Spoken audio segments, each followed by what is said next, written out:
The story opens at an elegant mansion late in the evening, when a piercing scream rings out. "Father!" This man is Duke of Sorfel, the head of the Duchy of Sorfel. A pleading voice cries out, "Help me! Father! Please save me!" There was a foolish woman who was despised for behaving maliciously. She was jeered at home. A woman who can't do anything other than be cruel.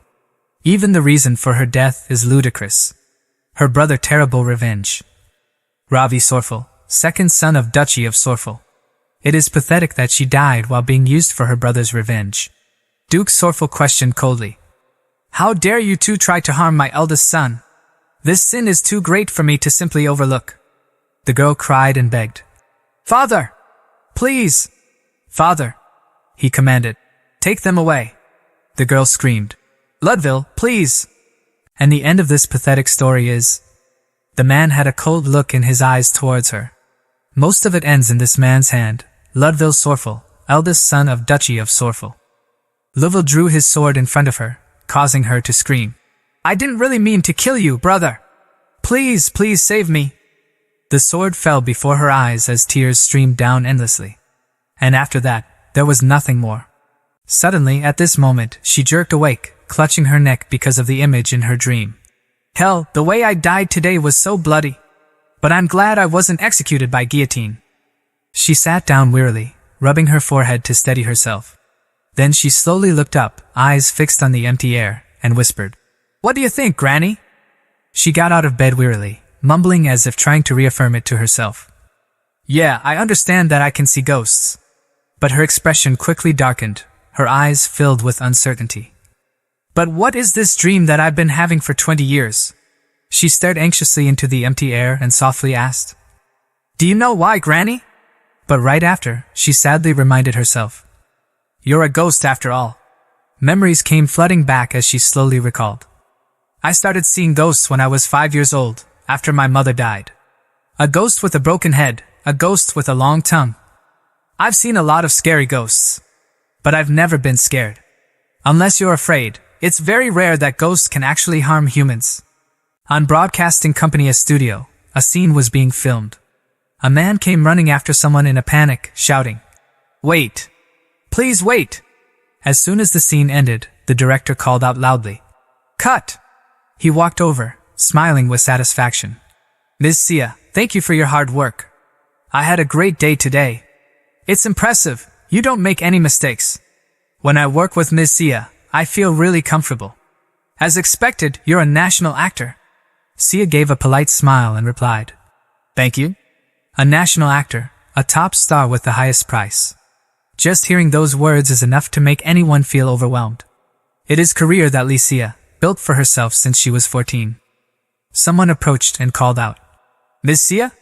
Sia turned around puzzled and asked, "Ji-hyun?" Ji-hyun scratched her head and smiled, saying, "Thanks to you, I had a good time." Sia asked curiously, "What are you doing here? Isn't today still part of your vacation to visit your ancestral home?" Ji-hyun replied, "I arrived in Seoul today.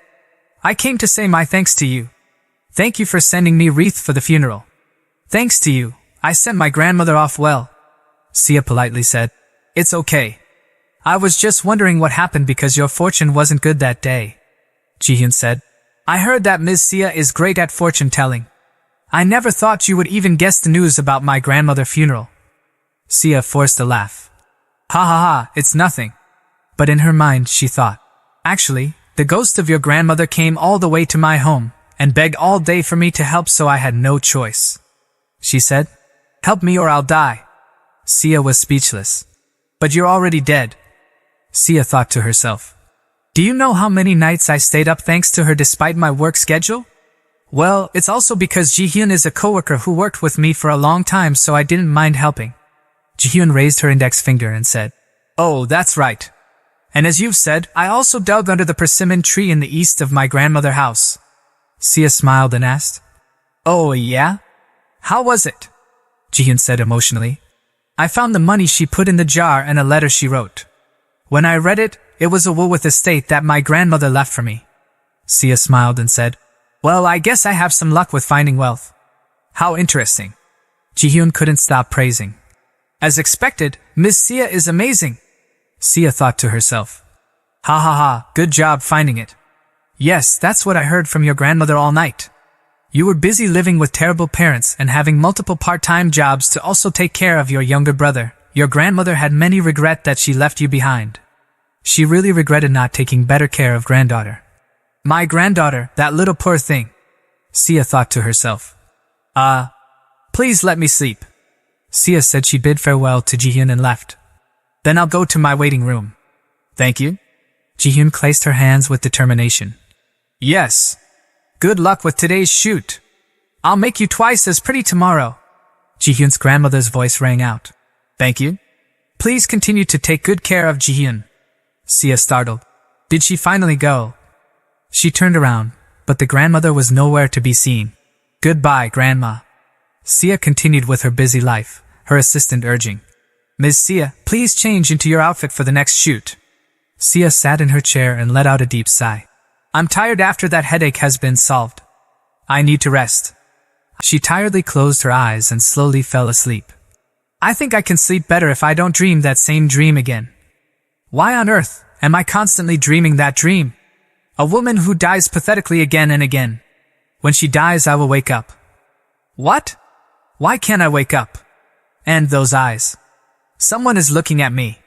I need to wake up. Hurry and wake up. Now. Sia jerked awake with a scream. I need to wake up. She sat trembling in her chair. What was that? The dream always ended when she dies. It's the first time I've ever seen that dead woman. This is making me feel anxious. Sia politely said to her assistant.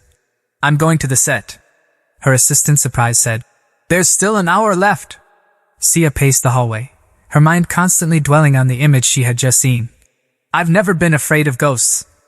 The eyes that contained resentment and sadness. A man who saw her spoke up. Miss Sia, you came early. Shall we try to act right away? Sia replied. Okay, sounds good. She walked to the table and placed her hand on the book. Sia thought to herself. The scene where she attends the male lead's birthday party and takes care of him as his secretary. It's not hard. It'll be good.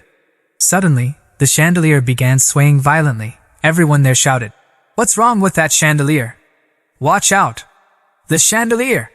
The luxurious chandelier falling over her head. Everyone screamed. Hurry up and call the ambulance quick. Ms. Sia is bleeding. Sia hazily opened her eyes. What she saw made her question reality. What happened? That face. Me? Damn, those ghosts have been bothering me so much throughout my life. In the end, I end up dying because of the ghost. Please cancel everything. Now in her room, she woke up in a strange body, crying out. Cancel what I said earlier that ghosts don't harm humans. Sia felt strange. Huh? Why is my body so light? Is my face okay? I'm not wearing bandage. I think the chandelier fell. Was it an illusion? Then she looked in a nearby mirror in disbelief. That face. It's the face I've always seen in my dreams. The door swung open without knocking, and someone strode inside. Hey, I told you to come out on time for breakfast, didn't I? He frowned as he called out to Camilla in a voice full of irritation. Do you think I'm joking? She quickly recognized this man. This guy. Ravi Sorful, right? She sat silently on the bed looking at him for a while. Am I still in a dream? Now she had become Camilla Sorful, Lady of Duchy of Sorful. Seeing her still sitting dazed, Ravi urged. What are you doing? Following me. Camilla felt uncomfortable, thinking. Why is he upset with me as soon as he sees me? Why is he ordering me around? Fine, this is perfect. There was something I've always wanted to do whenever I saw him. Second son of Duchy Sorful. Because of his inferiority complex, he tried to kill the eldest brother using Camilla. Without another word, Camilla ran straight up and headbutted him, leaving him stunned and bewildered. Camilla angrily thought to herself. I've always wanted to whack your head. You bastard! Why did I suddenly hit Ravi's head? Anyone who had this dream for 20 years would have done the same. Ravi and Camilla's mother remarried to the Duke. Ravi became the second son of the Sorful family. Ravi had some talent for magic, but it was incomparable to Ludville, the eldest son. As his inferiority complex increased, he even planned an assassinate to kill Ludville. Even using his own sister, who no one was paying attention to, by luring Camilla, the ugly duckling. I get mad every time I see Camilla die because of your schemes. I wanted to punch your face at least once. Ravi, hurting from the headbutt, demanded. What? How dare you? Camilla acted like an innocent deer. Oh, I'm sorry, brother. What have I done? I thought it was still a dream because I was half asleep. But inside, Camilla was laughing uncontrollably. What are you going to do if you glare at me? I said I was half asleep, so you can't do anything. Ravi muttered. Ha, you must have been half asleep.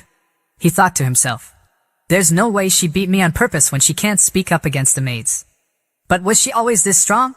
Ravi turned to leave, growling. Anyway, hurry up and get changed. We're late because of you. Camilla burned with anger, thinking. As if. You never cared about me before. You're trying so hard to impress the Duke. Even so, you'll eventually always die together with Camilla. Then Camilla followed Ravi down the hallway. Camilla worried. However, am I still in the dream? Even in the dream, it was always from a first-person perspective. I couldn't do something with my own will like hitting Ravi. In that case, is it related to the ghost that looks like me that I last saw? A few minutes later, she went to the dining room where the Duke was already waiting. Looking at the empty chair, Camilla guessed. Ludville's seat is empty. So, is this around the time when the rebellion broke out in the western region? Ludville's returned with a great achievements. That was the cause of Ravi inferiority complex. By the way, it would be a big problem if I can't wake up from this dream. Camilla looked at the Duke with cold sweat, she thought.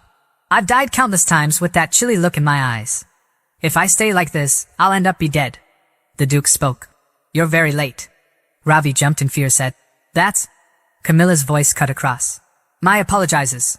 I didn't sleep well last night, so I overslept. The Duke looked at her in surprise, thinking. She usually very quiet at every meal. Something feels not right today. At this moment, a servant brought food. She placed the dish in front of Camilla, saying, I'll prepare your meal for you. Lady Camilla, she politely said. Yes, thank you. As the maid turned to leave, she had a malicious smile. For a long time, Camilla has been bullied by some maids. The behavior continued even on the dining table. Camilla cursed the disgusting maid in her mind. Disgusting maid. Yeah, go ahead and laugh for now. You won't be laughing anymore. What kind of meat did they prepare this time? Meat full of salt? Meat has a bucket of pepper? Camilla lifted the plate and said, Father. The Duke asked curiously. Camilla held the plate and smiled. I came late today, so I want to do something for you. I cut it up so it's easy for you to eat. Dad so enjoyed this steak. Ravi was shocked, thinking, What's wrong with her? Is she fully awake? The Duke agreed. Well, all right. When he put the meat in his mouth, at that point, the Duke froze. Camilla, seeing his reaction, felt satisfied. I have laid down my trap. It's important from this point onward. Now, Camilla used her specialty, acting. Oh. Father! Wait, don't eat that. Please stop. I'm so sorry. I'll take it back, I'll eat it. Please give it back to me. The Duke asked coldly. Camilla, this isn't your first time eating something like this, is it? Camilla raised her hand to clutch her chest. Father. And she bowed her head with a smile as the servant trembled, she thought to herself. Now that I can act freely, I can't tolerate bullies like this who play around with food. And why Camilla ate so little during meals time, I need to tell these clueless family members. Her voice trembling. Ah, Father. But that dish. The Duke interrupted her. Let's talk about this later. After dealing with those who dared to tarnish the Duke's name, Camilla cried outwardly but laughed internally. If it's for the family name, he's a father who would kill even his own children. Nice job, Father. That's what you get, you vermins. A week later, Camilla was extremely worried. If it's past this point, I can't wake up from my dream, right? Why can't I wake up yet? Have I died and fallen asleep forever? Or coma? Damn, I hate that. At this moment, a maid approached. My lady, are you awake? This is the dedicated maid of Duke Sorfel, Dana. Dana spoke with both worry and excitement. I heard you are not eating well lately. Camilla smiled and said, Haha, I have no appetite.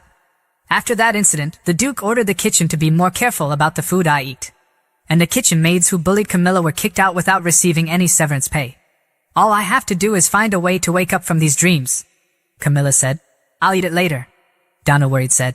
What are you talking about? The lady often left food behind, so the chef himself came today. Camilla gripped her hand uncomfortably. You came again? During the week, I discovered one more fact that was different from previous dream. Donna pointed at the head chef and said, Yes. The chef brought the fruit cake that he's most confident in. You'll be able to enjoy it this time. A spirit's voice kept chattering. Hey, I've told you so many times. When you make food, you have to think of the person who eats first. Camilla doesn't like apples, don't you know? And this cake. There's a gram less cinnamon. The head chef held the cake base, saying, I've heard that you've not finished your meal again. I'll go back after you finish eating this one, my lady. The spirit nearby kept talking. I'm so frustrated that I thought of you as my student. You trash. Garbage from the culinary world. Then the spirit shouted loudly. You think so too, right? Camilla, the head chef said. Go ahead and try it. The spirit kept saying, Consider the people who eat it. Please. Camilla sighed, thinking, These eyes are not even my own, so why can I still see ghosts here? At Fabler Academy, a voice spoke up. Do you know her? The other asked. Who are you talking about? The blonde said. Camilla from the Sorful family who was chasing Petro to death. There's a lot of rumors. Don't you know? The dark-haired one replied. I think I've heard of it. The blonde sneered. I heard she stole Petro's handkerchief again and got caught. Isn't that creepy? She's always been so gloomy. Isn't that what a stalker does? Last time, she went on a rampage at the party, grabbing young lady head, which Petro escorted, so even if she get a nickname like fake young lady, there's nothing to say. The dark-haired one warned. Hey, watch what you say about the Duke's daughter before your head gets cut off. Suddenly, the blonde broke into a cold sweat. He pushed the dark-haired one. Hey, let's go back there. The dark-haired one asked, puzzled. What? What is it? The blonde pointed at someone standing outside the window, saying, Can't you see? He is famous for having a trashy personality. One of the sons of the third generation of Duke family. Arshian Sepra. This young man was Arshian Sepra, the eldest son of Duke Sepra. Meanwhile, at the head chef's side, he was remembering his past. The first time I tasted my mentor's food, a ray of sunlight in my heart. It must bring great happiness if I can also make such delicious food. The apple pie that my mentor taught me was essence to a chef's life. However, the head chef frowned and asked, You didn't finish my food. The head chef thought, She isn't even a real lady, so why are you being picky as if you know any better? Just eat what's given to you. The head chef presented the dish, saying, I heard that you didn't like what was prepared, so I have brought this. When Camilla saw it, criticism was clear on her face. The head chef angrily thought, You should be grateful that you can even taste my art. Then he said, I have poured my heart into this apple pie. Please try it. At this moment, the head chef's mentor appeared. He shouted angrily, I told you that Camilla hates apples. You imbecile disciple. The spirit of this man was Sorfel's previous chef, Pierre. Camilla turned away thinking, Since I've met plenty of rude people in the show business industry, so I don't mind, but what kind of ghost is that? So loud. Camilla took the plate and said, All right, then I'll try it. She took a bite and immediately laid down her fork. She turned away and said, It doesn't taste good. I don't want to eat anymore. The head chef angrily shouted, How could this be? Do you know what kind of apple pie this is? This is the recipe the previous chef, my mentor, has. Camilla said, You'll have 1 gram less of the cinnamon. Her words made him freeze. Then she continued, Is it all right to bring something that should be a basic for baking? And also, shouldn't you consider who is eating it? I don't like apples. If no one can eat it, it's same as trash. The head chef remembered his mentor's words. That is something my previous mentor had said. Then he turned and said, I'll come back later. Camilla waved her hand. Sure, sure. Then she turned to Pierre and said, And I wish you'd leave too. Pierre turned back in surprise. He asked, Are you talking to me? Do you see me? Camilla pulled up her blanket. Ugh, I don't know. I'm going to bed. Pierre stood frozen for 5 seconds. When he went outside, he discussed this with another spirit. I'm telling the truth. The other spirit replied. Calm down and explain yourself slowly. Pierre couldn't keep calm. That child spoke directly to me. The other spirit asked. Lady Camilla spoke directly to you?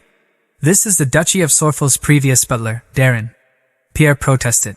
What do you mean, lady? Do you think you're still this household's butler? Darren replied. Just because you have passed away doesn't mean you should lose your identity. That is strange. She didn't act as if she saw us before. Are you sure it wasn't a coincidence? Pierre insisted. No. Our eyes surely made contact.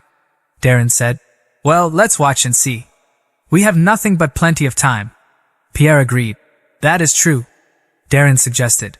Shall we play chess? It's been a while. Pierre smiled brightly. Ha! This time, I'm sure to win. A few days later, Camilla was feeling very troubled. Ugh, this is a huge problem.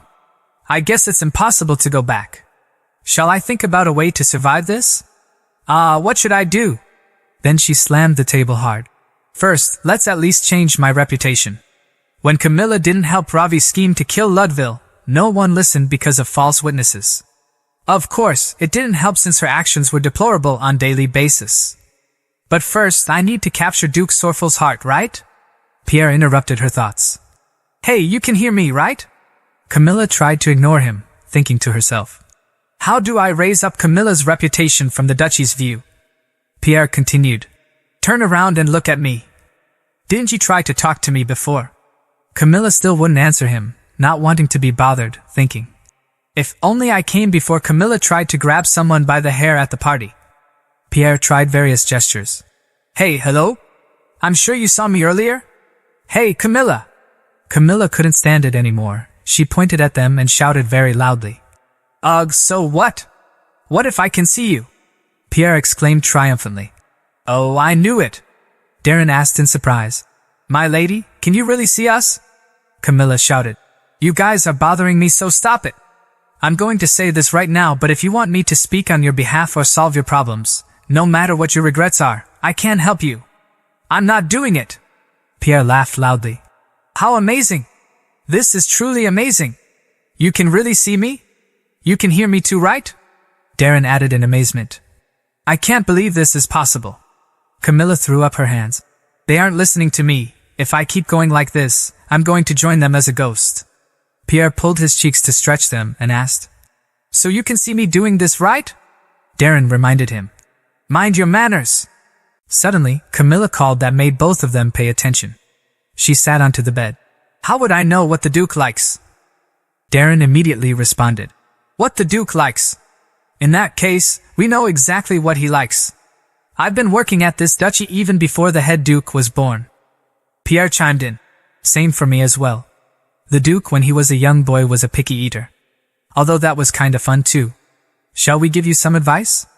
Camilla pondered for a moment, her eyes lighting up as if she discovered something wonderful, and shouted, Yes, sir! Early in the morning, Duke Sorfel went for a walk for the first time in a while. He was enjoying the long-awaited free time. It's been a while since I've came here for a walk. Suddenly, he saw a familiar figure in the distance. At that, Camilla. His expression darkened. Is she trying to destroy the mist flowers like last time? I don't know why, but last time, she destroyed the rose garden. Although, of course. But the mist flower garden is different. He approached to stop Camilla and shouted at her. Camilla, what are you doing here? The flowers in Camilla's hands fell due to his outburst. She bent down and began to carefully pick up the fallen flowers one by one. The Duke looked confused. Camilla? She raised her head and answered, I'm gathering flowers. The Duke asked in surprise, Flowers? She smiled and replied, To decorate Father's room. You like them, don't you? The mist flowers? The Duke couldn't believe his ears. My room. Camilla smiled brightly. Yes, Father. She glanced at him internally laughing. Haha, look at his shocked expression. My father the Duke, from now on, receive my filial piety. Then her face showed concern as she asked, Was that too presumptuous of me? He let out a short word of permission. Do as you wish. Camilla's face brightened in an instant. Thank you, I'll put it in a vase and bring it to you. She recalled. The madam, the Duke's mother who passed away, loved mist flowers. She also took care of the mist flower garden. That's why the Duke has a special place in his heart for mist flowers. When Camilla returned, Darren asked, Did the Duke like it? Camilla replied, Yes, I think so. She recalled the Duke's expression and thought, The Duke's eyes, it was definitely different from the usual indifference. We may not be able to restore the relationship right away, but we have created an opportunity. Then she returned to her room and flung open the door. Then let's move on to the next step. A week later in the Duke's study, the Duke's aide was reporting. Ludville once again made a great contribution. You are truly amazing. These are the related documents. Seeing him lost in thought, Jactor called out, Duke? The Duke didn't respond, staring at the flower vase, thinking. Without missing a day, she arranged the flowers. Then he asked, Jactor, is Camilla eating properly these days? Jactor's eyes widened slightly at the unexpected question. Pardon, that is... Seeing him hesitate, the Duke emanated a killing intent. Jactor hurriedly replied, I will go find out right away. Suddenly, there was a knock at the door. Then a person stepped inside. My lord, it's me, Rube. I prepared it because I thought you might be in the market by now. It was the Duke Sorfel's butler, Rube. At this time, Jactor had a more welcoming expression. Oh, I believe he was slightly famished, so this is perfect timing. Then the food was placed on the table. Duke Sorfel got up and headed to the table where the food was placed. He looked at the butler with a puzzled look. Why are you standing there and looking over this way? Rube laughed and replied, Haha, it is nothing. Please disregard me. Uncharacteristically, he raised his spoon and took a bite of the soup and brought it to his mouth. As he swallowed the food, his expression became even more surprised. This taste, this scent, this taste I long for. Pierre, the Duke asked, has Gerald finally recreated the taste of Pierre's soup? But the butler who heard those words shook his head softly. My lord, that soup wasn't made by Chef Gerald, he asked curiously. Then who made it? Rube smiled and continued. It was made by Lady Camilla. The Duke was completely surprised. Camilla made this soup. Gerald couldn't speak easily. This taste. Golden color and deep scent. Hey, it tastes like Master Pierre's soup. How did you make it taste like this? Camilla crossed her arms and asked. How does it taste? He had stood there with a dazed expression, and only then it seemed that his mind had returned. Gerald looked at Camilla. How did you make this? How on earth? Camilla smiled to herself, thinking. The reason I was able to recreate Pierre's soup is simple. Because it was Pierre himself made this soup. After being able to see his ghost and be able to move freely, I was able to have the ghost repossess me. When Pierre suddenly died, Gerald said he didn't get the soup recipe. Well, how about it? Camilla spoke up. Gerald. He bewildered. Yes? She continued. We made a bet. What was it that we decided, if I made food that can satisfy you? Gerald's face darkened. What? Camilla rubbed the nape of her neck with one of her hands. Should I keep looking up at you?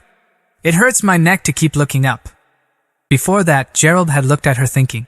Camilla, how dare you say you'll cook in front of me? Are you trying to make those dirty commoners food?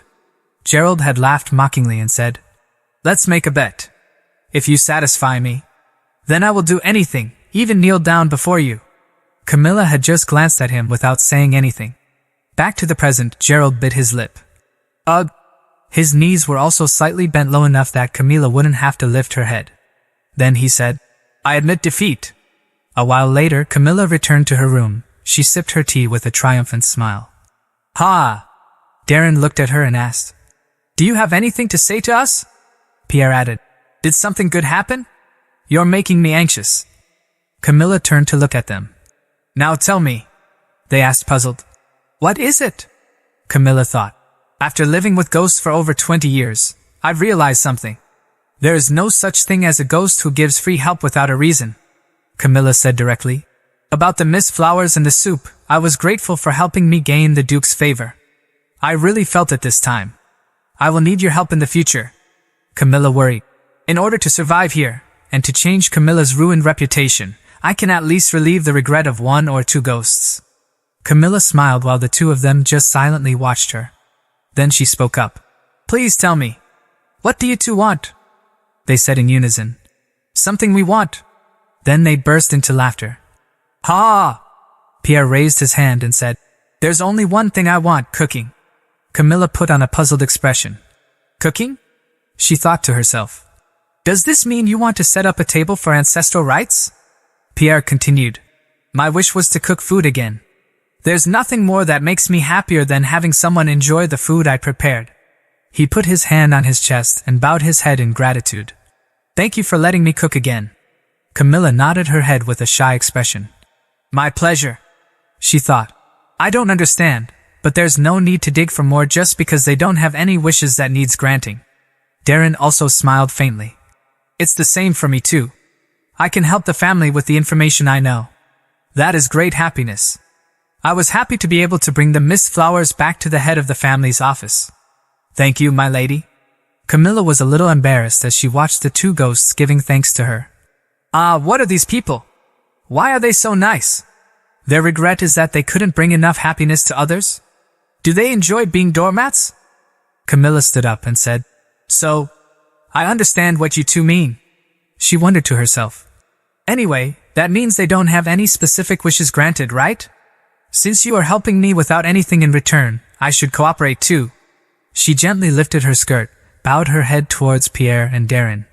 Please continue to look after me. After 10 days, Gerald asked trembling. You know how to make this dish too? Camilla smiled and replied, Oh, of course I can. After showing Pierre's soup to Gerald, Camilla started cooking every night. Gerald immediately was kneeling on the ground when Camilla spoke. My neck feels like I'm looking up to high again. Pierre was overjoyed. I gotta cook again. Gerald wondered. How does she get such beautiful colors? Is there a recipe book that my mentor left behind? Plus, that look. How can she find kitchen tools and ingredients like someone who has been working in the kitchen for decades? Camilla asked Pierre. Is this it? Pierre replied. Yes, that's the one. Gerald pointed, asking. Can I have some? Camilla agreed. It's leftover, so go ahead. Gerald happily replied. Yes, miss. Then he hurriedly took the sorbet to his mouth with Camilla's permission. Delicious. I did the same thing, but why doesn't it taste like this? Camilla crossed her arms and asked. How about it? Is it delicious? Gerald replied. Well, it's not bad. Camilla felt annoyed, thinking, This guy still wants to protect his pride? Camilla asked. Want to know how to make it? Gerald immediately replied. Yes. Camilla said her condition. Well then, be cute and try to win my favor. Gerald stammered. Pardon, what about? He trembled, clutching his apron. Huh. Then pucker his lips, act cute. Like this? Camilla froze.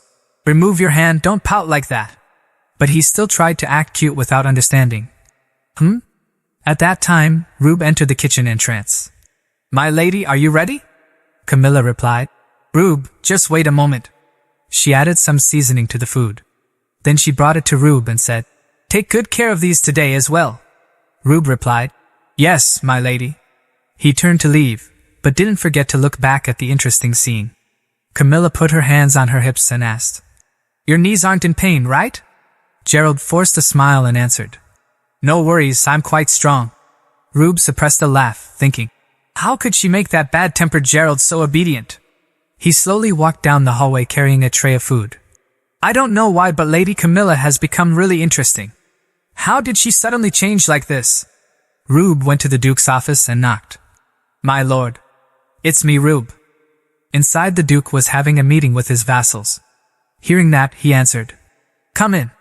Rube brought the food tray and said, The lady sent me to bring refreshments.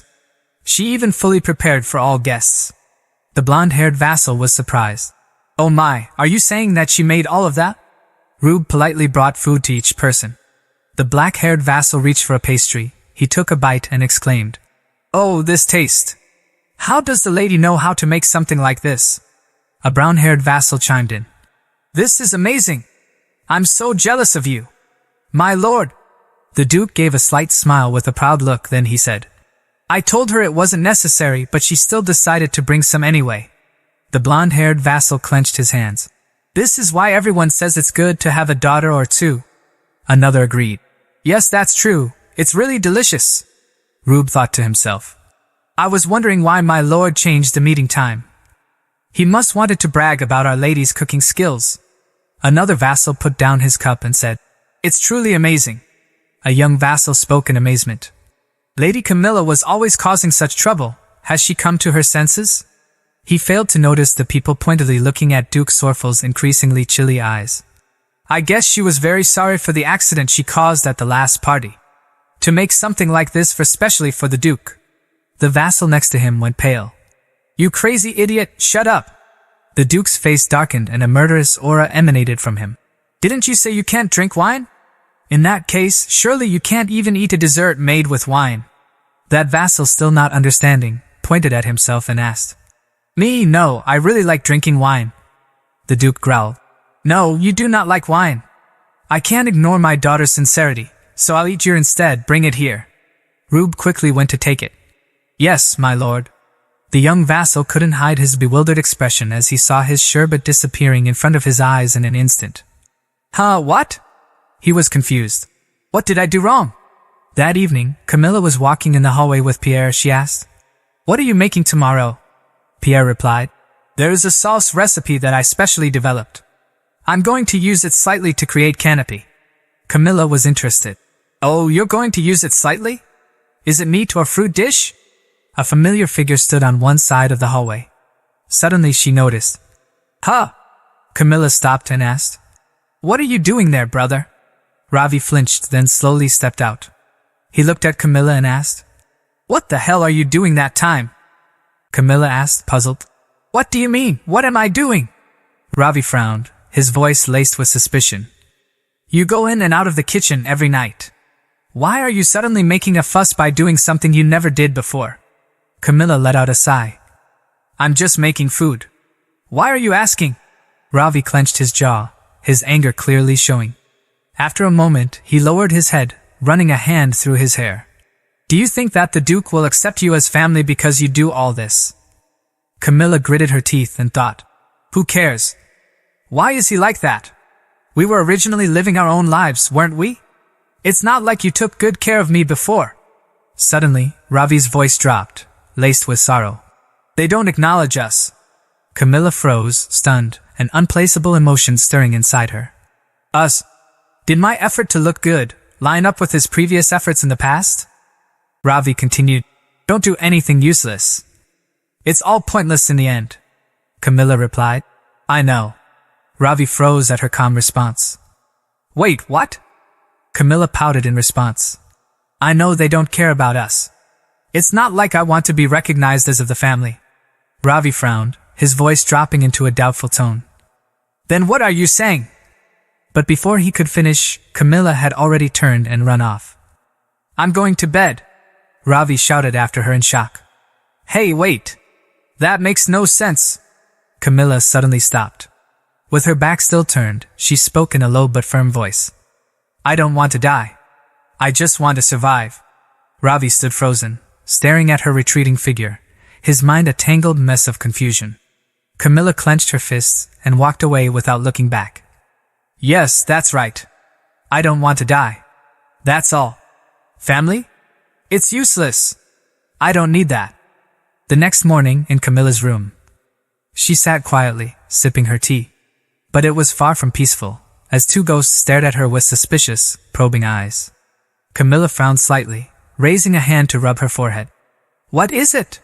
"If you have a question, go ahead and ask." Without hesitation, Darren asked bluntly, "What did you mean when you said you wanted to survive to Master Ravi yesterday?" He tilted his head anxiously and added, "Are you ill somewhere?" Pierre, on the other hand, practically shouted, his voice a mix of panic and anger. "You can't die yet. There's still a lot of cooking I still want to do." Camilla fell silent for a moment. Seeing the genuine worry in their eyes, she thought to herself, "I know that I'll die in the future. That's why I'm struggling to survive. But even if I said that out loud, they wouldn't believe me. They'd probably just think I've gone mad and leave me behind." And then, she gently smiled. Time to put on the masterful performance of a top star who had lived her whole life on camera. "Well, it's true that anyone wants to live, all right?" The ghosts instantly calmed down. Pierre nodded repeatedly like everything made sense now, and Darren replied in a softer tone. "Well, that is true." Suddenly, Camilla blinked, like something had just come to her. Since these ghosts can move freely in the duchy, maybe they know where it's buried." She jumped to her feet, eyes lighting up with hope. "I also have something to ask." Darren responded quietly. "Go ahead." Camilla gave a faint smile and looked at them. "Do you know the flower garden incident?" And just like that. Memories from long ago came rushing back. To find the ring that left by her mother and buried by her servant. This is the reason why Camilla dug up the flower bed and got scolded for it. At that incident, Camilla did not even make excuses. Everyone simply thought that Camilla was acting wicked without any reason, just like usual. At that day, the Duke was enraged and scolded Camilla, because he was worried that she might one day destroy the misty flower bed that he loves. Scene shifts to the rose garden. Camilla, exhausted, was digging through layers of soil beneath the flowers. She asked with a hint of doubt. Are you sure the ring is buried here? Pierre immediately nodded. Yes, that's right. After a while, Camilla suddenly paused. She thought bitterly. How annoyed I get every time I watch this scene in my dreams. She stared intently at the ring, her voice tight with frustration. This is frustrating. Unable to hold back, Pierre shouted. Oh my, Camilla! You should have just asked us for help back then. Why did you pretend you couldn't see us at that time, huh? Camilla only smiled quietly, tightening her grip around the ring. That's true. I guess I was so distracted. Darren stepped forward calmly and politely bowed. Lady Camilla, should we take revenge now? As ghosts, we are able to do many things. Camilla glanced at Darren with a forced smile, while panic bubbled up inside her. What are you trying to do? What many things are possible? She quickly shook her head and declined. No, I'll take care of my own affairs. Thank you for letting me know the location of the ring. She lowered her gaze, staring intently at the ring resting in her hand. Her eyes gradually turned sharp and resolute. She clenched her hand tightly. It's you guys. You guys started this first. Outside Camilla's room, George had just arrived when he saw two maids already standing by the door. Oh? Did she call you too? The brown-haired maid turned around, equally surprised. George, you too? She pouted, clearly annoyed. Wow, why did she suddenly call us all? The blonde maid leaned tiredly against the door, sighing. I don't know. Maybe she plans to scold us because her relationship with the Duke has gotten better these days. The brown-haired one flipped her hair and sneered mockingly. Ha ha! With that personality? I'll bet my earring that she'll eventually lose her temper in front of the Duke and lose his favor. Moments later, the three of them stepped into the room. But the instant the door opened, all three gasped in horror. Kaya! Inside was a chaotic scene. Camilla lay sprawled across the floor, arms limp. The brown-haired maid dropped to her knees, voice trembling. What is this? The two behind clung to each other, stammering in panic. Is she dead? Shit! Hurry up and check on her! The brown-haired maid rushed to Camilla's side. Scattered next to her was a mess of spilled medicine.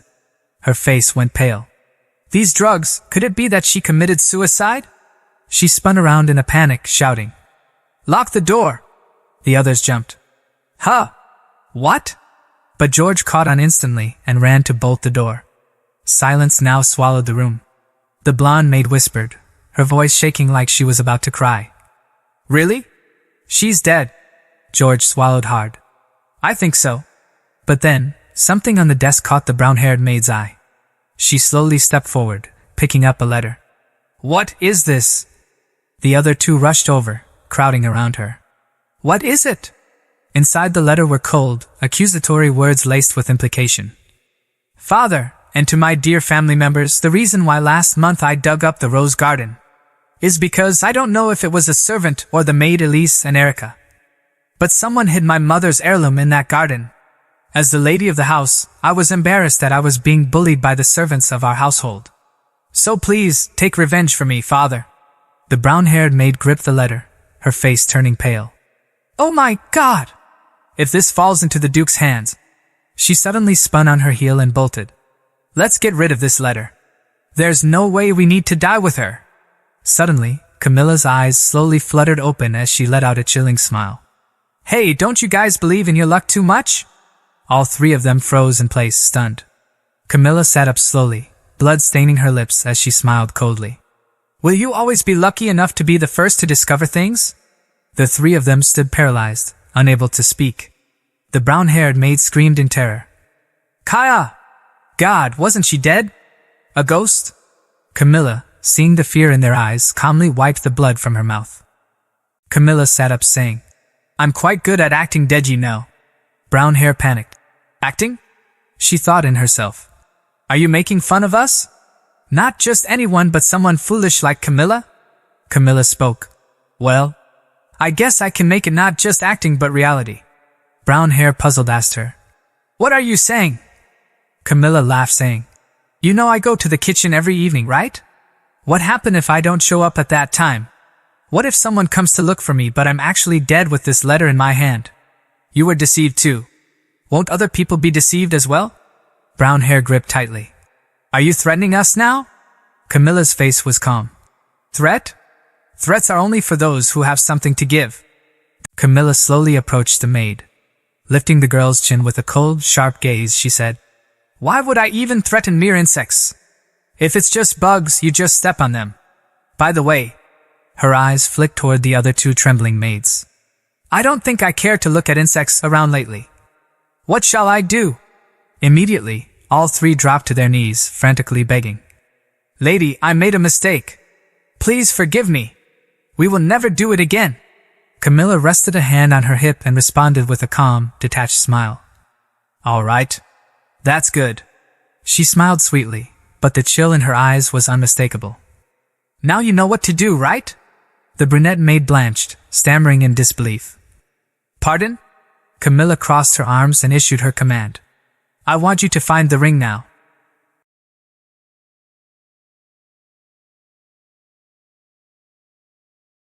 After they left, Camilla let out a tired sigh. They finally left. The two ghosts quietly watched her as she muttered to herself. Acting as a villain is the best way to relieve stress. But it wastes so much stamina. Sensing the gazes behind her, Camilla glanced over her shoulder and sighed. What is it now? Darren, hands clasped behind his back, looked slightly hesitant. It surprised me, Pierre added with a skeptical look. Seemed like you were really going to kill someone if things escalated, huh? Was it just an act? Camilla suddenly smiled, recalling a past moment of triumph. I previously won the Female Role Award for my performance as the villain, surpassing the protagonist in the same movie. Pierre blinked in confusion. An award? What kind of award again? Darren also tilted his head, intrigued. Is there an award ceremony for acting well? Camilla narrowed her eyes, replying with an air of mystery. Something like that. Then Darren frowned, asking, By the way, Lady Camilla, haven't you already found the ring? That previous command. Camilla nodded without hesitation. Yes. A sly glint sparkled in her eyes as she smiled. Yes. Isn't it a matter of courtesy to give back as much as one receives? Inwardly, she thought, digging into an empty rose flower field. Why don't you get some scolding too? Scene cuts to the rose garden, where the three servants are desperately digging. Why isn't it there? This is definitely the right place. I definitely put it here. The brown maid burst into tears, mumbling in panic. There's nothing here. Could it be that someone among us took it to sell it off? This can't be. Those two can't be that stupid. Suddenly, a chilling voice rang out. What are you guys doing here? The three maids froze, then turned around in shock and screamed. Head butler! Rube stood there, his expression ice-cold, gazing down at them from above in silence. Quickly, the entire matter was reported to the Duke by Rube.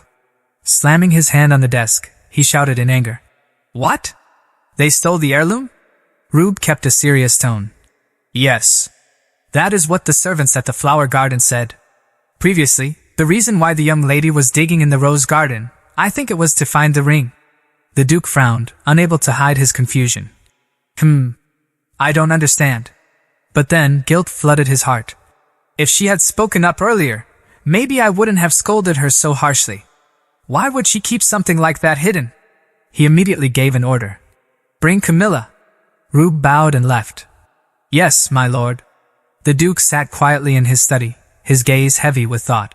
Yes, it's natural to feel awkward and uncomfortable to talk to someone who's recently become her stepfather. I felt awkward too. But just as quickly, anger surged within him again. But to be toyed with by the maids and servants of this mansion, what kind of treatment was my daughter receiving from the servants? Just then, the door swung open. Camilla entered and bowed politely. Father, you called for me? Outwardly calm, but inside she was anxious. Did Ravi get into trouble? Ugh, I was busy dealing with those servants. What happened now? The Duke softened his tone. I heard that you've lost your ring. Why didn't you tell me the truth? Camilla froze. Pardon me? He repeated, this time with a more sorrowful voice. Camilla, why didn't you tell me right away? Seeing the worried look on his face, Camilla thought in confusion. What? Why does he look so upset? Does he believe Camilla's words? The Duke lowered his head, his voice dropping. Well, you should have told me this a long time ago. That line left Camilla stunned. Is he regretting what happened? I watched the moment that person killed me dozens of times. The way he always coldly turned his back on me. Thanks to my recent efforts, I feel slightly better, but we don't have that close of a relationship, do we? She murmured. That's because, covering her mouth, eyes glistening with tears, you were always busy with work. I didn't want to bother you with my affairs. I apologize, I wasn't good enough. I tried to solve it on my own. The Duke shot up from his seat, his voice filled with fury. Why are you apologizing? The ones who should apologize are. But he stopped himself. At last, he looked her in the eyes and spoke slowly. Camilla. In the future, come talk to me first when something happened. Always, be sure to speak to me first. Camilla stood there, frozen. Why is he looking at me with such tender eyes? Seeing that warm smile, her heart filled with unease. I just need to improve my reputation enough to not be killed. If this continues, I won't be able to run away, right? After returning to her room, Camilla quietly spread the map out on the table. The two spirits curiously flew closer, frowning his brows, and asked, "What are you doing now?" Camilla replied calmly, "I'm looking at the map. I was wondering where I should run to, should I need to." Pierre blinked in confusion. "Run to? What does that mean?" Camilla let out a sigh. "Don't worry about it." She stared intently at the map, her expression gradually darkening. Camilla thought to herself, "It would be nice if things worked out well and I didn't have to run away. Things don't always work out the way people want. You ever know what kind of trouble Ravi might cause? I can't be at ease just trusting the Duke's attitude.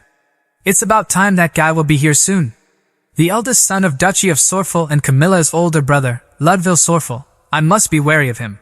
When he comes back, surely he will." Just as she was lost in thought, someone suddenly entered the room. Donna walked in with a gentle smile. "My lady, our Lord Duke wishes to have tea time with you." Camilla looked up in surprise. "Tea? I got it." Her eyes sparkled with a hint of amusement. "Since he keeps asking for tea time, I guess I have leveled up and earned his favor. This is not bad of a situation." She smiled, stood up, and gracefully lifted her dress. "Then, shall we go have a tea time?" Camilla made her way to the Duke's office for tea. But the moment she opened the door, she froze. This guy isn't the type to have tea with me normally. So why is Ravi here? Before her, Ravi was already seated, cheerfully enjoying tea with the Duke. Ravi smiled casually. "Oh, you're here. Come sit." Camilla stepped forward with a polite smile. "Oh my, thank you. Brother Ravi." Despite her composed expression, irritation simmered beneath her smile. "What a cheapskate. Why don't you act like this friendly when it's just us two? She sat down gracefully, glancing sideways at Ravi. "By the way, Ravi is... He seems to be in a good mood. Did something nice happen?" Ravi turned eagerly to the Duke, his voice full of excitement. "Father! The thesis I wrote was selected for presentation." Hearing that, Camilla suddenly remembered. So that day has come. The Magic Tower invites wizards once a year for presentations, and each year, they allow only the most talented and skilled wizards to present their thesis. Basically, the fact that Ravi can present his thesis means he is considered one of their best. I can see why that fox is having a hard time hiding his happiness. Ravi continued, "So if you have the time." But Camilla's smile faltered, anxiety creeping in. "However, what should I do? It's about time." Just then, the sound of hurried footsteps echoed through the hall. Jactor rushed in breathlessly. "My lord, it's grand victory. We've received news that Lord Ludville found the rebellion's headquarters and conquered them all. And not only that, it was due to Lord Ludville's plan that he devised." The room fell silent for a few seconds. The Duke suddenly sprang to his feet. "Is that true?" Jactor beamed. "Yes. We received the news directly from the Imperial Place. His Majesty is also greatly elated and has personally sent a letter to Lord Ludville." The Duke couldn't contain his delight. "Ha ha ha. This is wonderful," Jactor added proudly. "Yes, as expected of our Lord Ludville." While the two rejoiced, Ravi sat silent, his expression darkening. Camilla glanced at him, concern flickering in her eyes. The tea room now seemed to split in two. One half bright with celebration, the other drowning in a heavy silence. Camilla looked at Ravi with deep concern, her gaze fixed on the face of a man barely holding himself together. "What did you expect? You really have no luck, don't you? It's even more unfortunate that the victory party is the same day as the Magic Tower presentation. Then, Ravi abruptly stood up. Then I'll take my leave. The Duke turned to him. It's alright if you wish to stay longer. Ravi forced a faint smile. I just remembered there's something I need to take care of. Camilla rose as well. I should be heading out as well. The Duke nodded. Alright. I'll see you two another time. Turning back to Jactor, the Duke's eyes gleamed with anticipation. When Ludwig returns, we should celebrate. Camilla quietly followed behind Ravi as he walked out of the room.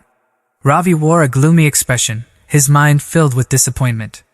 Did I work hard on my studies and waste my time just to be treated this way? He clenched his jaw, bitterness flashing in his eyes. I should have just learned offensive magic and gone out to battle. Behind him, Camilla crossed her arms, a faint smile tugging at her lips. Brother Ravi, you were more amazing than I thought. To be able to present at the Magic Tower and all. Ravi turned back, eyeing her warily. Are you teasing me? Camilla kept smiling, her tone sounding genuinely impressed. No, I'm telling you the truth. Isn't that something only the best wizards can do in that snobba Magic Tower of yours? Ravi broke into a cold sweat, flustered. What do you know? Camilla stepped closer, gently placing a hand on his shoulder. Then, without hesitation, she walked past him. You did well. With those words, she simply walked away, never once looking back. Ravi stood frozen in place, his heart suddenly sinking. The short words that I've longed to hear from father. He looked up, his eyes following the fading figure of Camilla. That idiot, why is she acting like this lately? The next morning, at the Sorful Duchy estate, Donna beamed as she admired Camilla in an elegant formal dress. My lady, it really suits you. Camilla sat in front of the mirror, while Donna couldn't hide her admiration. I'm sure that at this party, Lady Camilla will be the most beautiful of all the ladies. Camilla gently touched her own face, her eyes full of quiet confidence. Well, it's true that I'm pretty even if I look at myself impartially. Donna held up a comb, her eyes sparkling with determination. I'll make sure you're gorgeous like this on the day of the party too. Camilla smiled softly in response. I trust that you will. As Donna carefully worked on her hair, Camilla thought to herself. As soon as Ludwig arrived, it's been non-stop parties ever since. I'm sure it's a political move by the duchy, but still, it feels unfair. Then again, since I want to stand out, I might as well try on several outfits. Just then, a voice spoke from behind. Ravi was leaning against the doorway, arms crossed, his tone indifferent. Just don't cause new troubles, got it? Camilla turned around, surprised. Ravi? She gave him an annoyed glare. What's this? Why are you here just to start a fight? Ravi shrugged, bringing up the past. Well, you have a past record of doing exactly that. At the last party. Camilla raised her hands in mock surrender. I admit guilty. Ravi paused, caught off guard. Ha! Camilla laughed cheerfully. I admit guilty. I'm pretty darn good at grabbing someone by their hair. She even mimicked the hair-pulling scene, making Ravi break into a nervous sweat. Why are you so unashamed? Normally she won't speak a single word. Something's really strange with her. Camilla casually asked, as if nothing happened. Brother Ravi, did you get a new outfit for the occasion? Ravi looked down awkwardly. You aren't thinking that I'm going to join the party.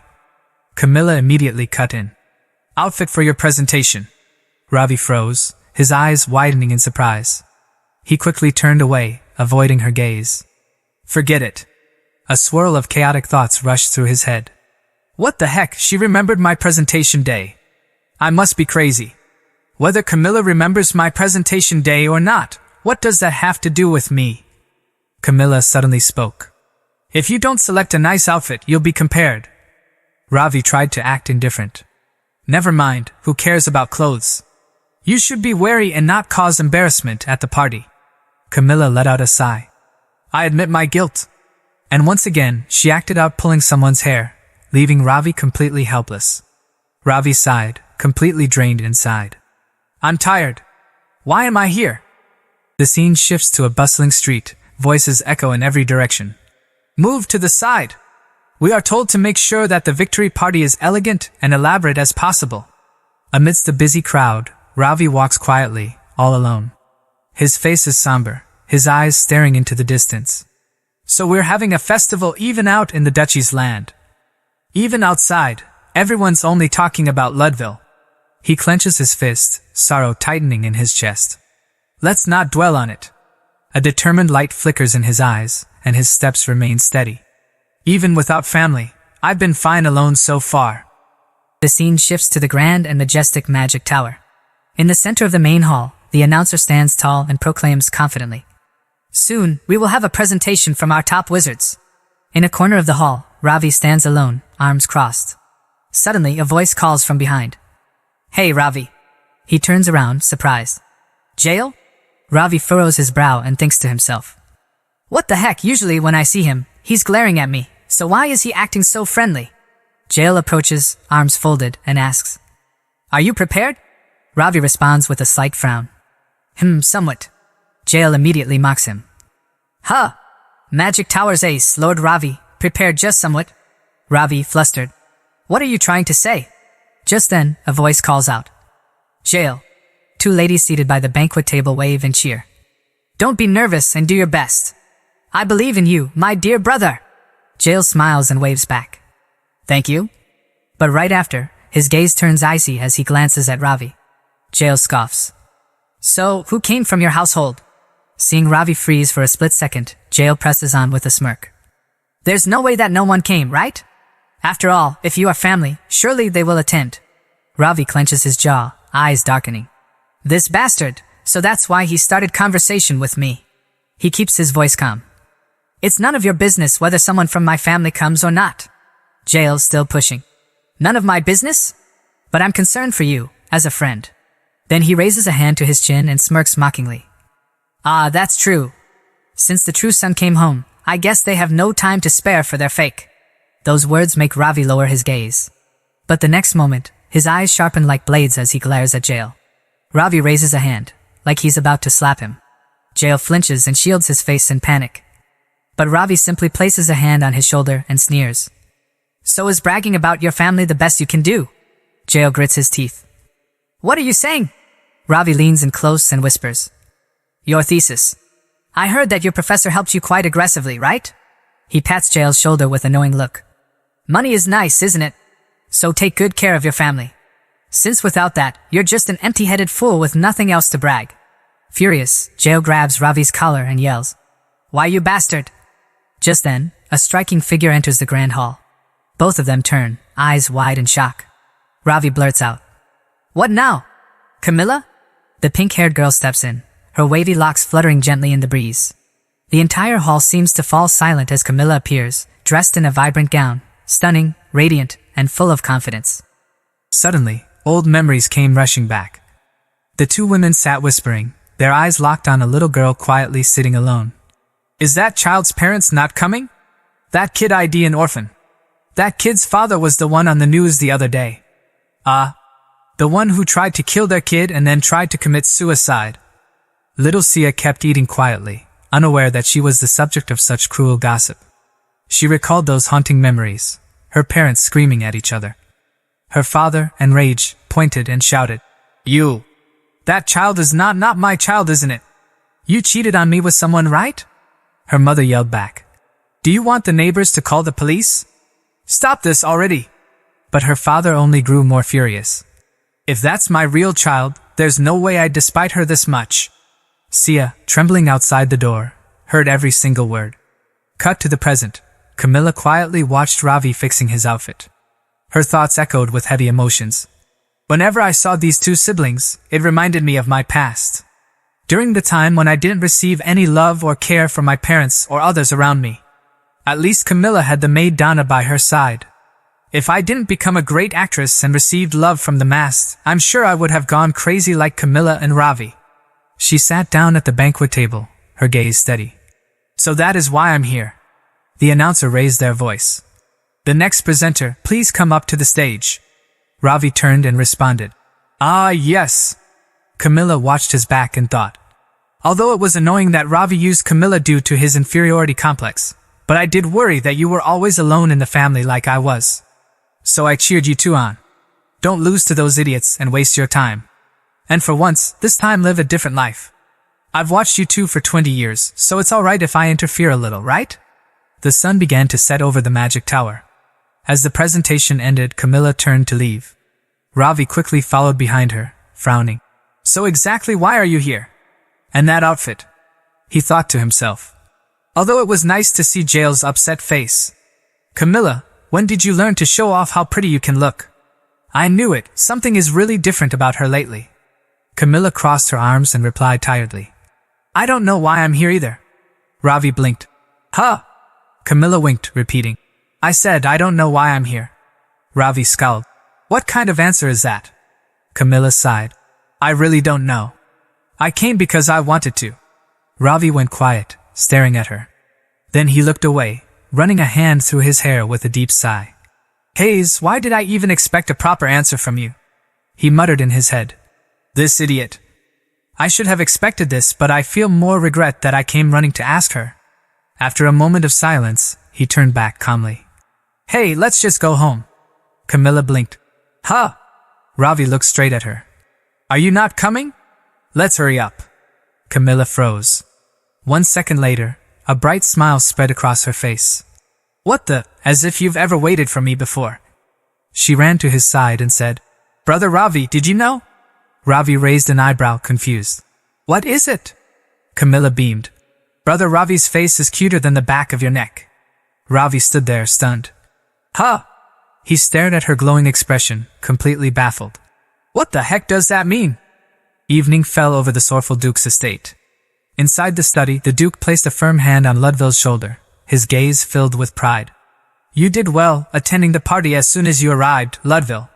He smiled, as if seeing the future of the family in this accomplished son. Ludville only gave a slight nod, replying calmly. It was nothing, father.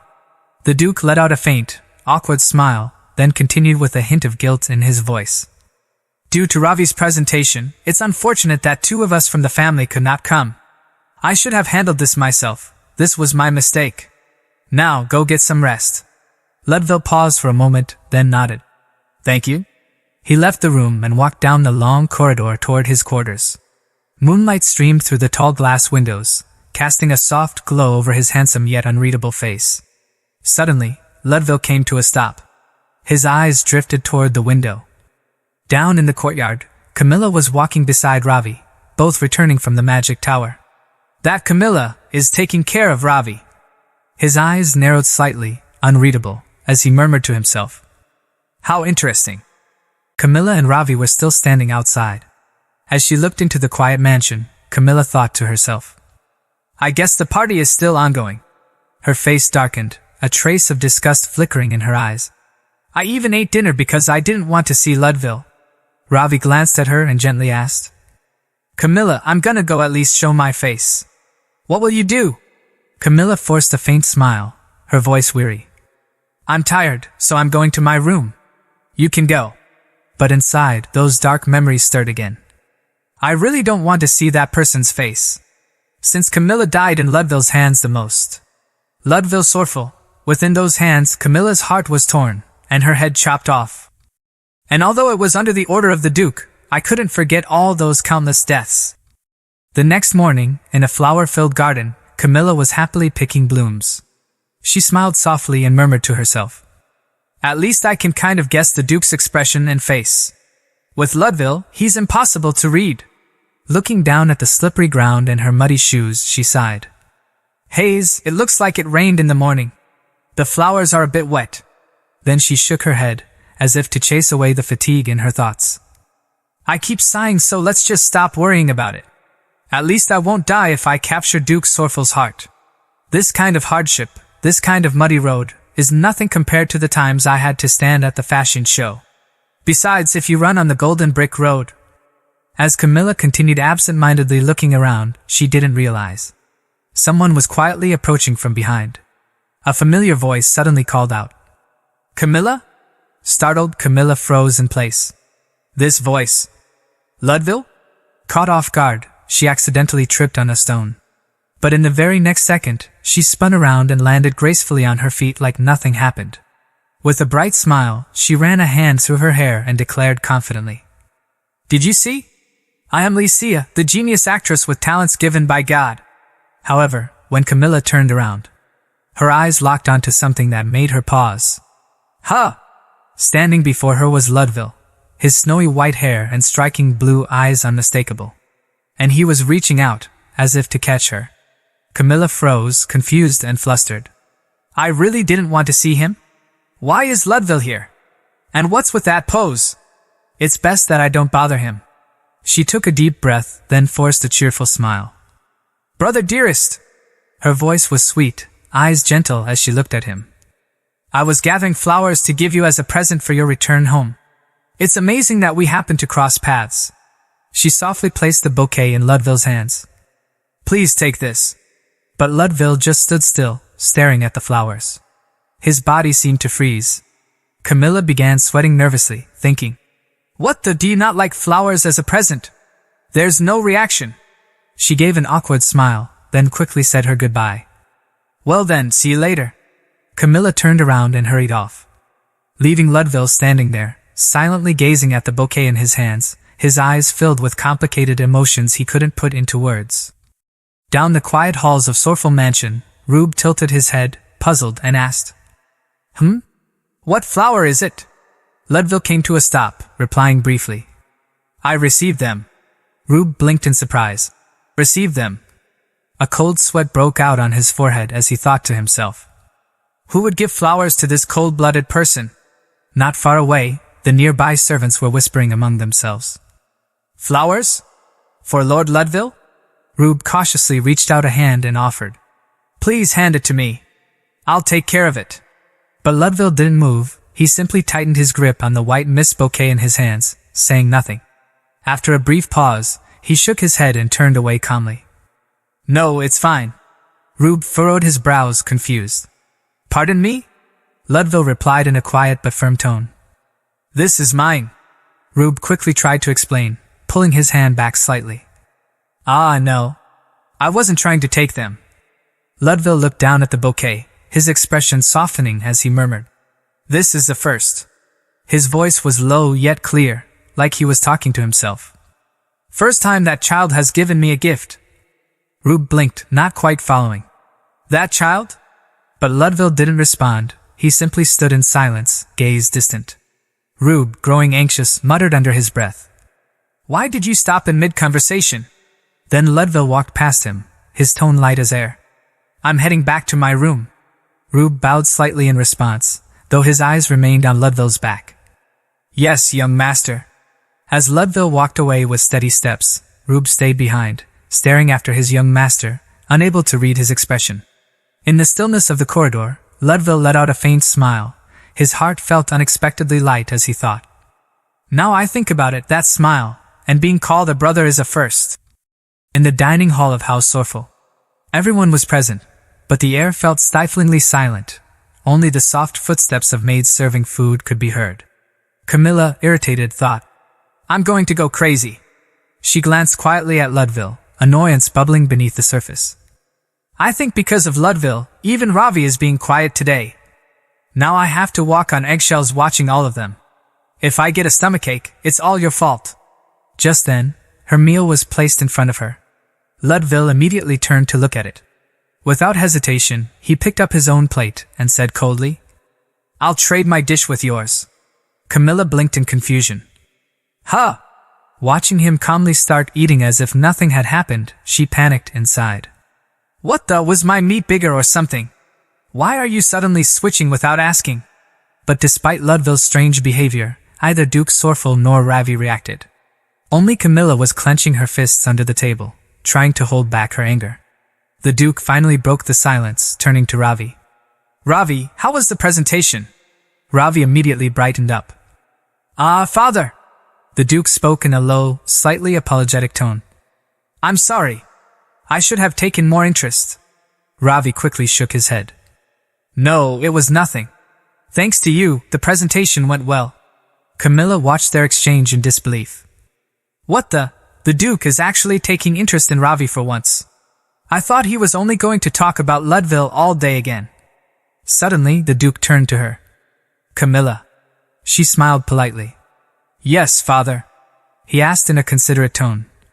Soon you'll be returning to school. Camilla froze, caught off guard. Yes? then quickly remembered. Ah, that's right. Camilla was still a student. Right now it's spring vacation season, so now I have to go back to school. The Duke continued, sounding thoughtful. Are you sure you don't want to change your subject major? Camilla forced a smile. Ah, haha. My major. First, I'll try and work hard. She rested her chin on her hand and sighed inwardly. Once school starts, things are going to become a headache. If possible, there are more people I don't want to be entangled with. At least 2. The very thought made her head throb again. Ugh, my head! Suddenly, the Duke shifted the topic, his tone slow and deliberate. Ahem, and also, we have new chocolates. I've heard they go well with tea. And the Miss Flowers look a bit withered. Camilla tilted her head, confused. Pardon? Then smiled and replied. Ah, I understand. I'll come by again with more flowers. Ravi quietly watched the conversation, looking puzzled. He leaned toward Camilla and whispered. Hey, do you not know the meaning behind what he just asked? Camilla blinked. What do you mean? Ravi sighed and shook his head. Never mind. Camilla pondered to herself. Chocolate? Tea? Did I miss something? The Miss Flowers. I was just a bit late giving them to him since I gave them to Leadville earlier. And I did have tea with the Duke now and then when I brought flowers. She continued eating, thinking silently. Well, I guess it's probably not that important. Ravi glanced at Camilla and smiled slightly. Father was the first to initiate a tea time. He must like Camilla these days. Then he suddenly froze, dazed. A horrified scream echoed inside his mind. But why am I feeling so proud all of a sudden? At the Duke Sorfel's office. Leadville was looking intently at the document. What is it? He leaned down to examine the list carefully. I'm organizing the dessert shop's list that's written here. Right after, Leadville picked up a pen and began crossing out a few names. Since that child doesn't like apples. Duke Sorfel looked up in slight surprise and asked. How do you know that? Leadville didn't respond. He simply stayed silent and gave a faint smile. Then he quickly changed the subject. I heard that some servants tampered with Camilla's meals. How did you deal with them? The Duke looked at him thoughtfully without saying anything. Then he let out a sigh, voice calm but firm. I made sure they can't work in our duchy, or in any other noble household. Ludovic frowned slightly, as if he didn't like that things were ended by simply expelling them from the territory. Then the Duke looked at him seriously and asked, But before that, was it a failure again this time? Ludville bowed deeply. Yes, I apologize. The Duke sighed and shook his head. No need.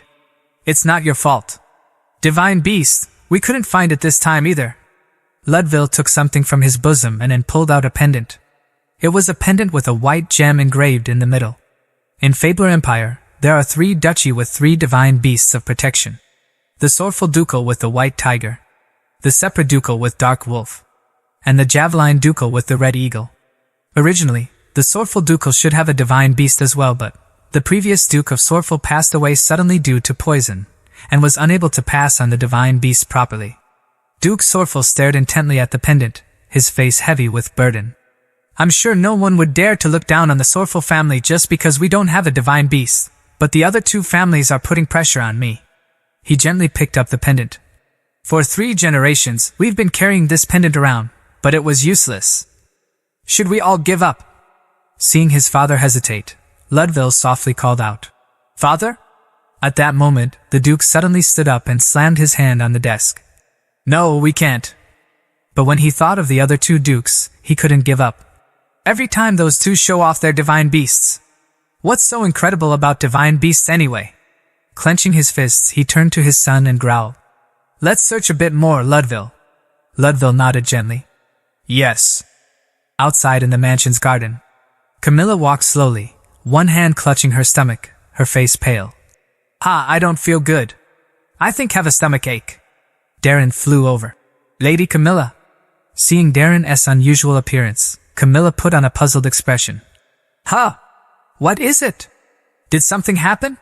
Darren smiled, his voice gentle but laced with meaning. That is, I have someone I wish for you to meet.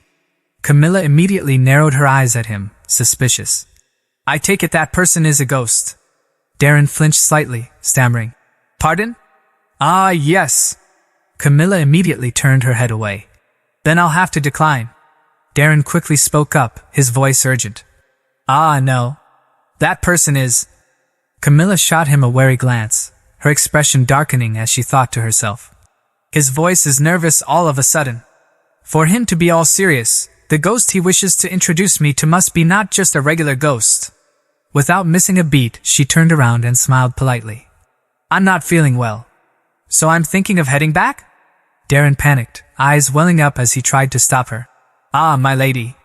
But then she paused, thinking. I feel bad.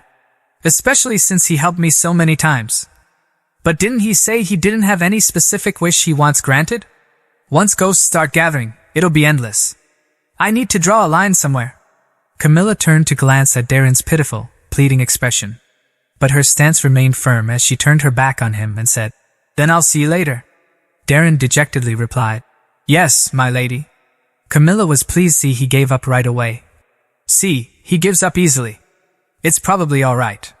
But that was just what she thought. The next day at the Sorful Duke's mansion, Camilla was getting tired of Darren, who kept repeating the same words around her, day and night. Lady Camilla, I apologize for waking you up. I apologize it's during your meal time, but that person really wished to meet with you. Can you please see him just this once? Lady Camilla. Camilla frowned, thinking. To think that I thought he'd give up easily. It was my mistake. Was the butler always this stubborn kind of ghost? Camilla shouted. Stop this already. Darren with tears in his eyes. My lady Wa. He followed her around with those eyes, with that apologetic face, the harder it was to ignore him. Ugh. Camilla had no choice but to agree. I got it. I'll go see that person. Darren immediately rejoiced. Thank you. Thank you so much. Camilla glanced at him and asked. It's a haunt, isn't it? Darren didn't understand and asked back. A haunt? What is that? Camilla explains. It's a type of stationary ghost who is stuck in one location and cannot escape that area. That's why you couldn't bring him here, right? Darren gave a big nod. You are correct. Unlike us, that person isn't able to move freely. Seeing how Camilla was able to discern the situation right away with a few clues, Darren was amazed. With such little information, you were able to figure out so much. You're amazing. Camilla crossed her arms and asked further. So, where is the place? Darren politely bowed his head and replied, I will lead you there personally. Leaving the Duke's mansion, Camilla and Darren set off together. As they walked, she thought to herself, if one tries to guess all the best places a ghost might haunt, they would guess places like funeral home or the grave. However, normally ghosts don't haunt places like those. That's because they don't want to see their dead self, so they won't want to be near them. But then, Camilla suddenly stopped in her tracks, startled. That's supposed to be the case. So why are there so many ghosts here? Before her were rows of tombstones packed tightly together, filled with souls wailing in anguish. Ugh! Why am I dead? Why am I? Darren turned to her, smiling as he pointed ahead. We have to go just a bit further. Camilla rested her chin and thought. Is it because this is a grave full of great figures with great achievements? I guess it would be an honor to be buried here. Although in the end, it's just a graveyard. Darren spoke again, leading the way. My lady, this way. Camilla quickly followed. Okay. She glanced around. This place is decorated quite elegantly. Clearly anyone can see that within these graves lies the deceased who were of high positions. Above them, warm sunlight filtered through the tree branches. She shielded her eyes and looked up. It's so sunny today. Such a nice day, and here I am walking around a graveyard. After a while, Darren stopped and spoke softly. My lady Camilla, we have arrived. Another voice called out. Is it this child? Darren replied. Yes, my lord. Camilla's eyes widened in surprise. In front of her stood a gravestone with the inscription. Sorful Ducal's 39th head, Herschel Sorful. She thought to herself. If he was the 39th Duke, then it's been a while. Since the current Duke is the 42nd. Herschel looked at her and asked directly. Do you truly see me? Camilla answered plainly. Yes, and I can hear you too. Herschel smiled. Ho ho, finally. I can see the end. The reason why I have asked you to come is... Camilla unexpectedly cut him off. Before that, can I ask one question? Herschel raised a brow. Yes, go ahead. With his permission, Camilla looked straight at him and pressed. Is it genetics?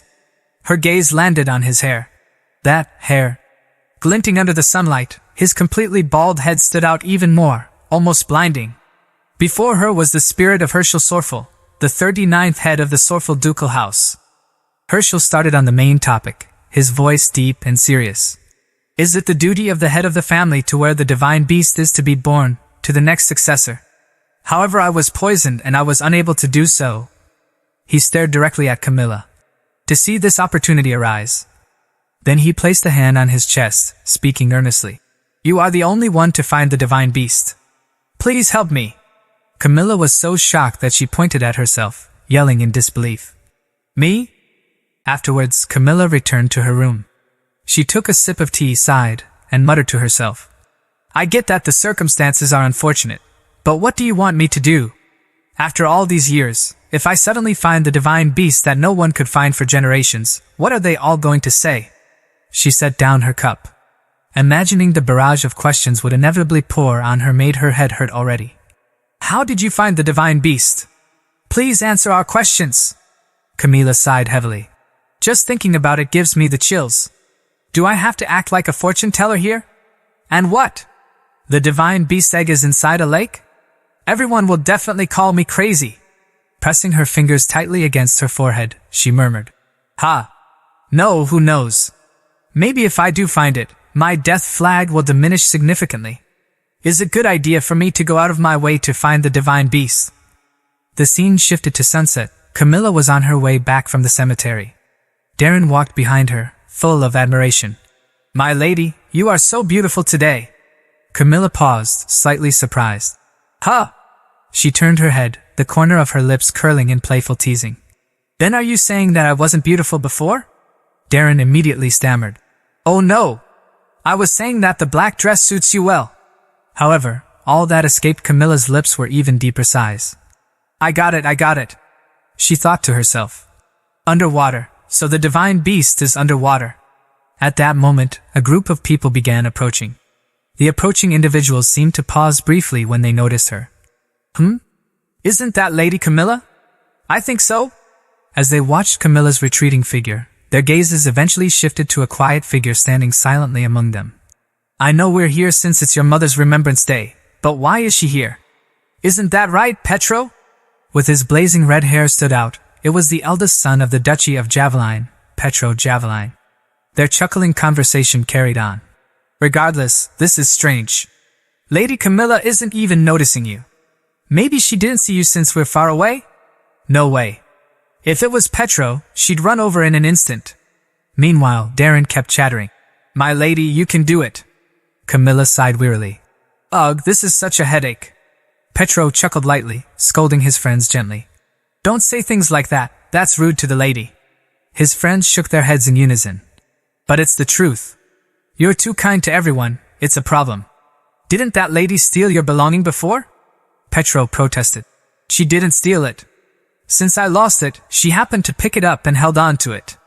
The brown-haired man put hands on hips and said, Right, with your neat personality, you totally lost it by accident. But doesn't Lady Camilla look a bit different today? Strangely, I can't help but keep staring at her. Petro turned and left. If you got nothing useful today, I'm going. His two friends called after him. Petro! As he walked, Petro suddenly stopped. Then he smiled as he looked toward Camilla. He thought silently to himself. Camilla Sorfel. Why is she here? That night, at the Duke of Sorfel's mansion, Camilla was lying in bed, tossing uncomfortably. She uncomfortably held her throat. Ugh, thirsty. Is it because I've been thinking about nothing but water? How am I to pick up the item under the water anyway? Weary, she pushed herself up and reached for the water pot on the table. There's no water in the pot. She sighed, setting it down in disappointment. At this hour, I can't call Donna. I'll just go get water by myself. She slowly walked down the hallway toward the kitchen. The door was slightly open, making her pause in confusion. Huh!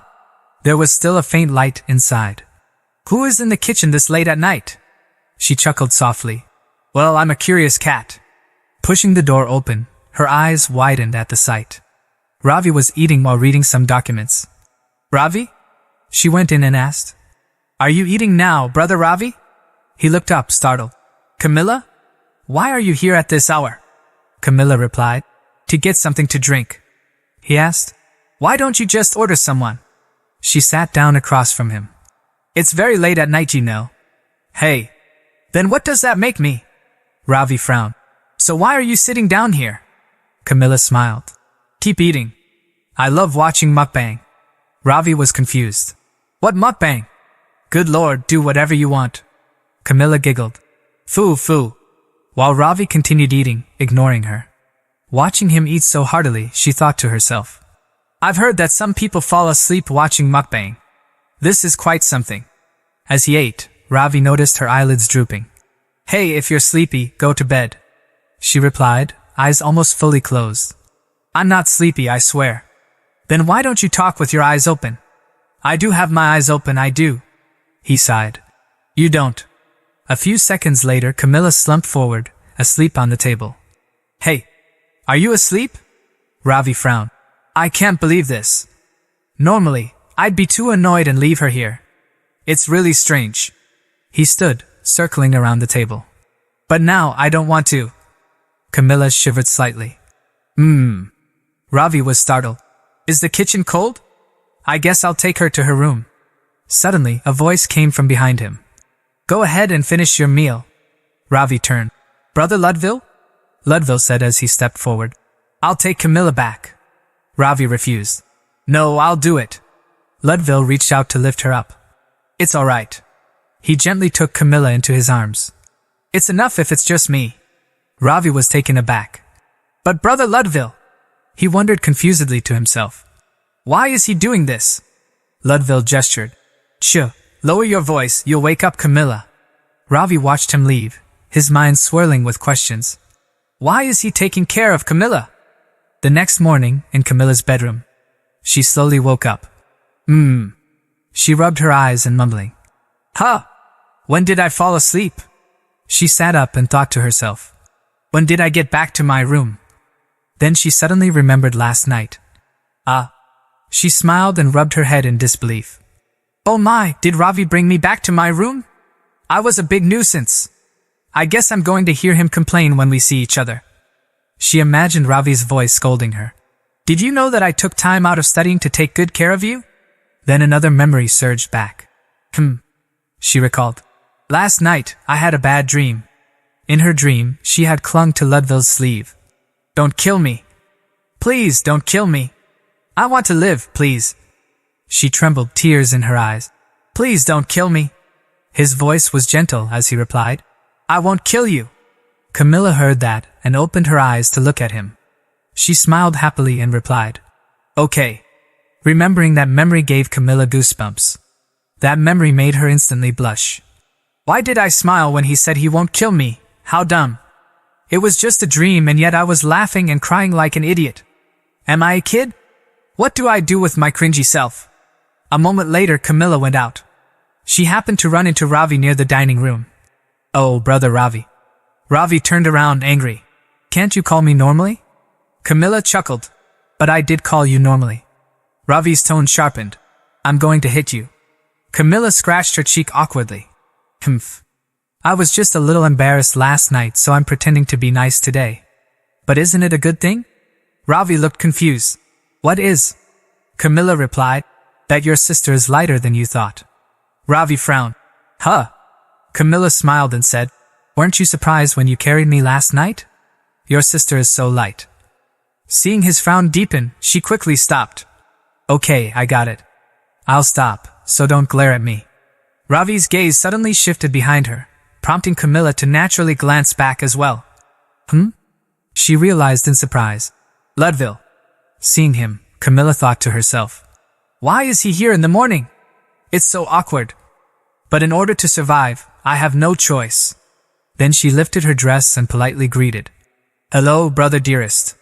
But Ludville just stood there without saying anything, making the atmosphere fall silent.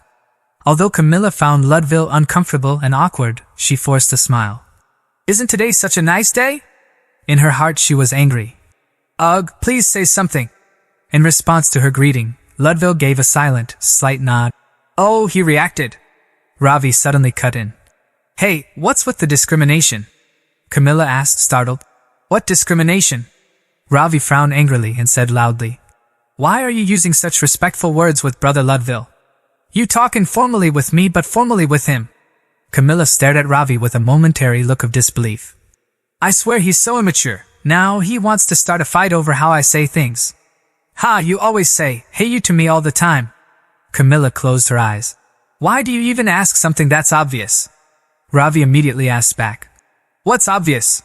It's clear that you respect Brother Ludville only. She sighed. It's because you are my real brother and family. Camilla looked at Ravi.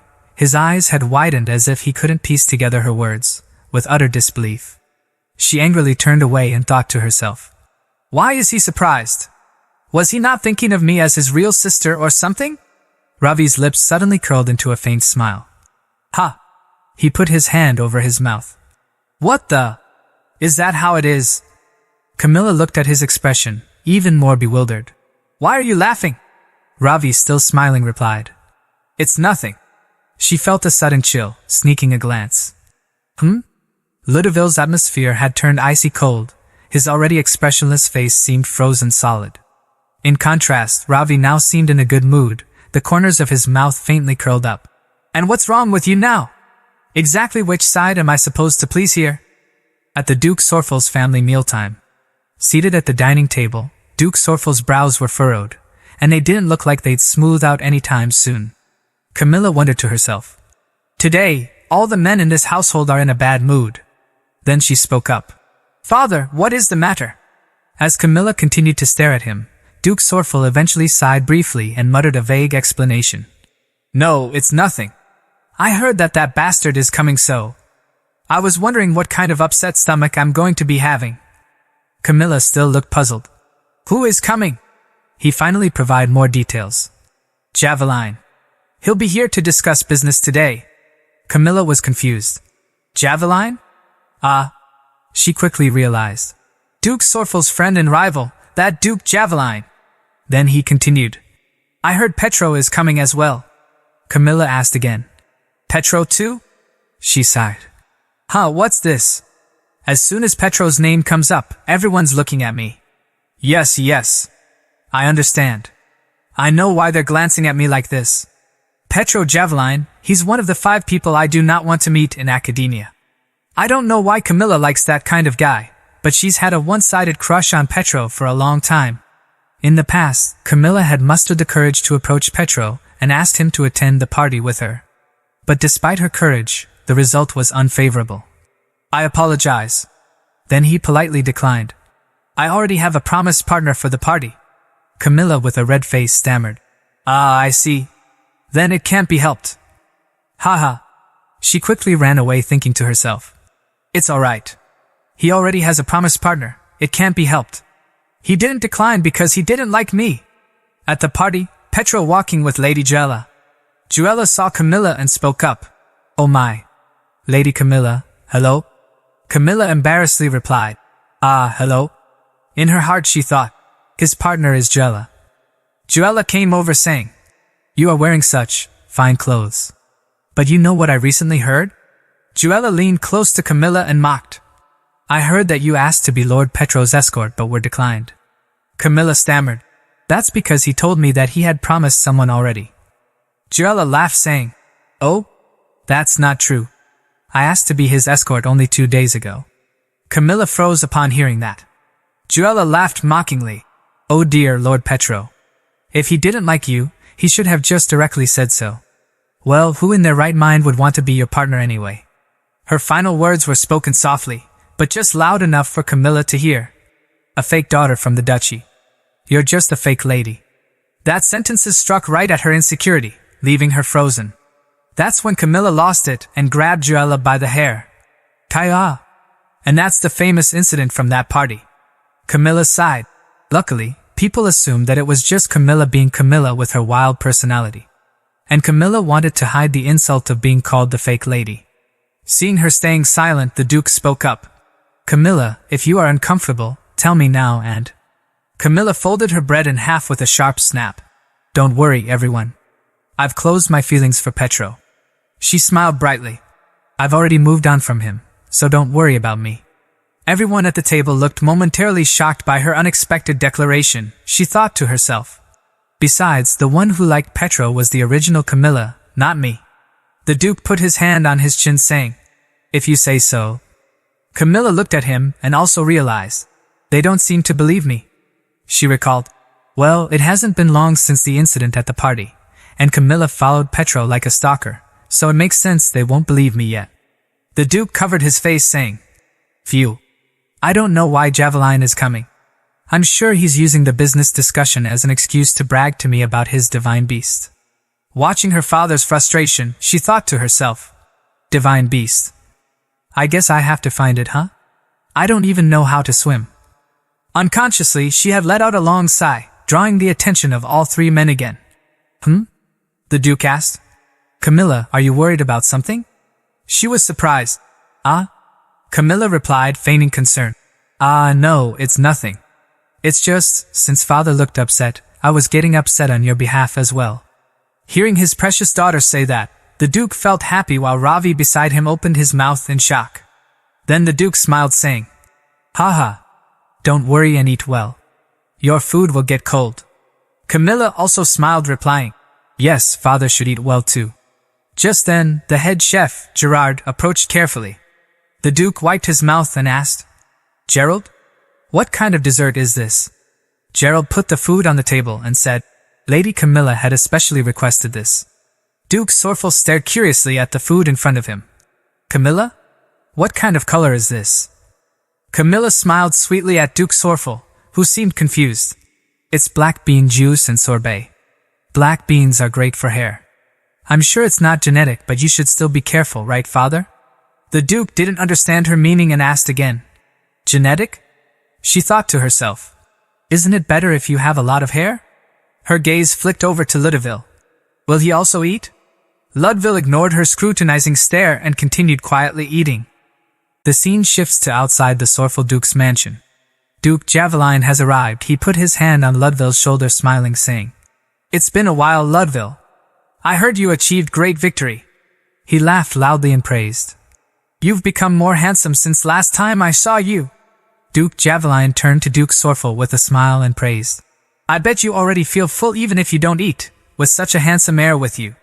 Although his words were a bit casual, Duke Sorfel seemed quite pleased with the compliment to his son. Stop the nonsense and let's head inside. Duke Javeline suddenly stopped and noticed behind Duke Sorfel. His gaze briefly swept over Camilla and Ravi standing behind. But then, he didn't bother to pay them any mind, simply turning to head inside. Then, shall we head inside? Camilla watched his back as he walked away, thinking to herself. It's all the same. I guess he doesn't see any value in acknowledging us. Since Duke Javeline values bloodline and the family name the most, we're just random people who are along for the ride, considering we don't share any blood with the Duke. She clenched her fists, irritation flaring. Now that I think about it, I'm sure he wasn't too happy that Camilla was highly interested in Petro. I won't want him even if you give him to me, so don't worry. Suddenly at this time someone came up to Camilla and said, It's been a while, my lady. Camilla startled and turned around. A handsome man with blazing red hair approached with a gentle smile. Well, he is quite handsome. No wonder Camilla fell in love. She smiled and greeted politely. It has been a while, Lord Petro. In Camilla's mind, a thought flashed.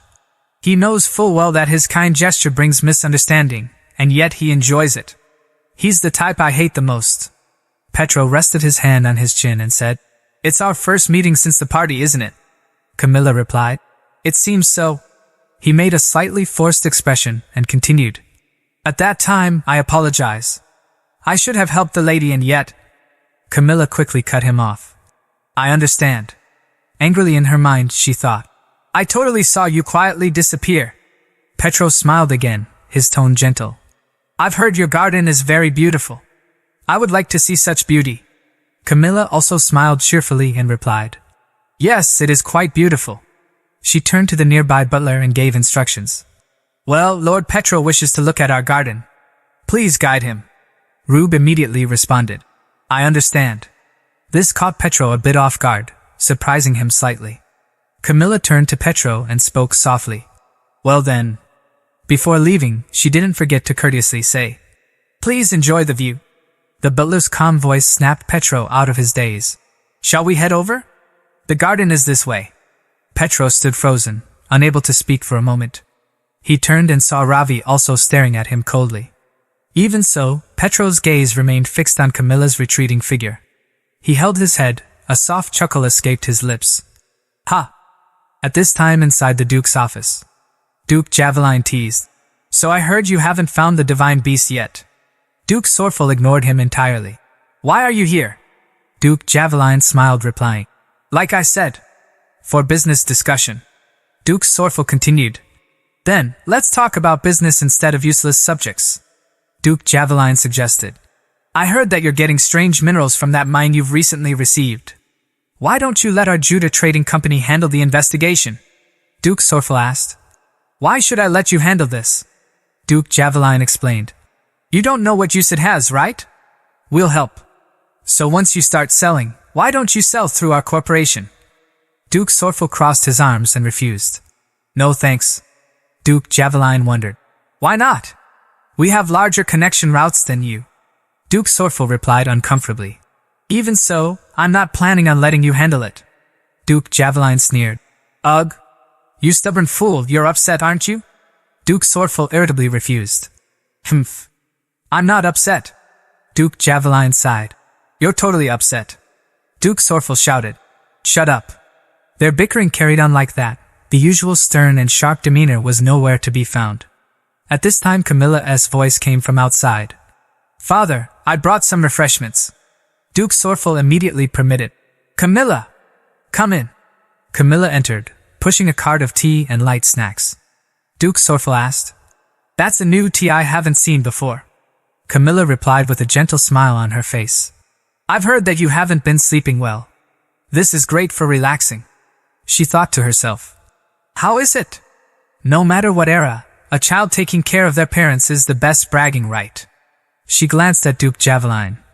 "Especially in front of others." Camilla smiled, saying, "Before you head to bed, I'll bring you one more cup."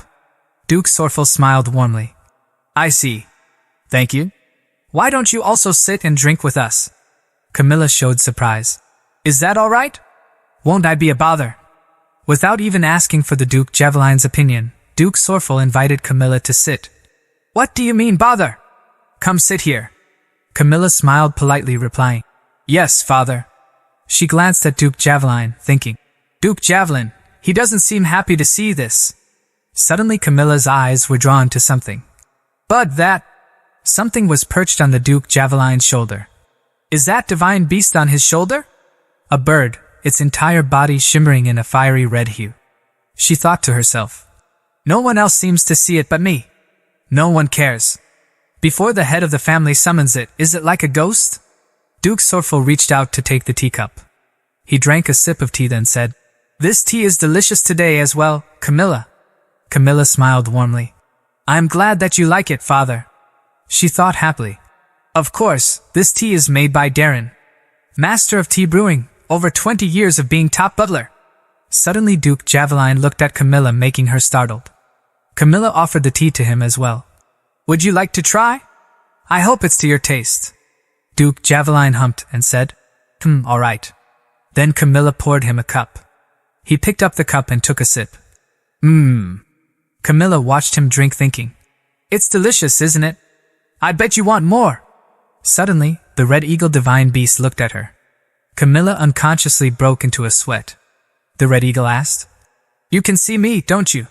Camilla flinched at the sound and realized the voice came from the red eagle. "What? What is this? I thought only the head of the family could hear the voice of the divine beast." The red eagle continued, "You have a very clear soul." Her expression stiffened awkwardly. "Stop talking to me." At that moment, the Duke Javeline quietly called out a name. "Jetty." A radiant light filled the room. The red eagle gradually grew up and became a mighty eagle. Then it perched on Duke Javeline's shoulder.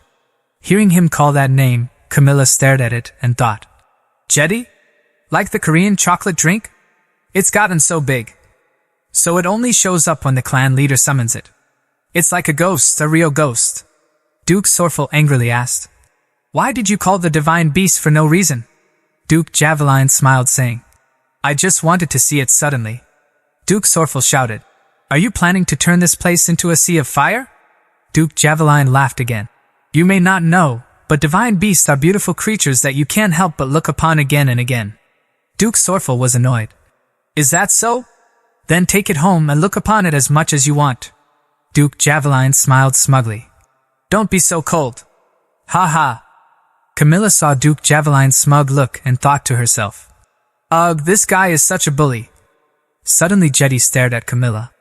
Then it flapped its wings and flew high. Finally, it landed in front of Camilla.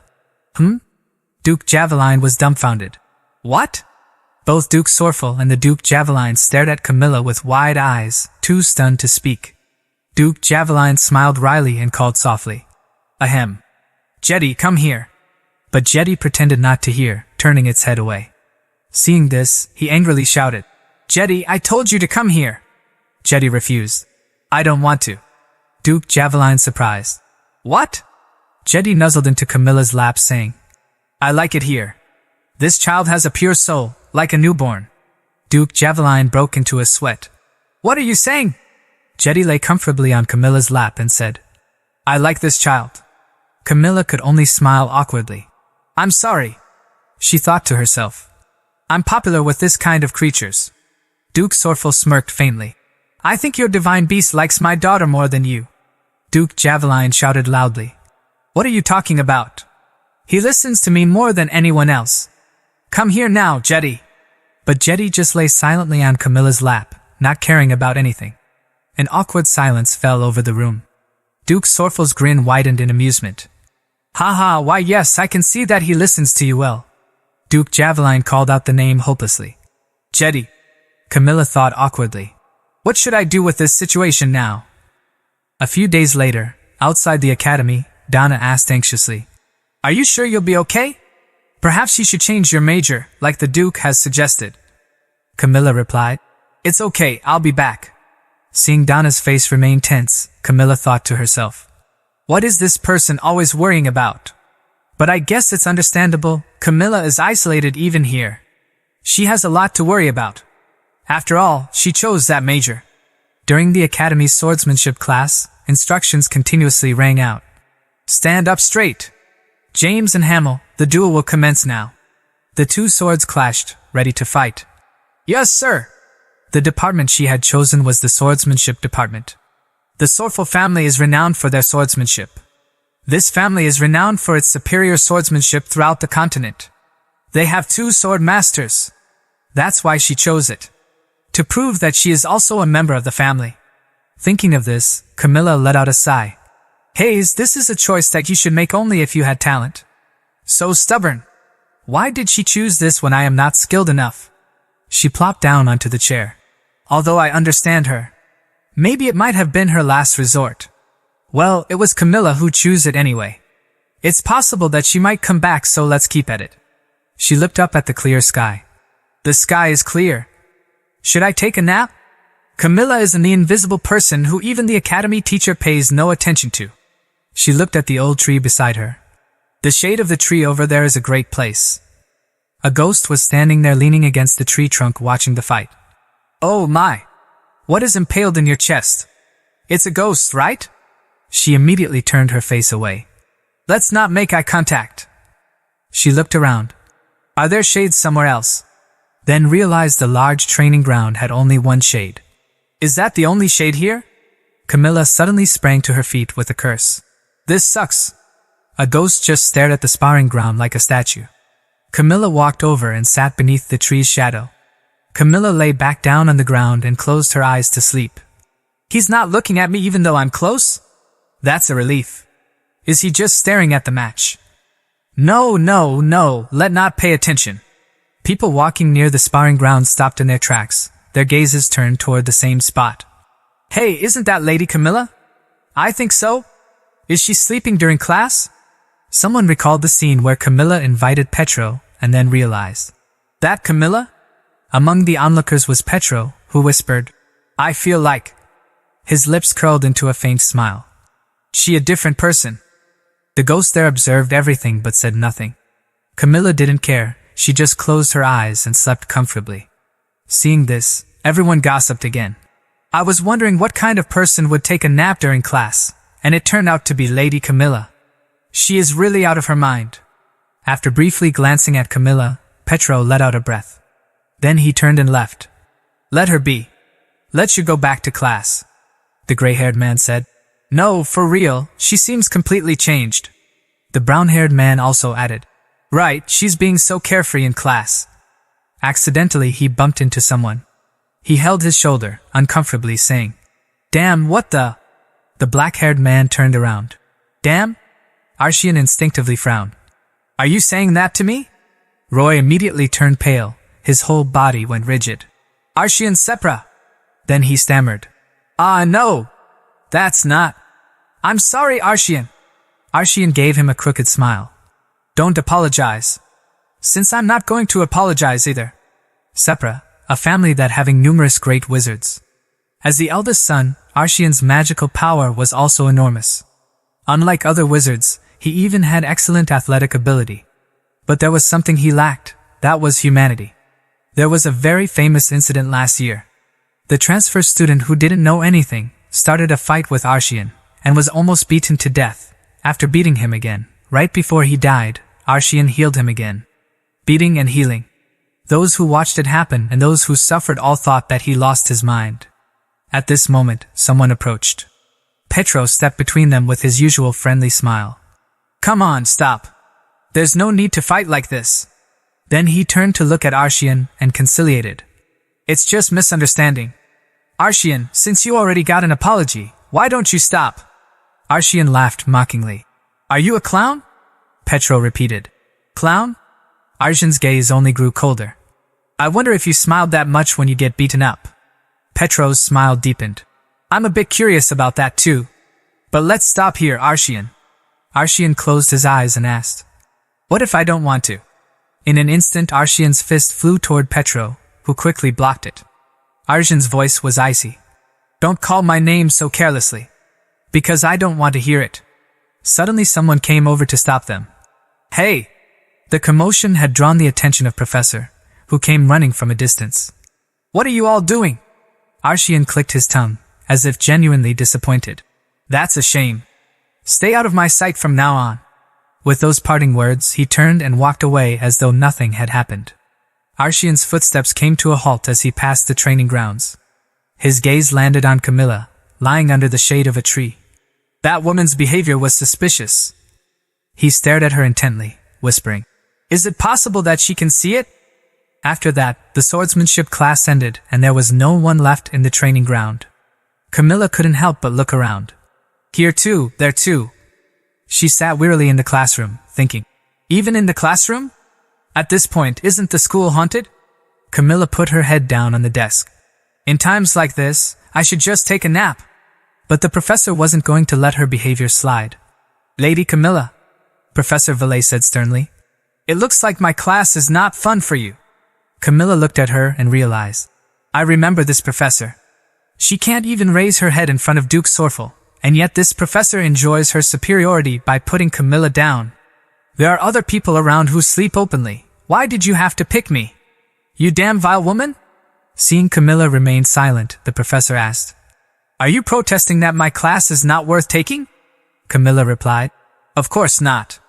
The professor continued, Or should I take this as your confidence that you can definitely solve these problems? Camilla was extremely angry in her heart. This woman, looking for trouble. Then the professor pointed at the board and said, Now, would you like to come out and solve these problems? Camilla frowned. So childish. I may not look like it, but I've graduated from S University. Because I'm an orphan, and I don't have any parents. Because I really didn't want to that I'm a lousy student because of those excuses. I didn't have enough time to sleep due to my life in the entertainment industry. But I never give up on my studies. Above all, I have watched Camilla's school days tirelessly over the past 20 years. I solved the midterm exam question they gave more than 10 times. She solved the problems with ease, leaving the professor speechless. Camilla gently put down the chalk. Then she crossed her arms and asked, Can I sleep now? The professor was sweating and stammering. Oh my! After all the classes had ended, Camilla climbed into the carriage returning home. She sighed, lying in the carriage. I stayed there for half day and it feels like I filmed 3 dramas. Why are there so many ghosts in that academy? I can't even go to the bedroom. Her eyes naturally began to close. The carriage is so soft that I feel sleepy. Outside, the sun was gradually setting behind the mountain peak. But soon, the coachman's careful words broke the tranquil air. Lady Camilla, you have arrived. Camilla stepped out of the carriage, yawning. I sleep well. Suddenly her eyes opened wide, sparkling as she looked up. She stared blankly at the sky. Come to think of it, this is my first time entering this world and leisurely looking at the sunset like this. She stood still for a moment, enjoying the sunset breeze. My situation is quite shitty, but the sky is so pretty today. Suddenly, she heard someone calling her name. Camilla. Duke Sorfel was standing at the entrance. Father? He said happily. Good to see you back. Camilla was surprised. Did he come out to greet me? A very ordinary greeting to his daughter after returning from school. Something I have never enjoyed before. Her eyes suddenly welling up with tears. The tears couldn't be held back and fell. I must be crazy. Why am I crying? Seeing this, Duke Sorfel was in a panic. Camilla? He hurried toward her. My child, what happened? Camilla fell into her sad past. This is my first time. I've never heard of someone welcoming me back home in my life. Even when I lived with my parents and at the orphanage. Because it was the cold darkness that always greeted me. Even when my mother died. When a man called my father came to ask for money, I didn't cry a single tear. Duke Sorfel gently wrapped an arm around her shoulders. The tears she had been holding back spilled over. Camilla finally looked up at Duke Sorfel. She gave him a bashful smile. Father, I'm home. She thought happily to herself. Saying things I have never said before in my life. I said it out loud for the first time. I had a really hard time today. Father. Duke Sorfel gazed at her silently for a moment, then gently stroked her head. Yes, welcome. A moment later in Camilla's bedroom. She had been repeatedly pounding her pillow in frustration. Oh my gosh, how embarrassing! Memories of yesterday flooded back. Why was everyone outside at that time? She vividly remembered the looks on everyone's faces. Even Ludwig and Ravi had looked at her with dumbfounded expressions. In her embarrassment, her stomach growled. I'm getting hungry. She got out of bed, sighing. Okay, I'm done being embarrassed. I'm trying to live. I can't starve here. Let's get changed and see what's in the kitchen. A moment later, Camilla finished getting ready and stepped out of her room. An unexpected figure was waiting by the door. Slug, why are you so slow? Camilla was surprised. Brother Ravi? She stared at him in surprise and wondered. What's up with him? Camilla smiled involuntarily. Did he wait for me? Then she walked past him and smiled, saying, What kind of slug is pretty like me? Ravi asked in surprise. Where does your confidence come from? She confidently replied, My face, perhaps? Hearing those terrible words made Ravi feel unbearable. I can't. Seeing his face about to vomit, Camilla said, Alright, I'll stop joking around, so don't make that face. Ravi sighed and pulled something from his pocket. Haze. Hey, take this. Camilla instinctively caught the object tossed at her. Huh. She looked at it in surprise. What's this? A bracelet? Ravi said. Throw it. Camilla asked curiously. What? Ravi explained vaguely. Throw it at someone you don't like. Camilla was very annoyed. Hey, can you give me a proper explanation? Ravi explained properly. It's a magic bracelet that can bind the opponent tightly. So, don't cry like a baby and just throw it at them. Camilla looked at the bracelet, her expression incredulous. What does he mean by giving me this? Did he think I was getting bullied at the academy? Thinking this, Camilla eventually burst into laughter. Then she ran after him. Oh, brother Ravi, let's go together. Ravi embarrassed. I told you to call me properly.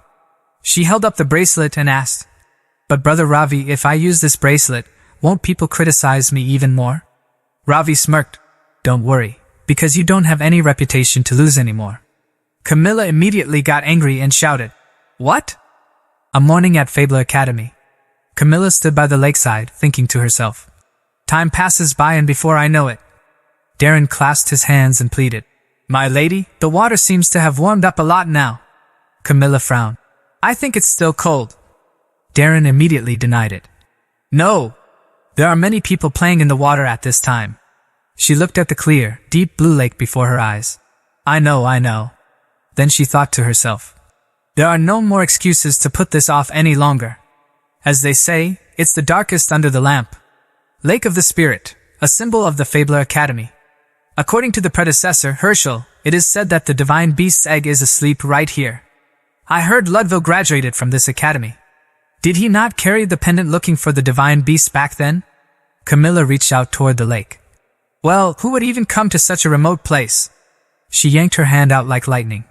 It's cold. Camilla glared straight at Darren. You liar! What do you mean it's... Darren burst into tears begging. Lady, Lord Herschel is anxiously waiting for you, Camilla said. Tell him to wait a little longer since he waited this long. Darren pleaded. Oh, my lady! Camilla stood up saying. Let's come back when it gets warmer. Then she angrily warned. And? Don't lie and cry every time. I won't be fooled anymore. Darren wiped away his tears. Aha, yes. Camilla asked uncomfortably. Do you need to follow me to the academy like this every time? Darren's sweat dropped. Lord Herschel is waiting for you so desperately. Camilla sighed. I know how you feel, but... The lake looks quite deep. Darren reassured her. You don't need to worry about getting lost in the lake. Then he excitedly said. I have already checked to see where the divine beast egg might be in the water. Just follow me. Camilla looked at his eager gaze, speechless. Ugh, she said. I've never been afraid of water. Well, I'll do it later. Just as she was about to exit the dense forest, a voice rang out from afar. Come on, don't be like this. The blonde girl refused. I have nothing to say. The man coaxed. Let's have a cup of tea. Camilla overheard and thought to herself. What is that old-fashioned line? That's so cringe. The blonde girl shouted firmly. I am not interested. The man let out a scornful laugh and said, Ha! You don't even know your place. Your family's not even that great, so how dare you decline me? Camilla paused, feeling very uncomfortable. Family? Not knowing one's place? The man grabbed her wrist again, his harsh words. Just say thank you and come with me. Do you know what family I'm from? How dare you? The girl resisted. Let go of me. Suddenly a calm voice cut through the scene. Perhaps it's not about how great your family is, but you yourself is the problem? The man was startled, quickly turned his head toward the source. Huh! Camilla crossed her arms and spoke coldly. Do you sleep during language class? No wonder you have poor vocabulary, not to mention terrible discerning ability. It's not that she doesn't like your family, she just doesn't like you. He flinched. Lady Camilla? Camilla smirked. I don't have to thank you for recognizing me, do I? Then he regained his composure. Are you here alone? Camilla wondered. So what? A mocking smile spread across his face. Hell, I can't believe this. You and her, you both are idiots who don't know their place. He threatened. You still don't know your situation? Shut up and leave. Camilla chuckled softly. My situation? Shouldn't you be more worried about yours? Camilla retorted. Jude Hebley, the second son of Count Hebley. 20 years old. You're a child of a concubine, not the countess, and has been acting uncultured since childhood. Jude angrily pointed at Camilla and shouted. What are you talking about now? But Camilla continued without hesitation. 3 years ago, on March 15th, the Count kidnapped the daughter of Viscount Sable and sexually assaulted her. What? I can't believe you're such a disgusting bastard. Anyway, a huge amount of money was spent to cover up the matter. Last year, with the Baron Jalen's second daughter. Camilla glanced at Darren beside her. Isn't he a complete pile of dog garbage? Jude glared at Camilla with a murderous look. What are you? How do you know that? But she only smiled faintly. I know, I'm curious too. Darren pointed at him shouting. That bastard is such a trash. My lady! Camilla also wondered silently. How does the butler know all of this? Jude's eyes flashed with hatred. Hey! He approached and grabbed her collar. I told you to answer. How did you know? He gritted his teeth and growled. Answer me now. Even when my mother died. When a man called my father came to ask for money, I didn't cry a single tear. Duke Sorfel gently wrapped an arm around her shoulders. The tears she had been holding back spilled over. Camilla finally looked up at Duke Sorfel, she gave him a bashful smile. "Father, I'm home," she thought happily to herself. "Saying things I have never said before in my life? I said it out loud for the first time. I had a really hard time today. Father." Duke Sorful gazed at her silently for a moment, then gently stroked her head. "Yes, welcome." A moment later in Camilla's bedroom. She had been repeatedly pounding her pillow in frustration. "Oh my gosh, how embarrassing!" Memories of yesterday flooded back. Why was everyone outside at that time? She vividly remembered the looks on everyone's faces. Even Ludville and Ravi had looked at her with dumbfounded expressions. In her embarrassment, her stomach growled. I'm getting hungry." She got out of bed, sighing. "Okay, I'm done being embarrassed. I'm trying to live. I can't starve here. Let's get changed and see what's in the kitchen." A moment later, Camilla finished getting ready and stepped out of her room. An unexpected figure was waiting by the door. "Slug, why are you so slow?" Camilla was surprised. "Brother Ravi?" She stared at him in surprise and wondered, "What's up with him?" Camilla smiled involuntarily. "Did he wait for me?"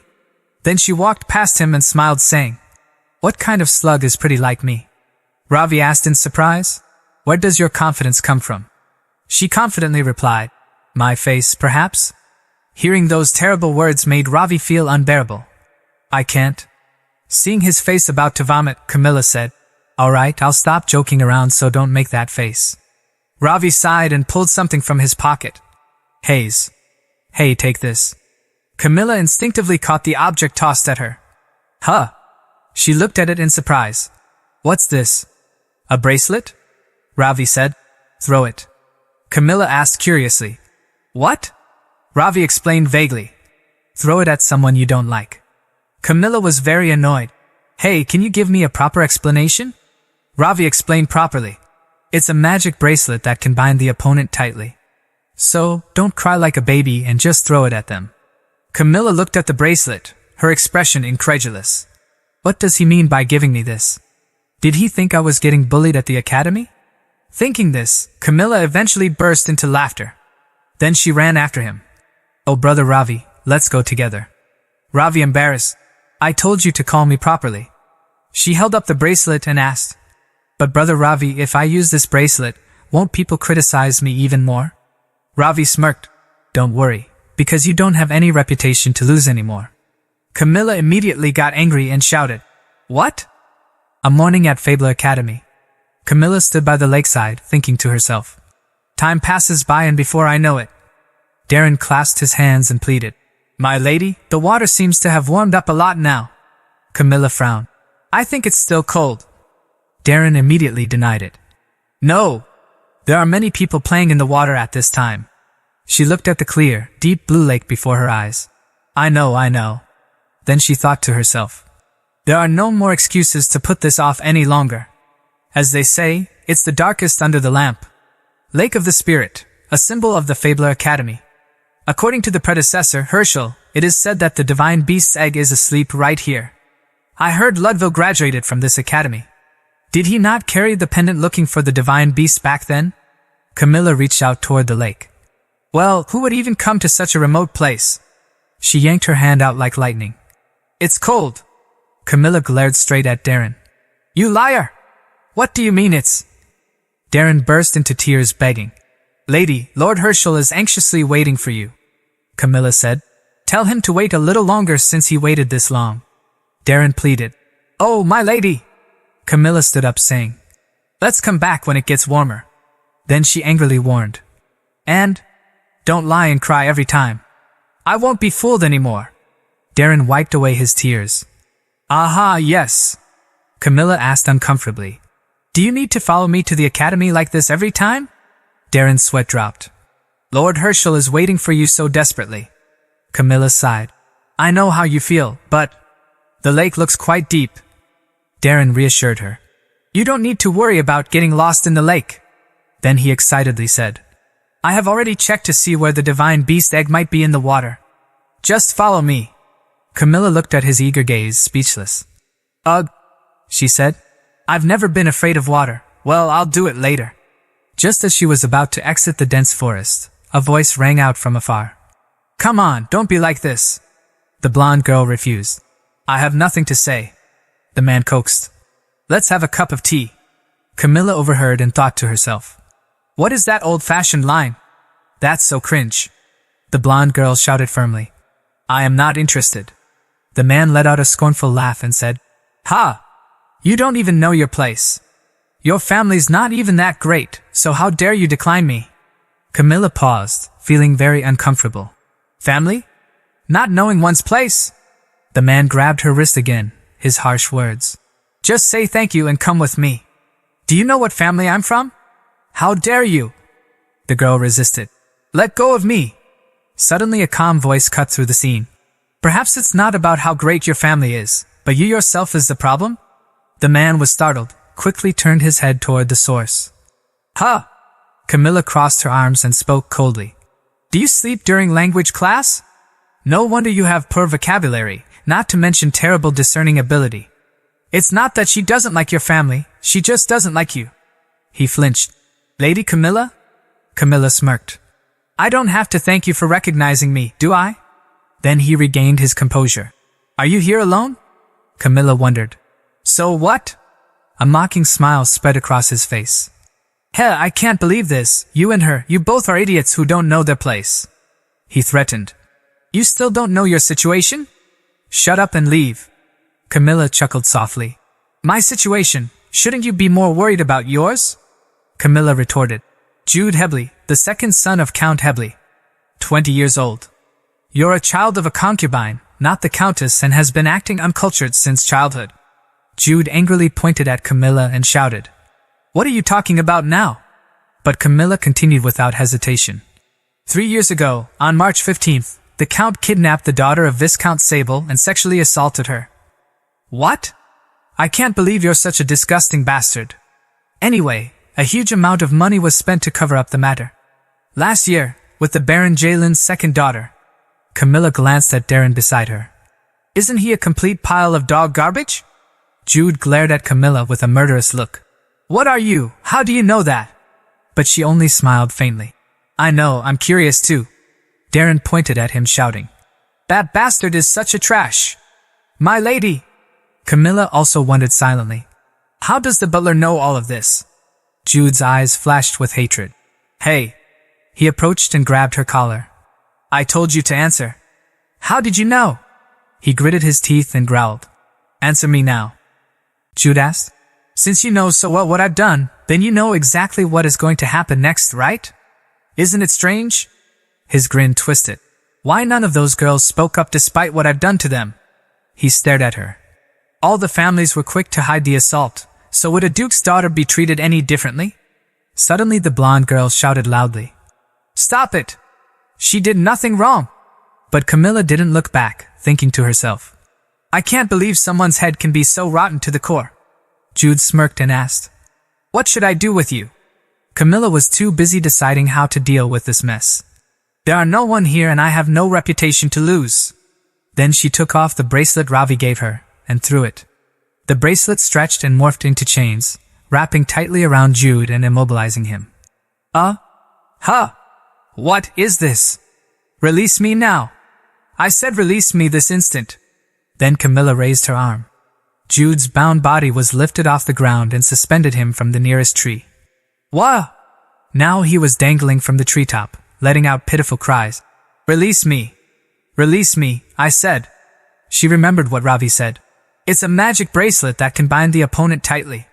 So, don't cry like a baby and just throw it at. Camilla glanced at the suspended Jude, smiling smugly. This is absolutely useful. Nice, brother Ravi! Camilla angrily threatened. If you keep being noisy, I'm going to drop you from that height. Despite your ugly face, I guess you don't want to die after all. Jude quickly clamped his mouth shut, realizing her meaning. Eek. Cold sweat ran down as he thought. If I fall from here. Even as she felt a twinge of panic inside, Camilla maintained a calm expression. But how do I untie him? He never gave me any instructions on releasing. Suddenly voices came from afar. Jude? What are you doing there? You weren't coming back, so we came to check on you. 3 more men appeared, walking into view. Didn't you say you were fine by yourself? Seeing them, Jude's face lit up with hope. Hey, guys! Get that girl, get her!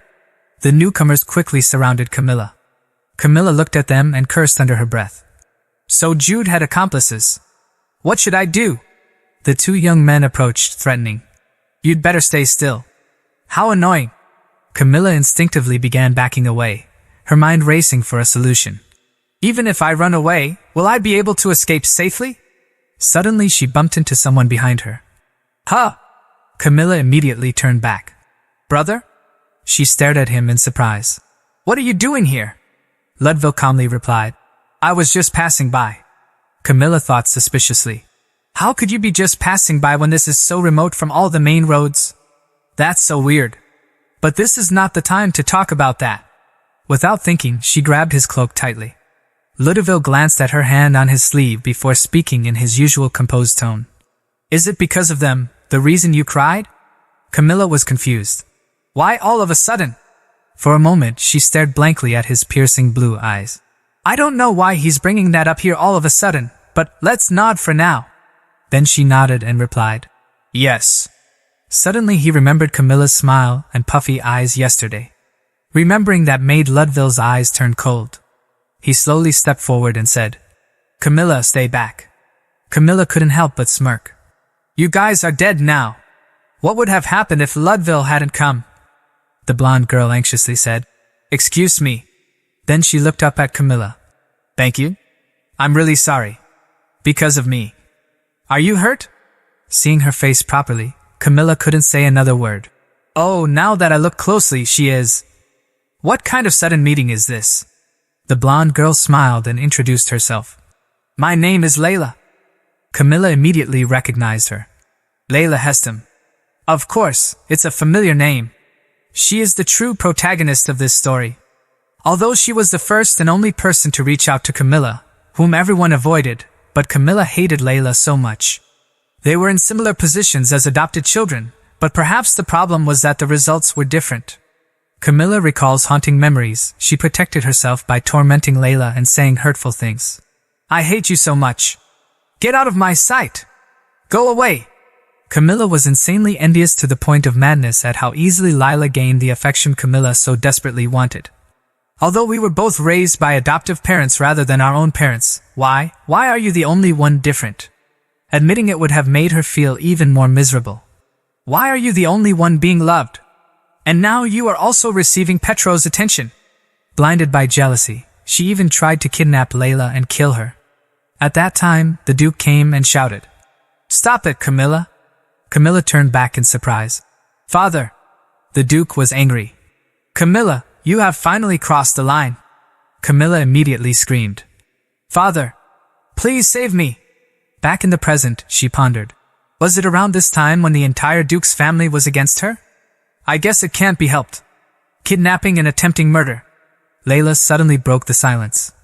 You are Lady Camilla, aren't you? Camilla stared indifferently at the bright smile of Layla. Come to think of it, she transferred to a new school around this time. She is the person who interacted with Camilla the most. I forgot. Layla spoke again. Excuse me. Camilla stepped closer to her, reached out her hand. Seeing Layla looking slightly dazed, Camilla asked, Are you just going to sit there? Layla finally returned her smile and gently took Camilla's hand. Thank you. Camilla quickly supported her with her other hand. If you're grateful, don't follow someone like that all alone no matter why he forces you to follow him. Layla replied shyly. I wasn't following him. Camilla's expression turned incredulous. Then? Layla bashful smiled. I was following Lady Camilla.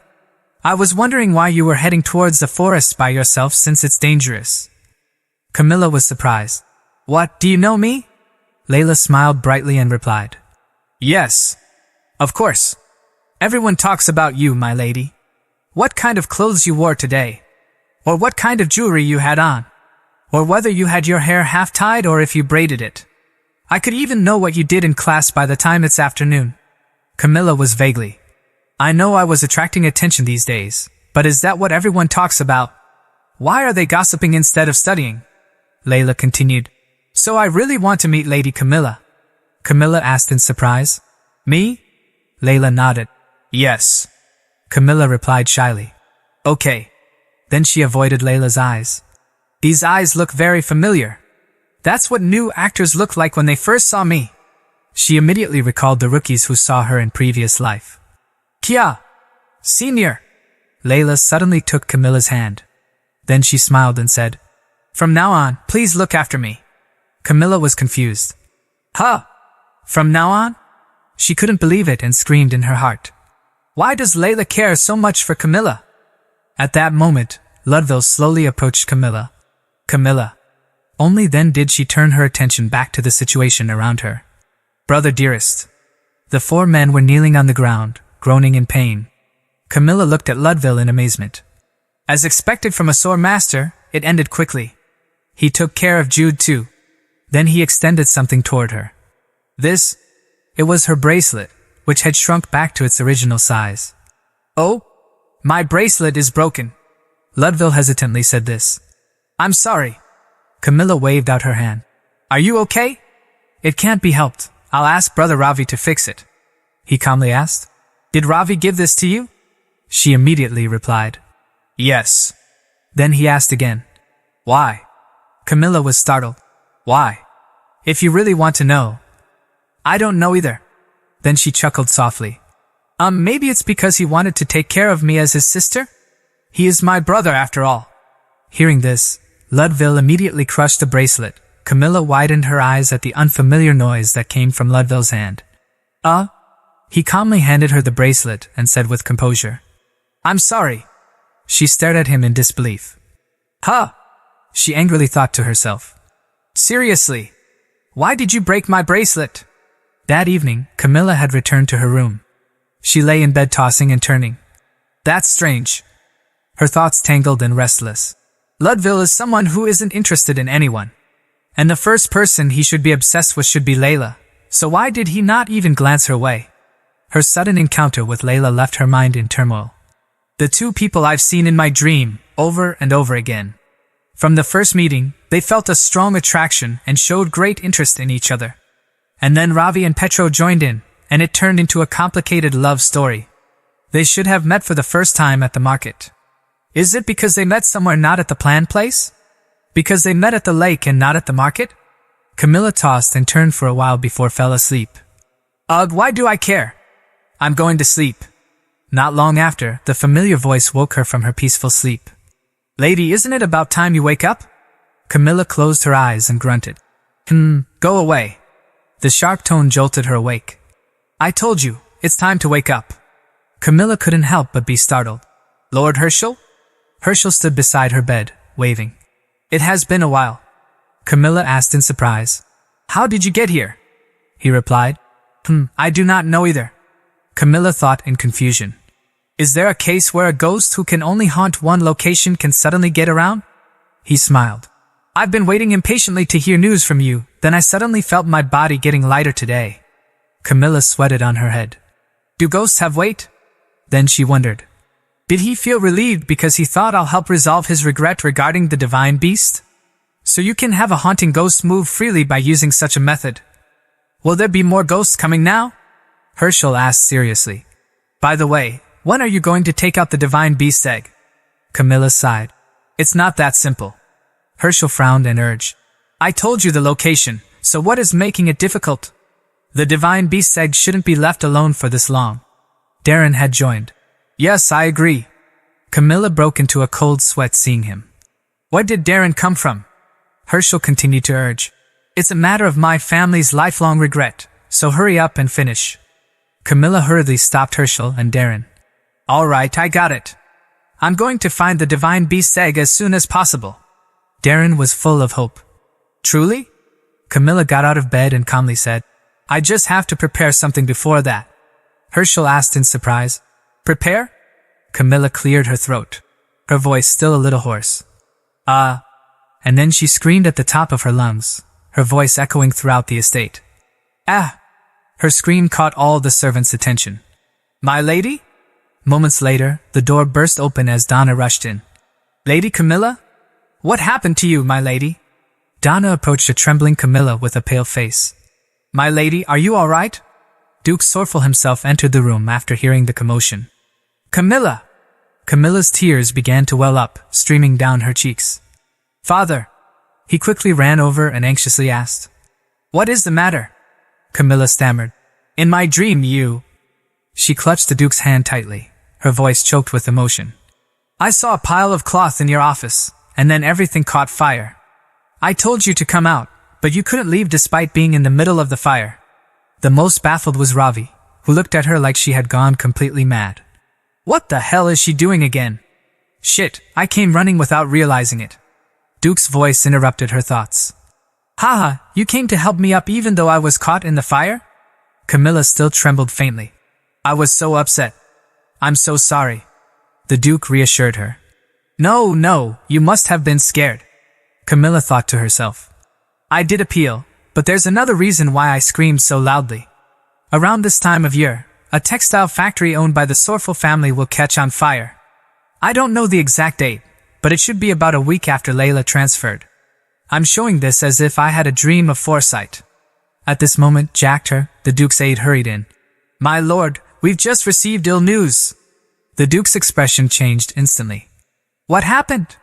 Jactor immediately reported. "A big fire broke out at a textile factory in the Burke area. They say there are no casualties because it was late at night, but I think it will be difficult to operate the factory for a while." The Duke left the room after Camilla stopped crying. "What kind of—" "Let's discuss further in my office." Others in the room also looked at her in surprise. "Did you hear that? What Our Lady just said, and then this happened. I'm sure it's just a coincidence." When Camilla heard them discussing like that, it was exactly what she wanted. She smiled awkwardly. "This is just the beginning." Not long after, a carriage was moving on the road. Darren asked in confusion, "A bait?" Camilla nodded. "Yes." Herschel didn't immediately grasp Camilla's point. "It's not like we're going to catch a fish." "But suddenly, why?" Camilla explained. "Think about it. What will people say if I suddenly find a divine beast egg?" Herschel crossed his arms. "Everyone will rejoice." Camilla sighed. "Of course they'll rejoice, but only for a short while. What comes after that?" Herschel frowned. "After that?" Camilla continued calmly. "Wouldn't I be bombarded with questions about how I knew where the egg was? And honestly, what if I told them that the late Lord Herschel told me this? Won't they say that the Duke's daughter finally lost her mind? Anyway, that's why I need to make excuses." Herschel pondered. Then he asked doubtfully, "Are you going to say that you saw the location of the divine beast's egg in your dream? Would people believe that?" Darren agreed. "I also think the same." Camilla's lips curled into a faint smile. "And that's why we need to sprinkle more bait." The carriage she was riding came to a gentle stop. "Lady, we're here." Camilla slowly stepped down from the carriage. The two spirits floating behind asked, "Why here?" She replied, "I'm going to buy ingredients for the bait." Herschel thought for a moment, then said, By the way, how did you know there was going to be fire in the textile factory? Is it really a coincidence?" Darren was also like him. "I'm curious too. How did you know?" Camilla evaded. I'm busy right now." At the luxurious Sorful mansion, Count Shaylin was following the butler into the mansion. "I think it will take some time to get the factory running again," Rube respectfully replied. Fortunately, there were no casualties. Count Shaylin stopped abruptly. "Huh!" In front of him, Camilla was walking. "Long time no see, Lady Camilla." She greeted him with a serene smile and an elegant nod. "Long time no see, Count Shaylin. I guess you came because of the factory?" Shaylin's face stiffness. "Ah, yes." He looked a little surprised. "Does she know that I am the one in charge of the factory? I thought she wasn't interested in her family's business." "I'm surprised." Camilla offered him a word of comfort. "Don't worry too much. Have you heard this?" She subtly hinted at something to reassure him. "It is said that blessing and misfortune always come together in a set." Then she let a faint smile linger on her lips. "I have a present for you, dear Count." Count Shaylin's eyes widened in surprise. "What is this?" Camilla handed him the gift box she had been holding. "It's a blessing." Shaylin received the gift box and asked, "May I open it?" She nodded. "Of course." Count Shaylin awkwardly untied the ribbon and opened the box. "This is—" The Sorful mansion buzzed with excitement. Camilla's recent miraculous predictions left everyone in awe. "Did you hear? I heard that the Countess Shaylin is finally pregnant with a child." But did you know that the first to tell this fact is Lady Camilla? She suddenly gifted Count Shaylin with baby shoes. She told him that he'll need it. Not only that, it was a baby girl's shoes. I wonder if that means that the baby will be a girl? Not too long ago, Viscount Basil got a new business partner. But when the lady saw that person, she shook her head. The Viscount had a bad feeling, so he investigated further to find that he was a scammer. Our lady guessed that the head maid's mother had passed away. She apparently told her to quickly go home because her mother just passed, right? Maybe that dream she had about the fire wasn't just a coincidence. Right. It's so amazing. She's more talented than the famous fortune teller at the capital. This time in the Duke's room. The Duke spoke up. Camilla, she replied. Yes, father. He shared in the amazement but also harbored concerns. How could this be happening? I'm hearing that you may be having dreams of foresight. Camilla hesitantly said. I don't know either. Sometimes I see things in dreams, but sometimes, when I see someone specific, I see things in my head. The Duke anxiously asked. Do you feel any pain anywhere? She smiled brightly. Don't worry, father, it's nothing like that. He instructed. Well, if you feel something strange with your body, you must come and talk to me, all right? Camilla replied. Yes, father. She suddenly paused, as though she had something more to say. By the way, she lowered her head and whispered. Lately, I've been having this same occurring dream. The Duke startled and asked. Same dream? Is it a bad nightmare? Camilla denied, meeting her father's gaze to reassure him. No, that's not it. But first, I'll look into it before I tell you. The Duke's face grew serious. It's not anything dangerous, is it? She shook her head. It isn't at all. Then she smiled and thought to herself. Now I'm done with spreading my bait. It's time to go look for that divine beast's egg. She quickly came to the lake shore. Camilla exhaled a deep breath again and again. Although I don't have any confidence in my swimming, still, at least I have a ghost who'll guide me. Camilla glanced at the two ghosts standing beside her. You are certain that the lake isn't that deep, right? Darren were brimming with excitement. Yes. Just trust me and come. Since it's not too deep, I'm sure we'll be able to retrieve it right away. Darren prepares to jump into the water. Then let's start. I'll head on first. Camilla put one foot in and exclaimed. Ah, so cold. She looked down at the water and observed her surroundings. Ugh, it really is freezing, but the water is very clear. When they reached the middle of the lake, Darren called to her. It's right here. My lady, here is the divine beast's egg. Camilla replied. I got it. Then she also dove into the lake. Her vision extended far into the distance. Before her eyes appeared a ball, she wondered. Is it that glass-like ball? Camilla quickly retrieved the object. She smiled, clutching it tightly in her hand. It's quite pretty. She was already at her limit for holding her breath and couldn't stay down much longer. Ugh, I must hurry and swim up. Just as she was about to head back up, her eyes widened. Someone was swimming rapidly toward her, face tense. Ah? Donna? Donna lifted her up to the water surface and shouted. My lady! You mustn't die! Camilla's eyes gradually faded. I can't breathe. I can't breathe. Camilla got out of the lake and lay motionless for a while. When Camilla came to, Donna anxiously asked, My lady, are you all right? Camilla coughed intermittently. You cough. She thought to herself. I lost consciousness because of you. Then she urgently rummaged through her clothes. I got the divine beast's egg. Camilla turned and stared intently at Donna. What are you doing? Why are you here? Donna cried. My lady, how could you do this? Camilla wondered. Do what? Donna asked, crying. Why did you jump into the lake? Why are you trying to die? Camilla replied. I think there's a misunderstanding here. But Donna interrupted. If you die this time, it really will be the end. Camilla was bewildered. Her face hardened. Huh? This time? What did you just say? Donna continued. I'm saying, you can't go back to the past like last time. Camilla was shocked by these words. What are you? That afternoon, at the Duke Sorfel's mansion, Camilla had also returned with her drenched appearance. The servant greeted her with exclamations of surprise. Oh my! My lady! Are you all right? Suddenly, a large cloak enveloped her. Ludville's eyes turned cold. Is it them again? Camilla was silent for a moment without saying anything. Then she shook her head, softly declined and resumed walking. I'm going to get some rest, brother dearest. Ludwig quietly watched her from behind. In Camilla's room, 2 ghosts following her called her name. Child. My lady. Camilla addressed Herschel and Darren, who had followed her in. Both of you, please leave. Darren worried. But... She glanced back with an ice voice.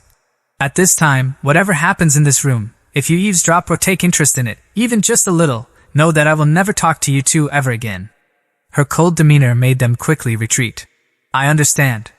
After they left, Camilla sat solemnly in her room with her arms crossed. She called out, You are outside, right? Come in. Donna stepped inside. My lady, first, at least have some warm tea. Camilla cut her off sharply. Never mind that. Who are you?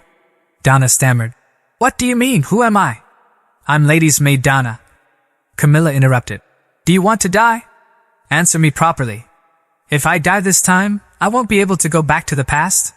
What does that mean? Finally, she voiced the conclusion she had reached. How I came to this world, and what is going on right now, you know something, don't you? Donna nervously clutched her skirt. She bowed her head. I will tell you the truth. Finally she straightened up, sighed deeply, then gave a surprising answer. I'm a soul caretaker, up until recently.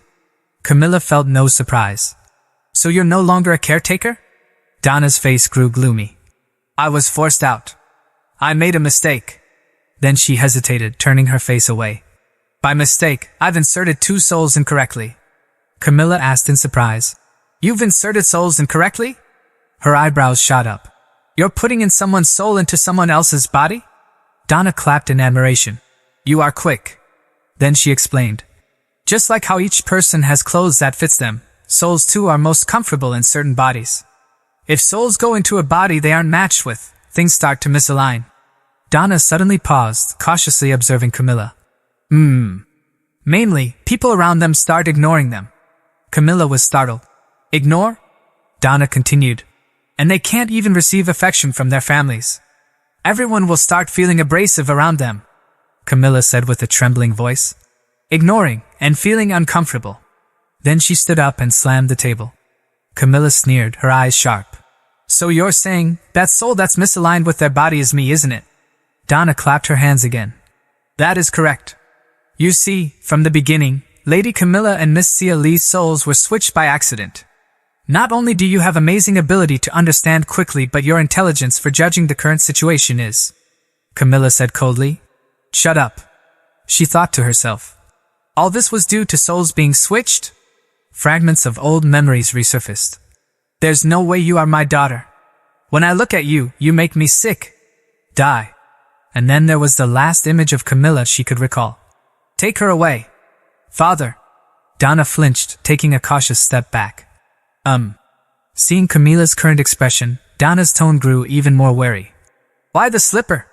Camilla crossed her arms and looked down coldly. So, you're saying this should have been my true body? Donna knelt down, now clearly frightened. You are correct. Camilla couldn't understand it, gritting her teeth. What's the reason? Donna stammered. Reason? Camilla shouted. If you knew you made a mistake, why didn't you return the souls back to their original bodies?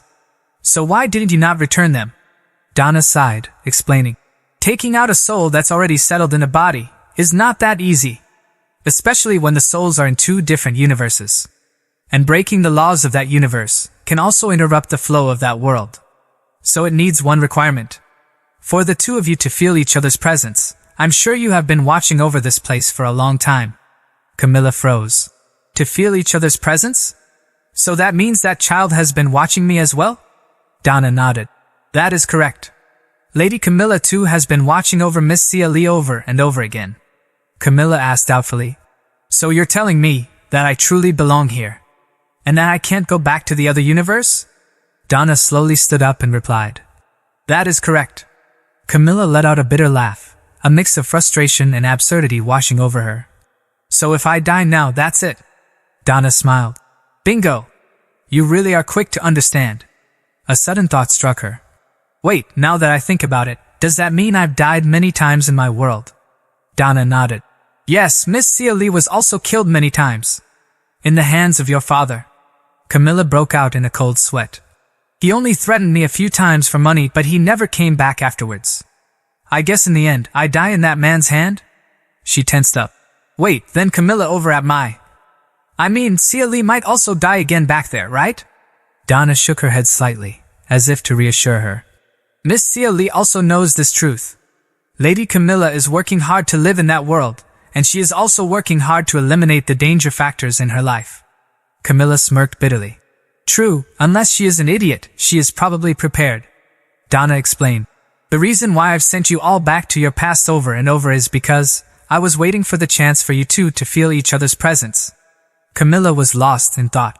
Sia Lee. It's my name, and yet it feels unfamiliar. Then she angrily asked. Regardless, why does it take so long to feel each other's presence? Donna avoided her gaze. I didn't think it'd take this long either. I don't have much power over this, so... At least the Lady Camilla who was here have felt the presence of Miss Sia Lee in the other world in her final moment, so this long cycle is finally broken. Camilla whispered. Feeling my presence in her final moment? Then she recognized. A scene flashed through Camilla's mind. That ghost. That was the true Sia Lee. As if reading Camilla's mind, Donna nodded and continued. If we lost that timing, then you two would still be stuck in your cycle. But at that moment, you two felt each other. Donna's self-satisfied expression, as though she had achieved something incredible. So in both worlds, a crack opened, and you two were able to switch places. Camilla unconsciously tightened her grip on the shoe in her hand. Why are you so proud of yourself? I'm gonna ugh. Donna flinched, raising her arms. Eek. Camilla sighed. I can't just beat a woman or anything. Donna smiled brightly. Oh? Are you unhappy that I'm female? Camilla's eyes began to blur. Huh! Suddenly, Donna disappeared, and a man stood before her. Let me formally introduce myself. Then he bowed and smiled politely. My name is Dorman. Camilla wondered. Dorman? Dorman shook his head. No, Dorman, this is my original form. Camilla asked in confusion. No matter how I see it, you're a man? Dorman explained. We do not really care about our gender, but if you need to specify, then yes. Camilla asked in disbelief. So why were you a woman? Dorman bowed politely. Of course, that's because I wanted to support Lady Camilla more closely, and I believed that being a woman was more suitable than a male form. Camilla's face darkened. Wait, didn't you assist in bathing me? Dorman avoided her gaze. Like I've said, we do not really concern ourselves with our gender. Camilla shouted. Shut it. Dorman cautiously continued. Regardless, I've been forced out, and so I no longer have much power. I can't even see any spirits anymore. Camilla thought to herself. Can't see any spirits anymore? Then she sighed. So the reason why I can see ghosts is due to the fact that my soul was switched. Dorman shook his head. No, that's not true. That's just a power you were born with. Then he continued. As long as you two live a full life you were supposed to be given, then I may be able to return to my job. Camilla was angry. Anyways, the reason why we died horrifically over and over is all because of you. Camilla pointed at Dorman and shouted loudly. Call your superior. He nervously asked. Why all of a sudden? She said. When an employee makes a mistake, then the supervising manager should take full responsibility. Dorman stammered. But we are doing our best to rectify our mistake. Camilla retorted. Rectify what? What the hell did you all even do? Dorman desperately said.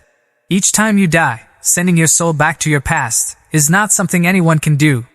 And we did our best so that you can feel each other's presence without harming both worlds. Camilla softened her voice. That's none of my concern. Dorman continued. Sia Lee is born with many talents. All we can provide is many more blessing and luck. Camilla asked in surprise. Blessing? She thought to herself. Well, it's true that any drama or movie I chose to do was a blockbuster hit.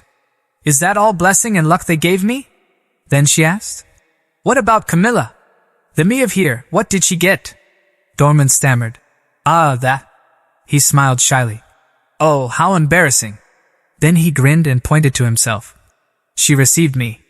I'm right next to her and supports her fully. Camilla indifferently said. So my benefit is having you by my side? Dorman smiled and replied. That's correct. Camilla immediately threw her slippers at Dorman and shouted. Get out. Her room became quiet. Camilla changed out of her wet clothes, sat in front of the mirror and let out a deep sigh.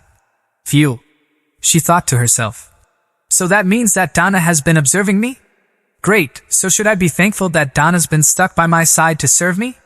She gritted her teeth. But to begin with, if Donna didn't make that mistake, none of this would have happened. So useless, for real. She glanced at the divine beast's egg she had retrieved and placed safely in a corner. Well, anyways, I have safely collected the divine beast egg. The egg safely tucked away in her pocket. I'd better give it to the Duke right away. Then Camilla left her room. The moment she stepped out, the people of the Duke's household chatted naturally with Dorman. Dorman, please assist me with this. Dorman, remember to come and eat your snacks later. Camilla was extremely surprised. Huh? Dorman saw her, smiling. Ah, Lady Camilla. Camilla immediately asked. What's this? Why are they acting so naturally around you? Even though you've changed your gender? Dorman replied. Ah, about that. He smiled knowingly. It's one of the few special powers I have while I'm with Lady Camilla. Whatever form I take, everyone will accept me naturally without suspicion. Camilla was speechless. So that's one of your leftover abilities? Camilla sighed and said, Never mind, I don't need you to stick next to me. It's not like I'll die just because you're not with me. And also, if I was going to be like this, you should have said something. If I had known about this in my previous life, then I would have at least lived with the hope knowing that everything will be better once our souls switch. Dorman awkwardly replied, That's not within my authority. He explained, It's forbidden to tell the truth until the souls are back to their original bodies. That's because the unstable souls are more fragile and can easily break. Camilla looked genuinely aggrieved. So what have you done so far to help? Dorman was silent for a moment, then replied, Shall I brew you some tea? I'll immediately clean your room. And also I'll do your laundry. Camilla was speechless. You're quite useless. It's a waste to have you around. Dorman was heartbroken with tears in his eyes. Wah, no, my lady, that's so cruel. Realizing further conversation was meaningless, Camilla started walking away. I'm leaving. Dorman stood behind crying and looking after her. My lady. Then Camilla walked along the corridor to Duke Sorfel's office. Suddenly she noticed someone in front of her. Rube. Rube also noticed her approach and turned to her. Ah, my lady. She asked. Is father inside? Rube replied. Yes, he's currently with a guest. Duke Javeline is here. Camilla surprised. Oh, is that so? She thought to herself. Oh dear, I wanted to give this to him when he was alone. Rube glanced at her still damp hair, concerned. Anyways, are you alright, my lady? Your hair. Camilla surprised. Then she remembered. Oh right, my hair is still damp. She immediately made up an excuse and said, It's nothing, I just went for a swim. Rube wondered. You went swimming in this season? Camilla coughed. Ahem, well my body felt too hot lately. Rube clicked his tongue softly. Does that mean I should turn off the fire in the fireplace in your room? Camilla immediately objected. No, it's cold at night. Rube thought doubtfully. She's a lady who's always been cold during this time of the year, but she went swimming? Camilla awkwardly explained. Ugh, I was just searching for something. Don't look at me like that. At this moment, a calm yet weighty voice interrupted their conversation. What were you searching for? Camilla saw Ludville and called out. Ah, brother dearest. He asked. Are you here to see father? Go inside. Camilla hesitated. Ah? That's true, but... She forced a smile and said, Ahaha, I'll just come back later. Rube saw this and said, It's alright, so please head in. I believe Duke Javeline wanted to see you. Camilla was about to leave, stopped, and tilted her head. If you say so. She thought to herself. Why doesn't anything go the way I want? Then Rube knocked lightly and entered the office first. Pardon me, my lord. As soon as the door opened, Camilla froze in surprise. The divine Red Eagle, Jetty, greeted her as she entered. You're finally here. Camilla whispered. Jetty? Jetty paused mid-flight. Its crimson eyes were fixed on Camilla's waist. Oh, you finally found it. Then Jetty landed on her shoulder and said, You really have a nice soul. She thought to herself. I guess he knew right away because he's also a divine beast. Looking at him in this size, I guess Duke Javeline hasn't summoned him yet? Duke Sorful saw his daughter and said, Camilla, come in. Camilla respectfully replied, Yes, father. Duke Javeline saw her and also looked friendly. Good to see you again. Camilla was baffled. Ah, yes, hello. She thought in confusion. Huh. Why is he acting so friendly now? How strange. Then she stepped forward. Suddenly a strange sound began to echo, causing everyone to stiffen. Camilla quickly covered her ears and wondered, What's this sound? The source of the noise was the pendant worn on Duke Sorful's chest. Now, it was glowing and vibrating intensely. This is... Duke Sorful was extremely surprised. Does this mean the egg of the divine beast is nearby? Camilla looked at it and thought, It's the pendant that awakens the divine beast's egg. She was slightly startled, reaching into her pocket. I heard that it reacts when the egg is nearby, so that's what happens. I guess now I know. Rube suddenly also noticed the light on Camilla's body. My lady, that light in your pocket. Duke Sorful stammered in disbelief. Camilla, is that perhaps? Camilla nodded. Yes, it's the divine beast's egg. At some point, Herschel had appeared with a deeply emotional expression. Camilla, you've succeeded. I'm so proud of you. Camilla was startled. He really popped out like a ghost. Wait, he is a ghost. Then she retrieved the egg. Duke Sorful brought the pendant closer to the egg. Then a bright light filled the room. The white tiger, the divine beast that symbolizes the Sorful family. When the white tiger cries out, the enemies will become deaf, and with just one step of the white tiger, rivers of blood will flow. Before them was a white tiger, the emblem of the Sorful family. With one step, their surroundings become blood. Camilla saw the divine beast and was surprised. Huh. In the spot where the divine beast's egg had been, a tiny white tiger cub appeared. Q. Camilla wondered in confusion. This is a kitten? A tiny creature smaller than an adult's palm sat down, crying. Q. Duke Sorful was extremely moved. Finally, Camilla doubted. I thought it was a white tiger. So why is there a kitten? Herschel's eyes shone with emotion as he gazed at the tiny white tiger. You are finally awake, my pretty little one. Camilla shot a dubious glance. Is this really a divine beast? Herschel explained briefly. It's because it couldn't wake up for so long. It was always small, but soon it will reveal its true powers, so do not worry. Camilla turned her gaze back to the white tiger. Then I'm glad to hear it. At that moment, the tiny creature, still wobbling around, raised its head. Then it lowered itself down and jumped onto Camilla. Q. It began nuzzling against her. Q. Camilla froze. Hey, go away, go over there. Unable to push the small creature away, Camilla awkwardly pulled her hand back. But the divine beast continued to chase her hand, moving persistently. Q?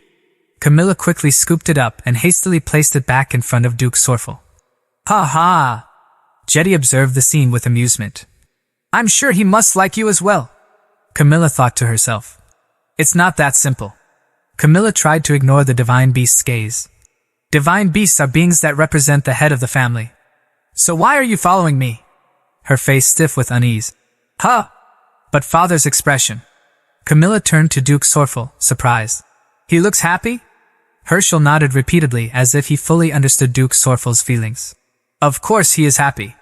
Consider how humiliating it must have been to be told for 100 years that they are a duchy without the divine beast. Camilla was confused. Is that so? Her eyes gradually dimmed. Maybe because I feel relieved from my anxiety, I feel suddenly. Duke Sorful immediately jumped up, looking at her with a worried expression. Camilla? Camilla's legs gave out, and she fell to the floor immediately afterwards. After that, Camilla was brought back to her room while unconscious. Dorman anxiously brought the medicine. My lady, please take this medicine. In her unconscious state, Camilla said. I got it, so please lower your voice, Dorman. Pierre also said from the side. If I was alive, I'd have given something nutritious. Camilla was very grateful. Thank you for your thoughts, Pierre. The Duke worriedly said to the maid. Why isn't she waking up? Call a different doctor. Camilla thought to herself. Father, don't blame the doctors. I just a bad cold. Herschel said worriedly. Child, please wake up. I have something to give you. Camilla said unconsciously. You promised me, Herschel. Darren was tearful. Lady Camilla. Camilla wanted to comfort him. Please don't cry, Darren. During this time, a hand reached out and patted her head. This hand, Camilla recognized. Is this Brother Ludville? Ravi said. Hey, I fixed the bracelet, so wake up. Or else, I'm going to break it again. Camilla thought. I can't believe this. Ravi, you're so rude to your sick sister. Not long after, Camilla gradually opened her eyes. She blinked and whispered, something warm is next to me. She lifted the blanket and saw the white tiger lying on top of her. Camilla startled and grabbed its neck. Why is this here again? The white tiger kept nuzzling against her and licking her hand repeatedly. She thought to herself, no matter how I look at it, it looks like a cat. Camilla turned when she heard a noise outside. Doorman entered, moved. Oh my lady! You're awake. Without waiting for her to respond, he dashed out of the room again. Wait just a moment. A moment later, Duke Sorful quickly arrived. Camilla. He strode to her bedside and placed his hand on her forehead. Phew.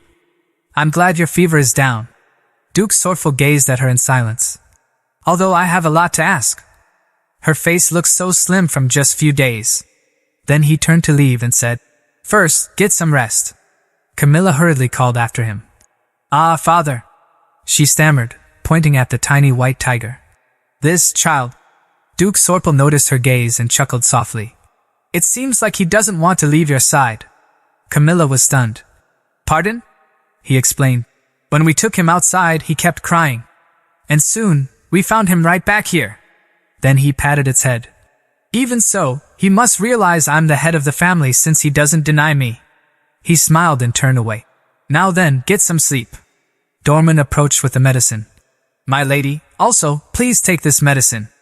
After everyone left the room, only Camilla and the white tiger remained.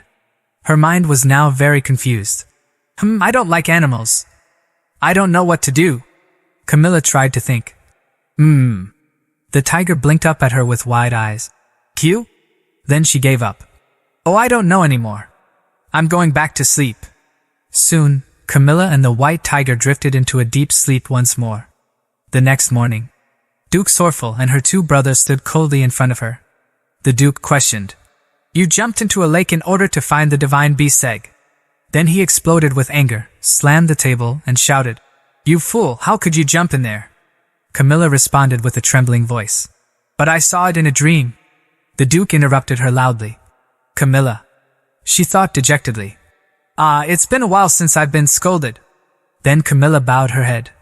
I'm so sorry. But I made sure that there was no one around before I jumped in. So I don't believe I'll bring harm to the duchy. Hearing this, all three men were stunned. Seeing her misunderstanding, they sighed in unison. What are you saying? That is not the issue here. That's not important. Hey, are you an idiot? Why are you saying that right now? Camilla blinked, clearly confused. Wait, what? Wasn't I being scolded because I'm Lady of Sorful and I acted irresponsibly? The Duke let out a sigh. So in the future, do not act recklessly. Camilla innocently replied. But it wasn't all that reckless. The Duke immediately got angry. Camilla! Camilla finally relented under their combined stares. Yes, I understand. The white tiger had climbed onto her shoulder at some point. Camilla asked softly, You're here again? Why do you keep following me? Duke Sorful explained her question. It's because divine beasts like to take in others' energy. Camilla looked at the tiger, still licking her face with newfound astonishment. Energy? Divine beast likes to grow by eating humans' pure energy. So that's why it wants to be next to you all the time. Then she wondered as it licked her. Is that why it keeps licking me? The Duke smiled faintly, as if guessing her thoughts. Haha, holy beasts can grow just by being next to a being with the energy they like.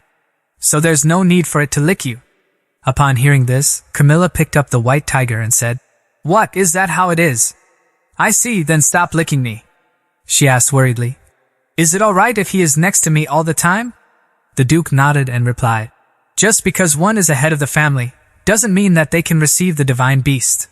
He gently stroked the tiger's head, then held it in his arms. It's just, the chosen one usually was the head of the family. Usually, the head of the family had a strong pure energy that the divine beast liked. Duke Sorful turned to look at Camilla. And you? It looks like you are born with a gifted energy that all divine beasts love. Camilla asked in surprise. Me? He smiled and replied. That bastard's divine beast, he too took interest in you. Camilla remembered Jetty thinking to herself. He means Jetty, the Duke said. Last time too, the reason why he came and asked for you is because that red eagle was seeking you. Camilla wondered. Why me? Duke Sorful smirked knowingly. I'm not sure. He didn't want to tell me. Camilla absent-mindedly picked up the tiger, her mind a tangled mess. Would it be alright to have this divine beast by my side? Duke Sorful suddenly called her. Camilla. Camilla was startled. Yes? He put his hand to his chest and said sincerely. Thank you. Thank to you, our long regret has been resolved. I'm thankful that the divine beast was returned to our family. Camilla's face turned strange as she looked up at him. That's a good thing, right? I hope I've finally distanced myself a bit more from my death ending? Duke Sorful was smiling softly. So, Camilla, I wish to give you a reward. Tell me if there's anything you'd like. Camilla asked. A reward? The Duke patted his chest and said, You have brought our long-lost divine beast back to the family. Whatever it is, the family's entire wealth is at your disposal. Hearing that, Camilla thought, Entire family's wealth? Should I just ask for my share of the wealth now? I don't know what'll happen later, so. What I need the most is money. It's not like I can ask for money directly. As Camilla pondered her options, something caught her eye like fate. On a small side table next to Duke Sorful's chair, there was a stack of documents. That's it. She pointed to the top stack of documents prominently. Father, please give me that. The Duke was surprised. He turned back and looked. Do you even know what that is? She smiled and replied. Yes, I do. That's the mine, right? Her eyes sparkled, hesitantly asking. Did I ask for something too much? The Duke replied. No. A mine like that, I can give you as many as you wish. It's just, there's nothing useful coming out of that mine. I requested the magic tower to take a look, but it seemed nothing was useful. So why not have the ruby mine in the south? Camilla cut him off quickly. No, father. I want to do my own research. Then she stood up abruptly. That useless-looking mine, I want to develop it myself. She forced a bright smile. Hee, is that okay? Duke Sorful looked at her with slight surprise. Is that okay? Then he nodded. Well, of course you can. Camilla rejoiced. All right. Thank you so much, father. After that, she returned to her room. Camilla grinned as she examined a sample of the minerals she had received from the mine. Herschel asked puzzled, Why is she so happy over that? Darren watched in bewilderment. It just looks like plain black rock. Pierre clicked his tongue. It looked like she still lacks experience. Camilla smiled mischievously at the impatient ghosts. Don't say that, this is a true golden egg, don't you know? Darren asked. Do you know what that rock is? Camilla finally revealed. Yes, this is a mana crystal. Darren asked in disbelief. Pardon? That can't be. That's a crystal that the magic tower have investigated. They said that the mana within it is so low, it is difficult to use even as a low-level mana crystal. Camilla replied. That's because you've sent it to the magic tower to investigate. Darren was confused. Pardon? Herschel asked. What do you mean? If it's a mana crystal, of course we should send it to the magic tower for analysis. She explained. Because the magic tower has no black magicians. There are two categories of magic users. The white wizards and the black magicians. The black magicians used mana differently from the white wizards, so excluded and ignored each other. But right now, everyone's interest is in the black magicians. She paused and thought to herself. For this mana crystal to work properly, it specifically needs mana from the black magicians. This crystal doesn't react at all to white wizards, but to a black magician, this crystal is the highest quality. Not only that, once purified, even the white wizards can use this. This is the greatest treasure to any black magician. The ghosts exchanged wary glances as Camilla cackled at the mineral. Camilla turned to Herschel and asked, Oh, that's right. Lord Herschel. There's something I overheard I forgot to tell you. Herschel asked, And what is that? Camilla replied, I heard you were going to give me something. Returned to the National Cemetery, where she had first met Herschel. Quickly passing through the cemetery, where ghosts wailed incessantly. I didn't want to die. She thought to herself. This place is the same. When they reached where he wanted, Herschel stopped and said, "It's over here." Camilla lifted her skirt and ran over. "Did you tell me to come all the way here for this present? You aren't going to have me dig a grave, are you?" Herschel led her to a spot behind the tombstone. "Now, dig here." Camilla's inner thoughts were chaotic. "Huh? I thought maybe he might, but… he really wants me to dig up a grave?" Camilla shouted. No. She was angry. "I may have a pretty terrible reputation, but I don't want to receive a misunderstanding that I dig up my ancestors' graves." Herschel gave her an incredulous look and sighed. "What are you saying?" He pointed. "I didn't tell you to dig the grave, I said to dig here." Camilla looked at the area he indicated. "Huh?" He sounded exasperated. "Dig." At this point, her heels had proven unexpectedly useful. Camilla began digging with the pointed heel. She sighed.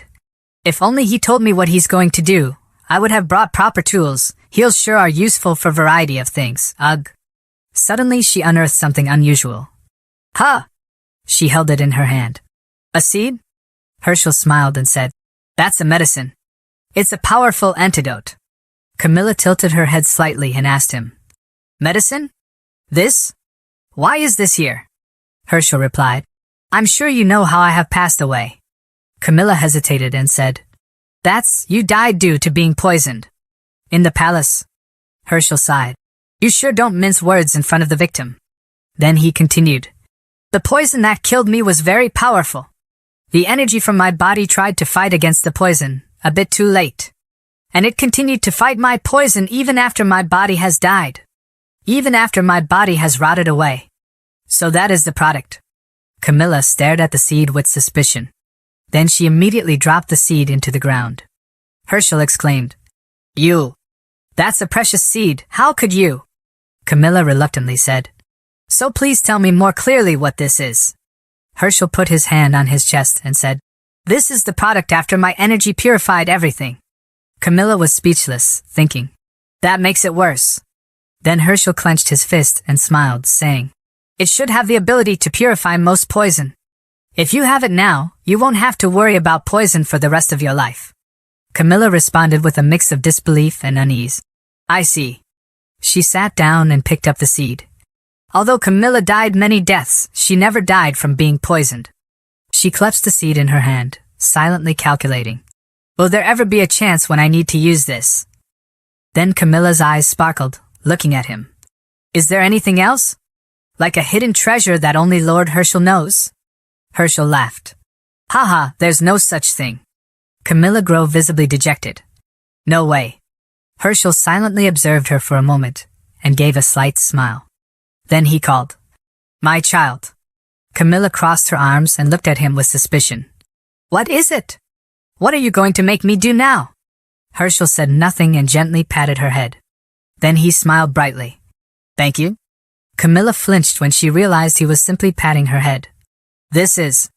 At that moment, Herschel's form grew faint. Camilla quietly committed his fading figure to memory. I guess you no longer have any regrets." She stood still until he disappeared completely. "I will take care of this seed." "So thank you?" The last words he wanted to leave were, "Yes, take care, my child." "I am grateful, Camilla." Not long after, at school, Camilla had returned to her class, sat down at her desk. She lost in thought. "I need a black magician. In order to use the crystals in the mine I received from Father, I need the power of the black magician. The problem is, there's only one place where black magicians reside. I guess I have no choice but to ask him since he's a black magician?" She stood up suddenly from her desk in the classroom. "Yeah, I must face this head on." Leaving the classroom, she headed towards the third floor, Class 3C. Her presence immediately drew the attention of students in the classroom. Why is Camilla here? She hasn't caused any trouble recently, so why is she here now?" Camilla ignored their stares and walked purposefully. Then their eyes turned toward Petro. "I bet she's here to see Petro," they recalled. "She's Petro's stalker after all." Camilla thought irritably. "I knew it. Wherever I go, everyone gossips about me. I hear everything, you idiots." But then, she walked in an unexpected direction. Camilla stopped at a desk in the far corner of the room. The man sat there silently, indifferent to everything around him.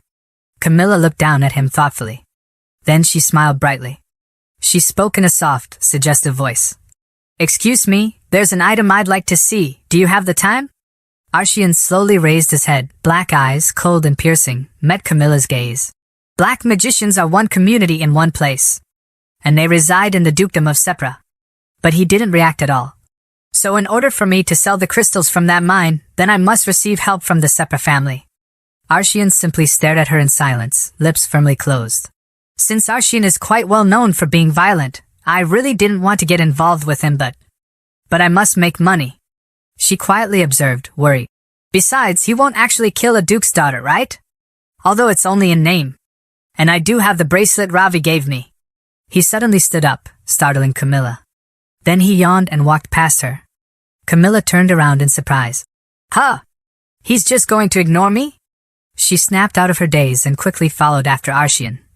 "No, I want to receive his answer by today, since I started this. I need to chase him." Someone suddenly grabbed her just as she was rushing out of the classroom.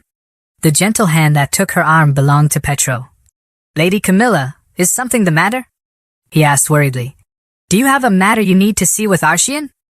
Camilla nodded lightly, quickly pushing his hand away. "Ah, yes. So could you let go of my hand?" Petro still hadn't let go of her arm. "May I ask, what's this matter that you need to discuss?" Camilla was puzzled for a moment. But then she frowned angrily.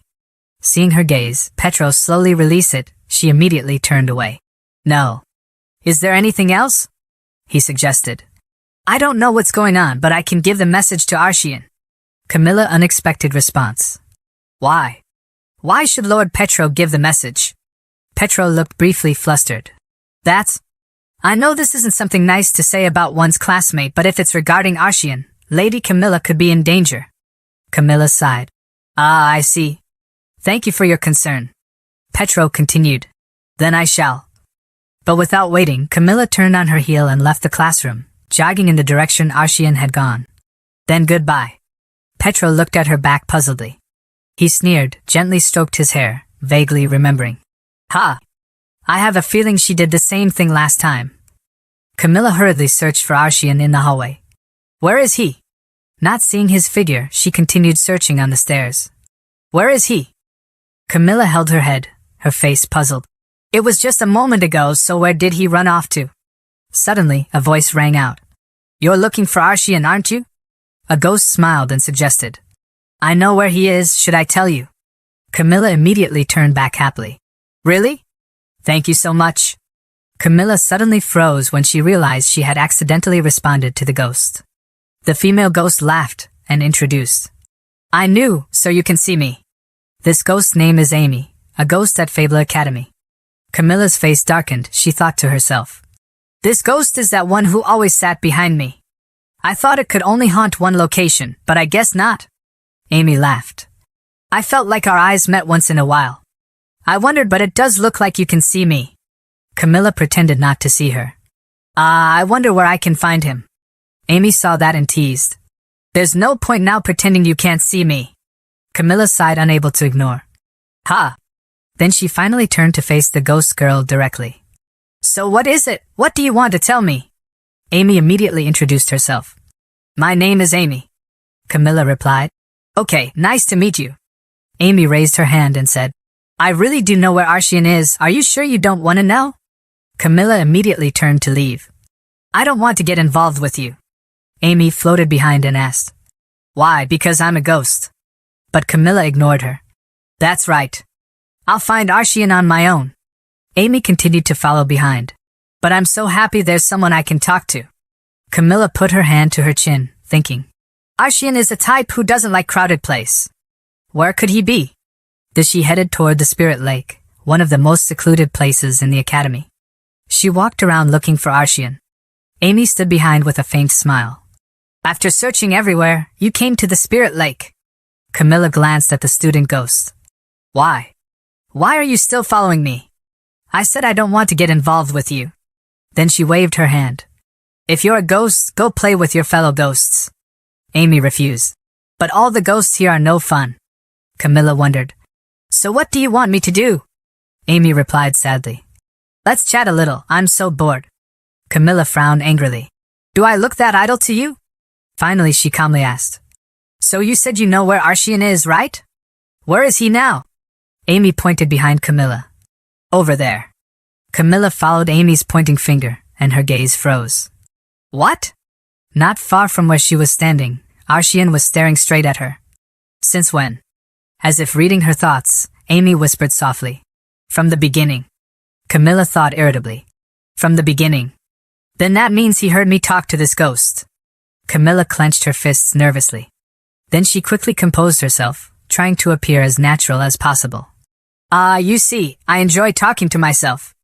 After hearing her explanation, Arshian remained silent and did not reply. Camilla thought with tears in her eyes. No way he'd buy that. But Arshian suddenly spoke up. So you can see them. Camilla was startled. Huh.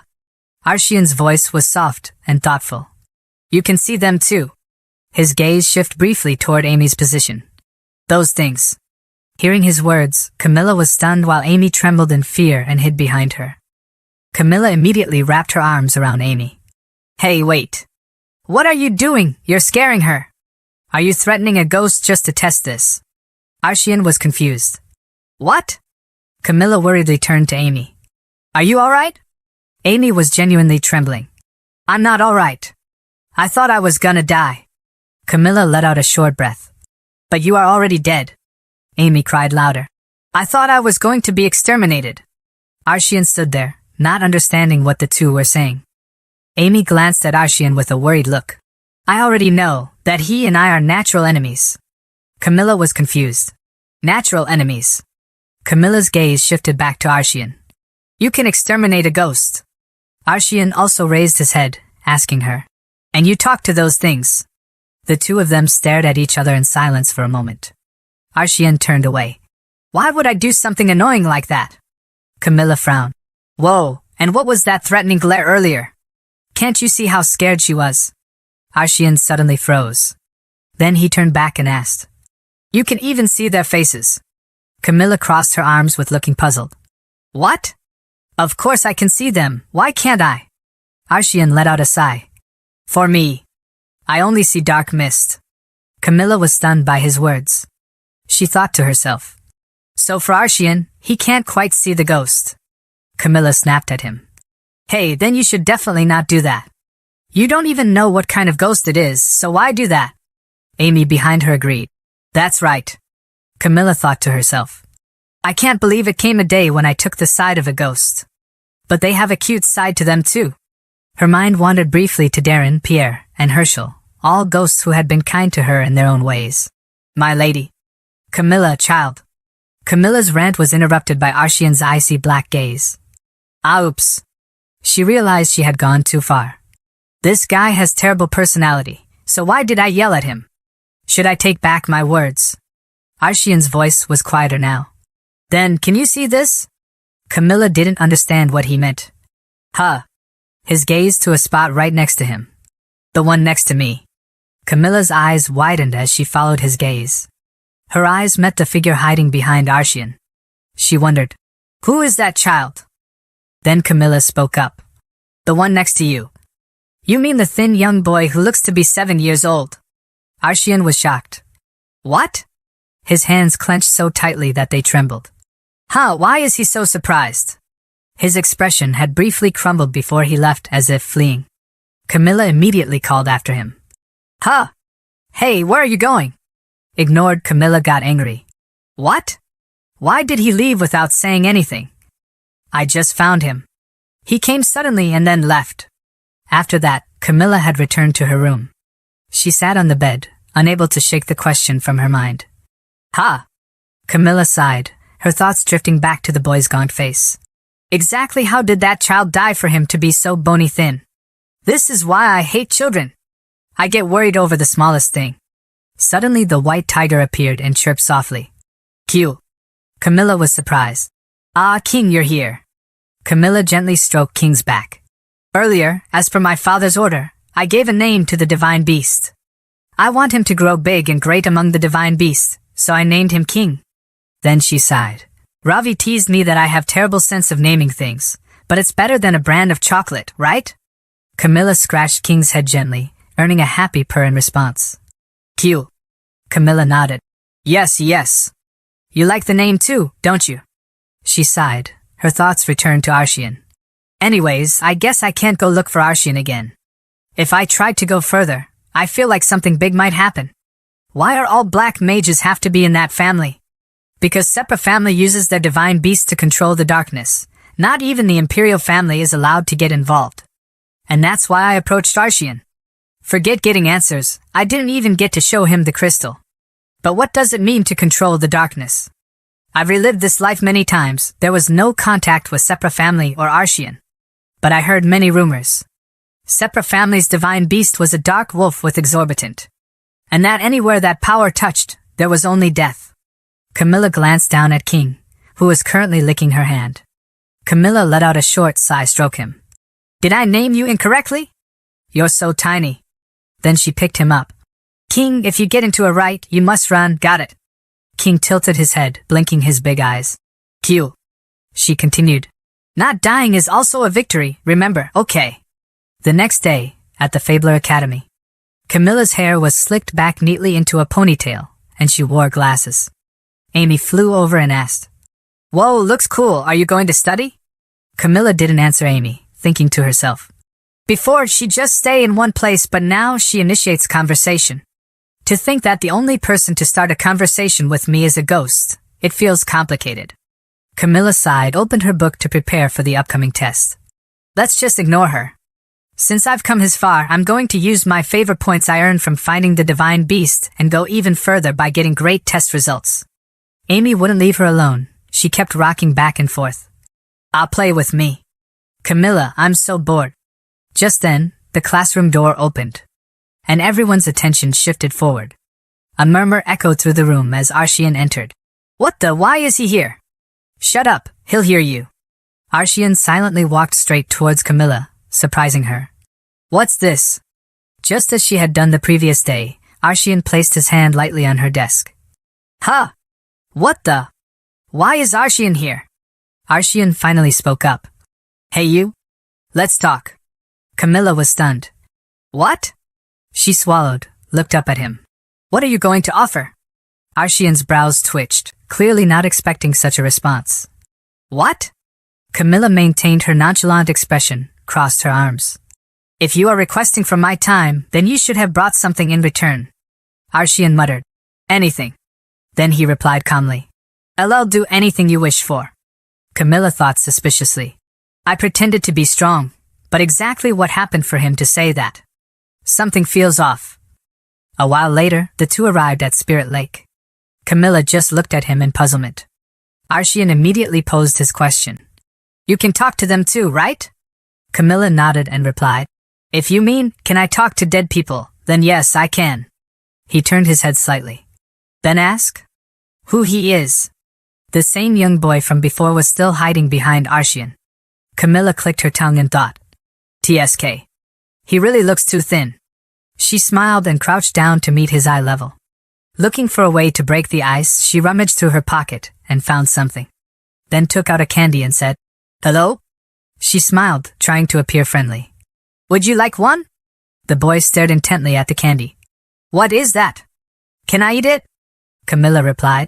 Yes, it's called candy. Her eyes drifted to the boy's frail body again. He doesn't even know what candy is. What is going on here? Arshian asked, his voice curious. What are you doing? Camilla smiled and replied. Haha, he looked hungry. Arshian asked in confusion. Can ghosts eat food? The candy in her hand crumbled into dust and disappeared into the air. Of course not. Then she explained.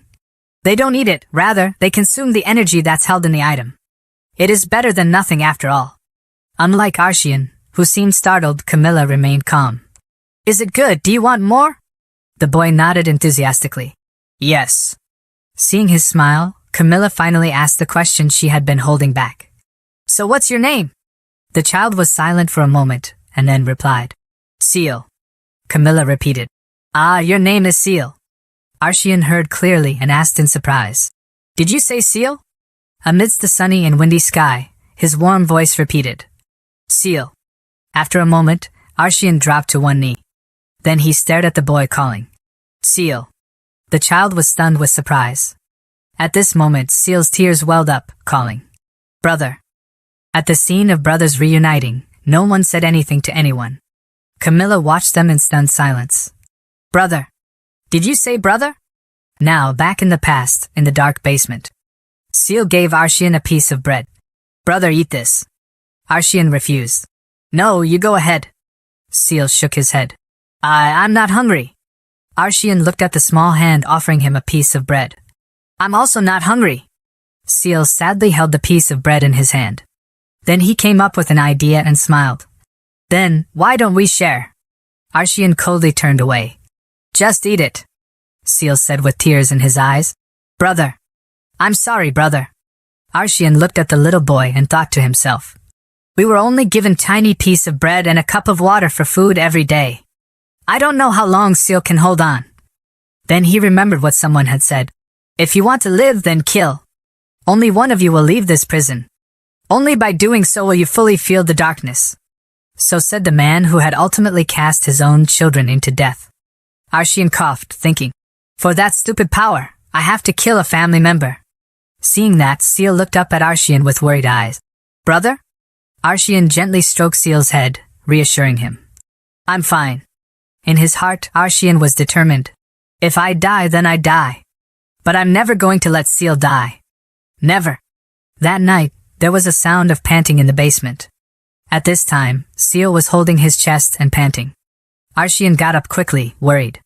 He ran to help the boy up. "Seal! What's wrong?" Seal painfully held his chest, stammering. "Ha, brother!" Arshian immediately grabbed the bars tightly. He desperately wanted to break through and shout, "Open this door. Please open up. Open it up already." He gradually despaired and shed tears. "Please open the door." At this time, Seal smiled weakly. "Hee hee." Arshian looked at the boy and asked with a puzzled expression, "How can you laugh at a time like this?" Seal weakly replied, "But I'm glad. Soon you will be able to leave." Hearing that, Arshian was stunned, despair evident on his face. He was startled and shouted loudly, "Don't joke around. What are you saying?" Seal tried to say his last words. "I'm sorry, brother. I'm really sorry. I want brother to." Suddenly, a sense of unease made Arshian's entire body tremble. "Seal?" He desperately shouted a boy's name. "Seal." Back in the present, Arshian crouched down facing the black mist Seal. Camilla smiled, thinking to herself, "Right, so this is it." Since he now realizes it's his younger brother from 10 years ago, his heart must be quite warmed up. Seal's eyes sparkled, saying, "I want to eat another candy." Arshian didn't understand and turned to ask Camilla. I asked, "What is he saying?" Camilla glanced Arshian and his brother, feeling both irritated and helpless. But why am I stuck between them? Not to mention, I'm suddenly a ghost translator. Then she crossed her arms, suppressing her anger. "He wants more candy." Arshian asked curiously, "Candy?" As expected, his gaze turned to her. "Do you have more candy?" Camilla was extremely annoyed, she thought. How shameless. Why am I taking care of him? Then she searched her pockets. "I'll give another since the kid is cute." Camilla took out the remaining lots of candy from her pocket and handed it to Seal. "Here. Eat all you want." Seal was surprised. "Whoa." Looking at Seal eating with a bright smile on his face, she smiled and thought, "Ah, he really is so cute. I wish he'd at least gain some weight, but is there even a way for ghosts to gain weight?" Camilla turned to Arshian and asked, "Can I go now?" Arshian immediately objected. "No." Camilla frowned angrily. "I don't have any more candy, you know." Arshian said absent-mindedly, "I'll go get more." Camilla quickly asked as he moved to leave. "Fine. Then at least tell me what's going on." Arshian asked in surprise, "What do you mean?" Camilla glanced towards Seal. "Since when were you able to see this kind of presence?" The next day, at the same place. Camilla sat down and smiled. "Hi." Seal peeked out from behind his brother, just as he had when they first met. "Hello?" Camilla felt a little uncomfortable being ignored, she thought. "I didn't see you for just one day and you're ignoring me already?" She glanced to Seal and searched her pockets. "Ho ho. I knew this would happen, so I brought something with me." Then she took out a pouch filled with cookies and said, "I brought you presents. I brought this for you. Eat up." Seal hesitantly stepped forward. "Thank you." Then he happily took a cookie and nibbled on it. Looking at the boy eating, she thought, I keep wanting to get him things to eat. He's like a hamster. At this time, Arshian's voice broke through her thoughts. Hey, what do you need to show me?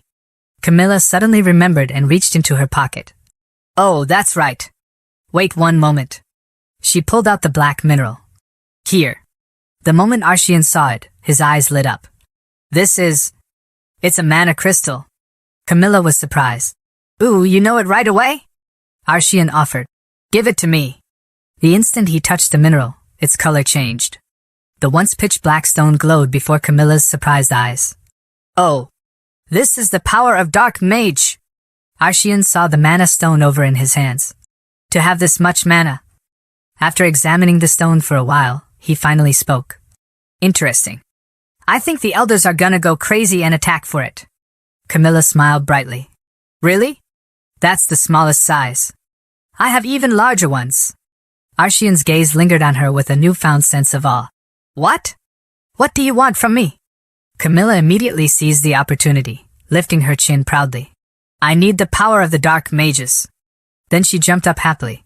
Because I've received a mine that has those mana crystals. Arshian just looked at her silently. Camilla boldly continued. I'm sure you figured it out, but it only reacts to dark mage's mana. Of course, once it's cleansed, a light mage can use it as well. Arshian held up the stone and examined it. So you want me to be the connector? Camilla was pleasantly surprised at how quickly he understood. That's right. Arshian put the stone away. I'll go talk to that human. Camilla wondered. That human? He did not answer but remained silent. When he returned home, Arshian tossed the stone onto the desk. Father. Duke Sepra squinted at the black mineral. Huh? He asked with an indifferent expression. What is it? Arshian had no intention of explaining. I was told to give it to you. By a girl. Duke Sepra picked up the mineral for a closer look. Is it a low-level mana crystal? Suddenly, the Duke's previously indifferent expression shifted. He put down the stone. His cold gaze turned to Arshian. What does she want? Arshian replied with an equally indifferent expression. A trade. The Duke immediately ordered. Bring her here. Arshian replied. I'll bring her tomorrow. Then he left without another word. Suddenly the Duke called. Arshian. Duke Sepra didn't watch him go. How long do I have to wait for you? His tone remained flat, as did his expression. Must I wait even longer? It's getting dull, so I hope you'll finish it soon. Arshian stopped, not answering. He just pursed his lips. Then he slammed the door behind him and walked away. Only then did Duke Sepra look toward where his son had stood moments before. A girl, he said. It looks like it was someone's favor. It's first time seeing him doing anything for someone else's sake. For him to come see me without being called upon is also. The next day, at Sepra Duchy's residence. Arshian took Camilla to the residence. She stood at the door, thinking. This is quite normal than I thought. In Camilla's imagination, rumors of death and darkness had led her to expect something more sinister. She was surprised. I thought it'd be creepy and full of ghosts. A servant came and bowed. Welcome in. Looking at her, Camilla thought to herself. The servants are normal too. Then she followed Arshian through the house. Eventually, they arrived at Duke Sepra's office. Arshian opened the door without bothering to knock. Camilla was startled by his audacity. What the heck? You opened the door without even knocking? She quickly regained her composure, stepped inside, and was surprised. Oh? Inside the room was a middle-aged man. Is he the Duke of Sepra? She couldn't help but admire him quietly. Will Arshian grow up look like him? Then Camilla politely bowed her head. Greetings. My name is Camilla. Duke Sepras whispered. How unusual. Camilla tilted her head at his murmured comment. Unusual? What is? The Duke sat down and said. Let's sit. She replied. Yes. Once she was seated, the Duke got straight to the point. I heard you wish for a trade. Camilla didn't hesitate, laid out her proposal. Yes.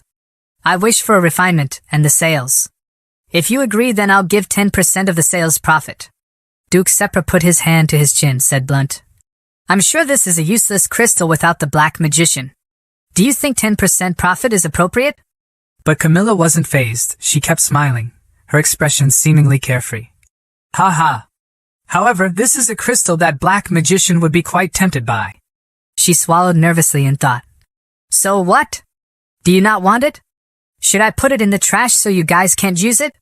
Duke Sepra didn't respond immediately, silently analyzing. Eventually, he nodded. If you promise to sell it to us first, then I will agree to the trade. Camilla immediately gave a thumbs up. Call. This is a poker game term. You say call when you match a bet or a raise. Duke Sepra didn't understand, so he asked again. Camilla regained her composure and explained.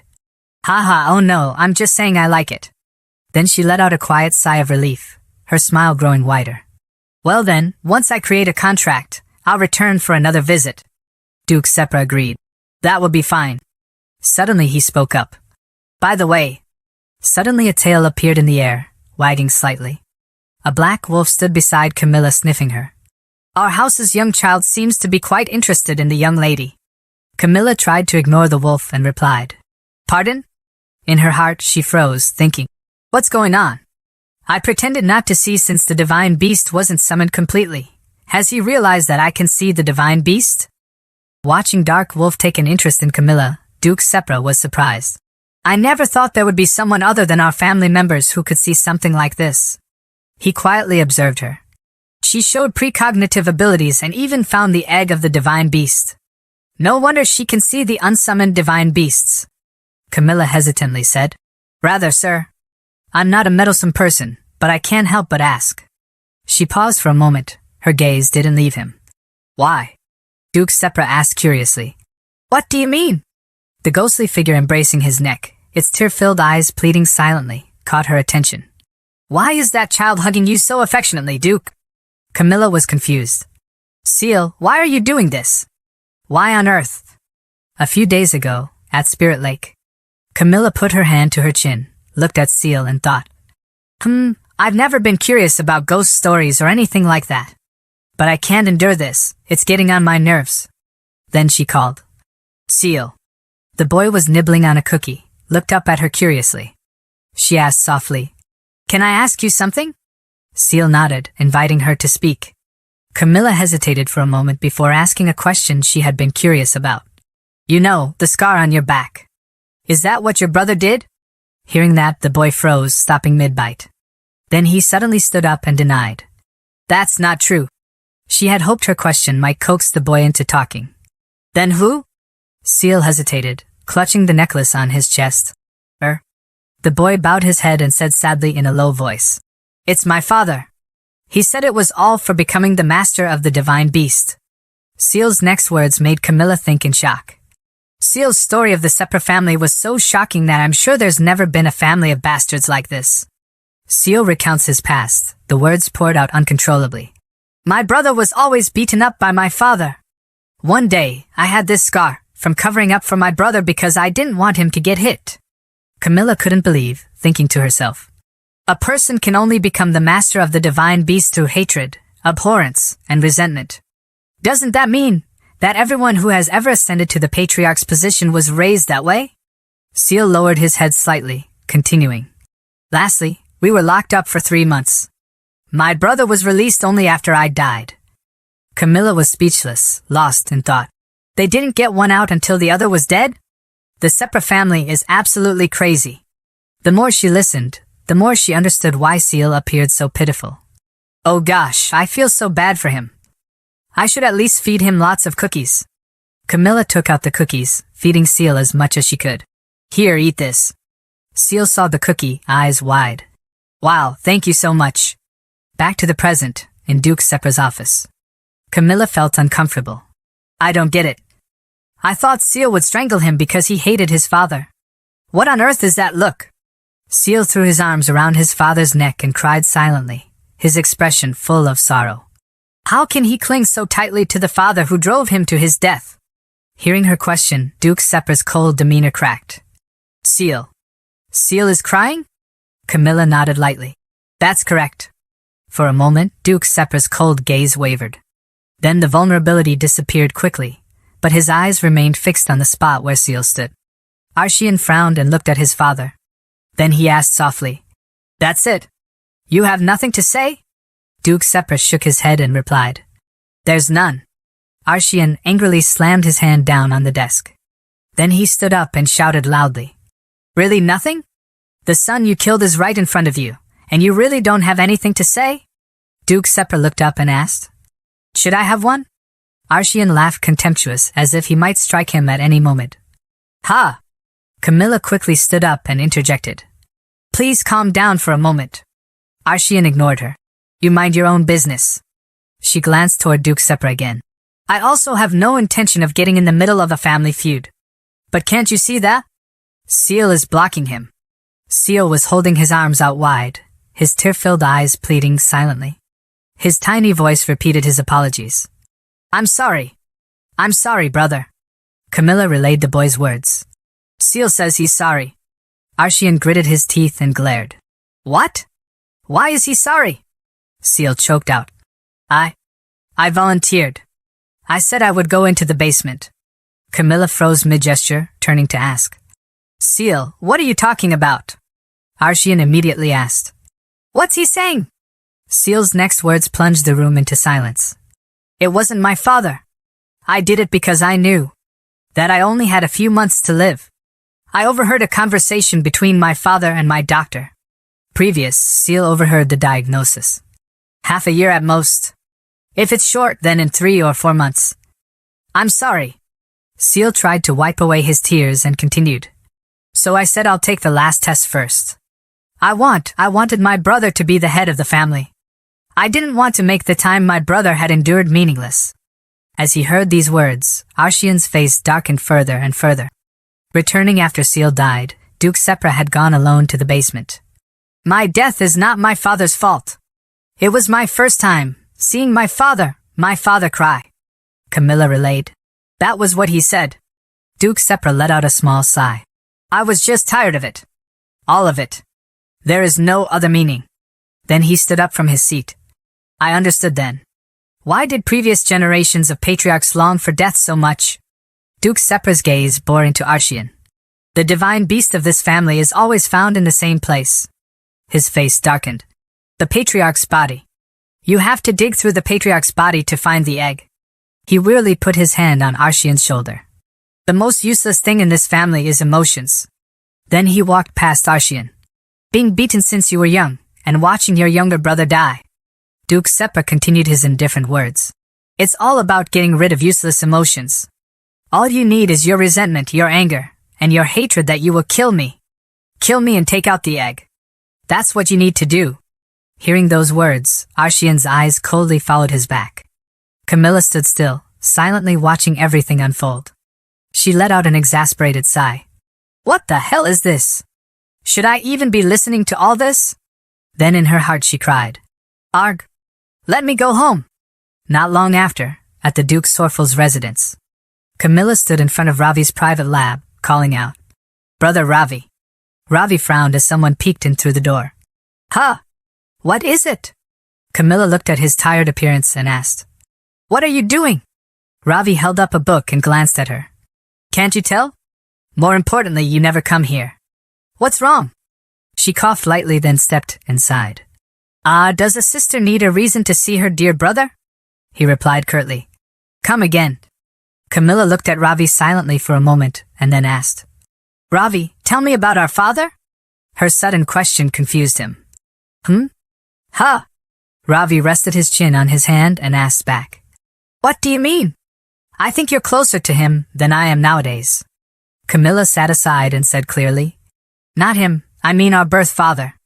At her clarification, he glanced at her. "Where's this coming from?" She sighed. "You know. Reasons." At this moment, Camilla's eyes were filled with contemplation. "The man who called himself my father in that world was a right piece of crap. I've watched this world for a long time, but I've never heard anything about Camilla's birth father." Ravi spoke up. I don't remember either. Why do you ask?" She stammered. "Well, just because." Seeing that, he looked into the distance. "You never give me a straight answer." After a moment of silence, Ravi recalled. "That ring you lost before was given to Mother by our birth father." Then he turned away. "That's all I know. If you have nothing else to ask, then scram." Camilla jumped down from the table. Then she called. "Hey, Ravi." Ravi asked irritably. "What now?" Camilla asked. "Are you busy?" Finally, he angrily slammed his hand on the table and shouted loudly. "Oh, come on. Spit it out." "Yeah, I'm busy." But Camilla just chuckled, rummaging in her pocket. "Want me to make you even busier?" Ravi asked, puzzled. "Is that a threat?" Then she took out a blue mineral and said, "Here. This is for you." Ravi was surprised. "For me? What is?" At that moment, he held the mineral in his hand, his expression filled with astonishment. He immediately shouted in shock. "Hey! Where did you get this?" Camilla calmly walked away, leaving him behind. "That's a secret," Ravi asked irritably as he hurried after her. "What? Tell me." Camilla just waved goodbye. "Bye now," she thought happily in her heart. "Hee, I'll leave the advertising to you, brother." Not long after at Fabler Academy, Camilla was sitting looking at a piece of paper, smiling. "Hee," Amy asked from behind. "What's that? A contract?" Camilla didn't reply. She stretched and thought. "I can't wait. If I can just get the money together, I can get the heck out of this house and live the high life. I have to start by wrapping things up with this contract." She recalled Darren helped her write it. "I believe this sort of clause will be beneficial." Then she thought happily to herself. "Oh ho. I still need to get Duke Sepra's signature." Back to the present, Seal flew in from somewhere. "Camilla!" Camilla was startled. "Huh? Seal?" Suddenly realizing she spoke too loudly, she covered her mouth with her hand. "Oops. I said that too loudly." Amy floated over, surprised. "Well, if it isn't the boy who's always clinging to Arshian." At this moment, Camilla lowered her head and said in a low voice, "What's wrong? Did something happen to Arshian?" Seal was surprised by her action. "Camilla." Then he clenched his fists, his voice desperate. "You have to stop my brother, please." The scene changes to the hallway, a moment ago. Velok, son of Count Rebizzle, saw someone and stopped. "Huh? Oh?" He recognized the person walking ahead of him. "If it isn't Arshian Sepra." Velok stepped closer, calculating his plan. "He's been quiet for a while now. I should take this chance to get on his good side. I'll start with a compliment." He immediately deliberately praised, hoping to leave a good impression. "Hey, don't you think Duke Sepra is amazing? He really lives up to his title as a guardian of the Empire. Not only is he just, but he has great judgment and skill. What I wouldn't give to have a father like that." Hearing this, Arshian paused slightly. He turned back, his voice low. "Shut up. You don't know anything." Velok should have stopped there, but he continued to grin. I was just trying to compliment him. I'm so glad there's someone as amazing as your father in the Empire." Arshian's face quickly darkened upon hearing these words. He clenched his fists. "I said shut up." Velok still didn't understand the situation and sneered. Ha. He let his stupidity get the better of him. "Just look at you, taking your incredible father for granted. Did your father spoil you so badly that you need other people to worship you too?" Although he was scared, he still laughed loudly as if he was not afraid. "Ha! Do you think you're a duke just because your father is?" Arshian didn't say much, directly punching him. Velok painfully held his face and fell to the ground. "Egg!" He was so stunned that he couldn't understand the situation, shouting, "What the?" Arshian glared angrily and grabbed his collar. "And what would you know about what he's done?" The commotion attracted attention of the people around. Everyone were gossiping. "Oh no! Someone stop him! Who would want to get in the way of that?" At that moment, Camilla finally appeared, holding a pitcher in her hand. Velok groaned. "Please spare me." But Arshian grabbed him by the collar and continued to punch him down. At that moment, a stream of cold water poured Arshian's head. Seeing that, everyone was confused. "It's her." After snapping him out of his rage, Camilla sighed. "Cool your head. Do you want to heal him? Or bring him to the healer's office?" At this time, Arshian, who was drenched, had also calmed down. Then she turned to look at the people around, startling them. Camilla handed the empty pitcher to Petro, who stood nearby. "You're the only one I recognize here." Petro was confused. "Huh?" She continued. "Sorry, but I'll leave the rest to you." Petro was stunned. "What?" With that, Camilla went to help Arshian up. "You come with me." Then she led him away. The crowd could only silently watch the two of them disappear from sight. Petro held the pitcher, sneering. Ha! He looked after them with a bemused expression. How did this happen? Camilla had brought Arshian to the spirit lake, which had inadvertently become their hideout. Well done. Do you feel better after blowing up at some guy? Arshian coldly said. This doesn't concern you. Camilla sighed. Trust me, I don't want you to be concerned. I only stepped in because your brother came crying to me. Arshian was startled by her words. He turned his head slightly towards where Seal was standing. However, he quickly turned away. Seeing his attitude, Camilla sneered. Oh, so you're not even looking at him now. Seeing that, Seal was crying from behind. Big brother. Camilla thought to herself. Now that he's learned that his father, whom he's always hated, had his own set of circumstances, he must really be going through it. Then she turned away and said, Fine. I get that you're annoyed. It's not something you can forgive right away. Arshian frowned. What do you know? Camilla recalled her past, letting out a soft sigh. I know someone who was nearly strangled to death by a freak who called himself her father. He was extremely shocked to hear this. Camilla looked up at the sky and sighed. Ha, of course she loathed him. Isn't it only natural to hate him to the bone? But even that lunatic had his reasons for how he acted. She recalled her father saying, If she was really my daughter, how could I hate her this much? Back in the present, she continued. He had his reasons, and it's not like she didn't understand, but that doesn't magically make everything she suffered disappear. So what do you think I told her? Arshian's concentration, though weak, became a little sharper now as he listened to her. Camilla said softly. I said just leave it be. Arshian was stunned. Leave it be? Camilla nodded. Yeah. Just leave those emotions alone. You'll get tired of them someday. She looked up at the green trees swaying in the wind and continued. You'll hate him until someday, it just stops. Don't try to understand. Then she shrugged.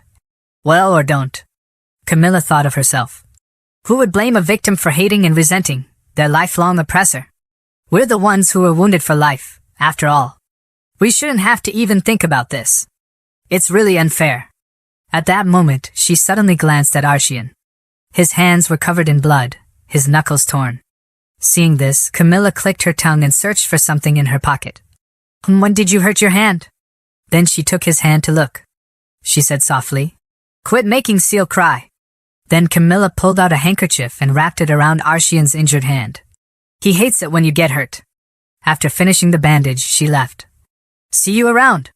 Arshian stood there silently, watching the handkerchief tied around his hand flutter in the wind. At this moment, Camilla was walking out of the forest, thinking to herself, Hang on. Come to think of it, he has healing magic. She sighed heavily. Too late now. What a waste of a handkerchief. Camilla was busy organizing her thoughts. I think this must be around this time that Duke Sepras suddenly dies. There's no illness or accident. He simply passes. Arshian comes to take his father's title, but everyone at school becomes uneasy and starts talking. She remembered what Seal had said. Father always said that he wanted my brother to quickly grow strong and kill him. Camilla sighed. When I think back on Seal's words, it seems possible that Arshian killed his father. What kind of father asks their kid to do that? Those guys are all nuts. Anyway, after Duke Sepra dies, there's only one person who can handle Arshian. Her eyes became sharp. That was Layla. It'd be good to have some insurance lined up. At this moment, Layla was sitting alone reading a book. In her hand was a flower with petals flying in the wind. Nearby, a group of students were chatting excitedly. Hey, did you hear? Apparently Jude dropped out of school. They say his family is totally ruined. Really? What happened? Not sure. All of their business partners suddenly dropped them. Well, that's good. Yeah. That guy was the worst. Layla sat quietly listening to the story they were telling. She recalled, thinking, He's the one who tried to take advantage of me in the woods. Suddenly Layla remembered when Camilla had intervened to stop Jude. She blushed as she recalled. I wish I could thank her for what she did. Should I get her a present? Suddenly Layla's classmates approached, surrounding her with cheerful smiles. Here you are, Layla. We were looking for you. The blonde-haired girl wondered. What are you doing here? Layla returned their smiles warmly. Oh, just reading. The brown-haired girl covered her mouth. Really? Must be nice. Did you finish your homework? Layla asked in surprise. Homework? The brown-haired girl nodded. Yeah, we have a history assignment due this afternoon. Layla smiled. Oh, I finished it yesterday. The blonde girl said sadly. Really? Lucky you. We haven't even started. Layla replied. I know, right? The brown girl looked pitiful. You see, something happened at home yesterday. The blonde girl looked downtrodden. Me too, I couldn't even think about it. What do I do? The brown girl added. Ha, I guess we just have to take the scolding. My father said I'd be in huge trouble if I failed, though. Layla listened silently to their conversation. Without thinking much, she opened her bag. I'll help you. The brown girl asked back. Really? Layla smiled. Sure. You can just take a look at my assignment. The two girls beamed. Thank you so much, Layla. You're the best. Seeing their joy, Layla also smiled, taking out the completed homework from her bag. Ha ha. She also carefully reminded them. Just don't copy it like you did last time. Then we'll all get in trouble. The two nodded vigorously, their eyes already glued to Layla's homework. All right. We won't. The brown girl hugged her homework in her arms, smiling gratefully. Thank you so, huh? Suddenly Layla's homework floated out of their reach. The brown girl turned back angrily. Who did that? Camilla held Layla's homework in her hand. What a pushover. The brown girl froze, her expressions quickly stiffening. You, Lady Camilla? Before them, Camilla held Layla's homework in her hand, her face full of seriousness. The brown girl smiled shyly. Lady Camilla! Long time no see. Camilla sneered, replying bluntly. Do I know you? The brown girl crossed her arms and coughed once. Ahem, would you give that back? Camilla asked back. Is it yours? The brown girl was stunned. What? At that moment, Camilla's next words became sharper. If it's not yours, why are you demanding it back? The brown girl crossed her arms and boldly said, Lady Layla said I borrow it. Camilla slowly stepped closer to her. Then she lowered her voice meaningfully. Just wondering. Haven't you heard the rumors about me? She smirked teasingly. They say the daughter of House Sorful can see the future. Camilla threatened.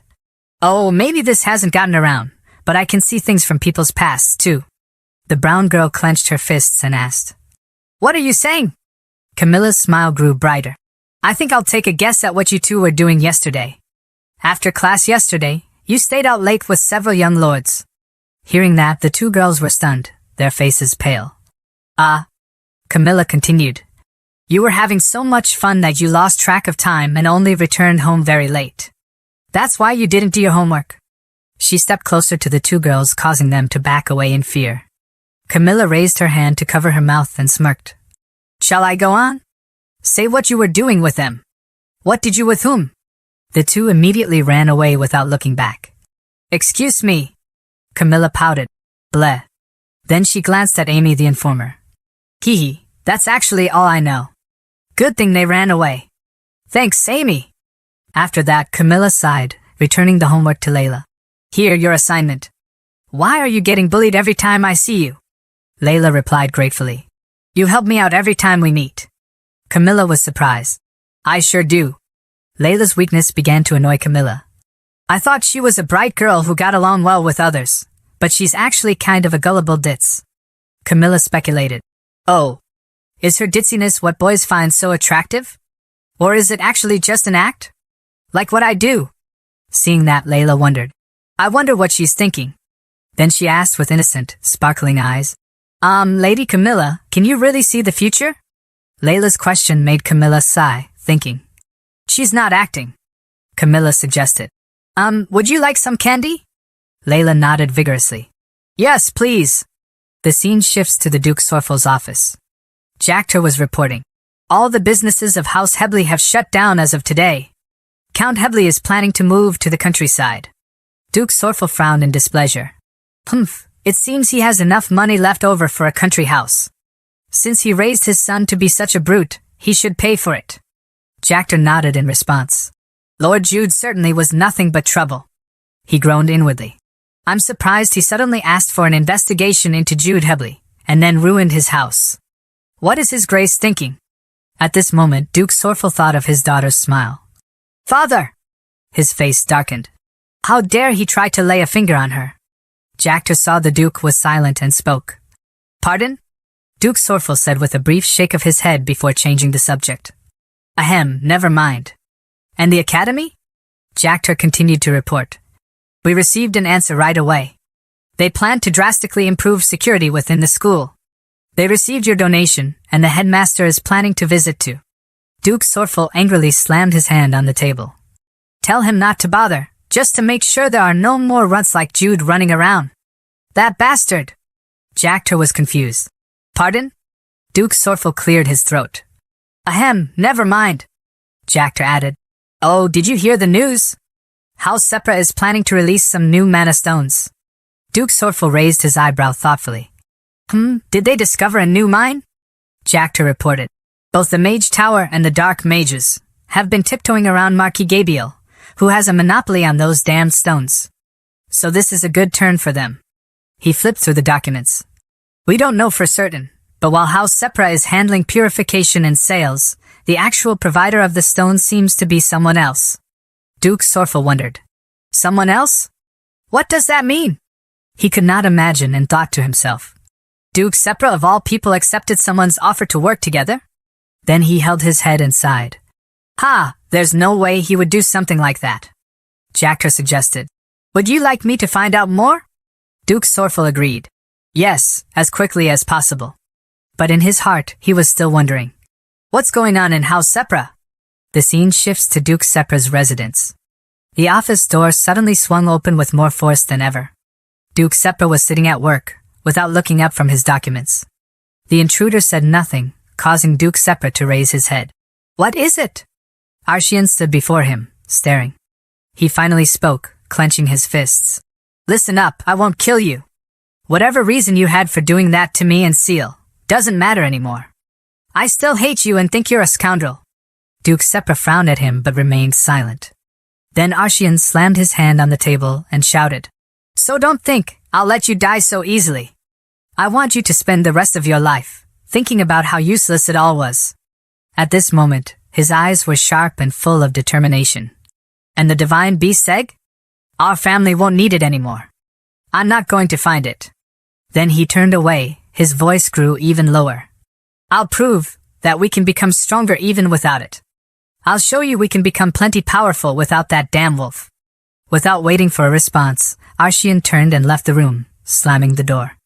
As the door closed, Duke Sepra remained silent, not saying a word. Then he slowly closed his eyes. After Arshian left the room, he walked down the hallway. He sighed, thinking, it felt good to say that. Then he remembered what Camilla had said earlier.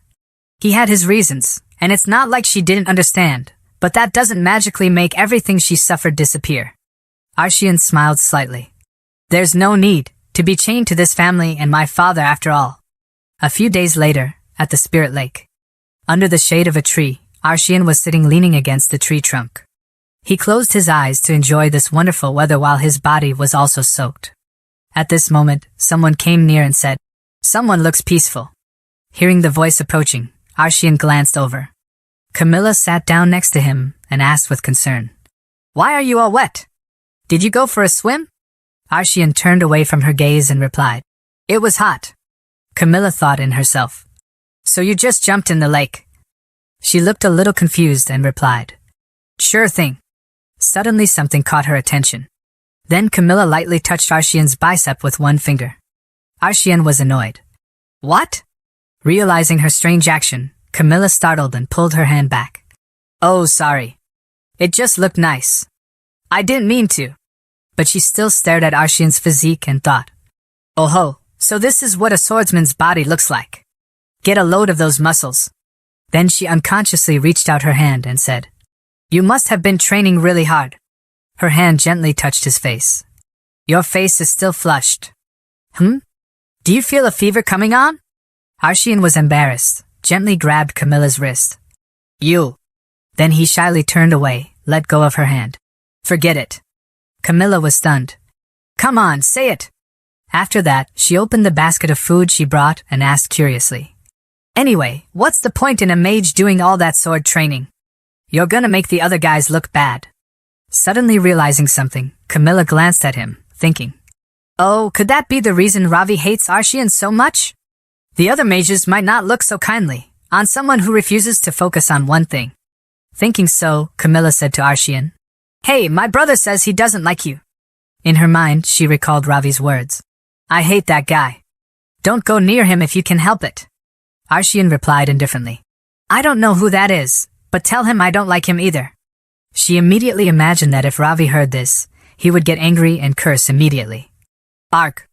After that, she smiled brightly, thinking, "Of course, his personality isn't earning him any points either."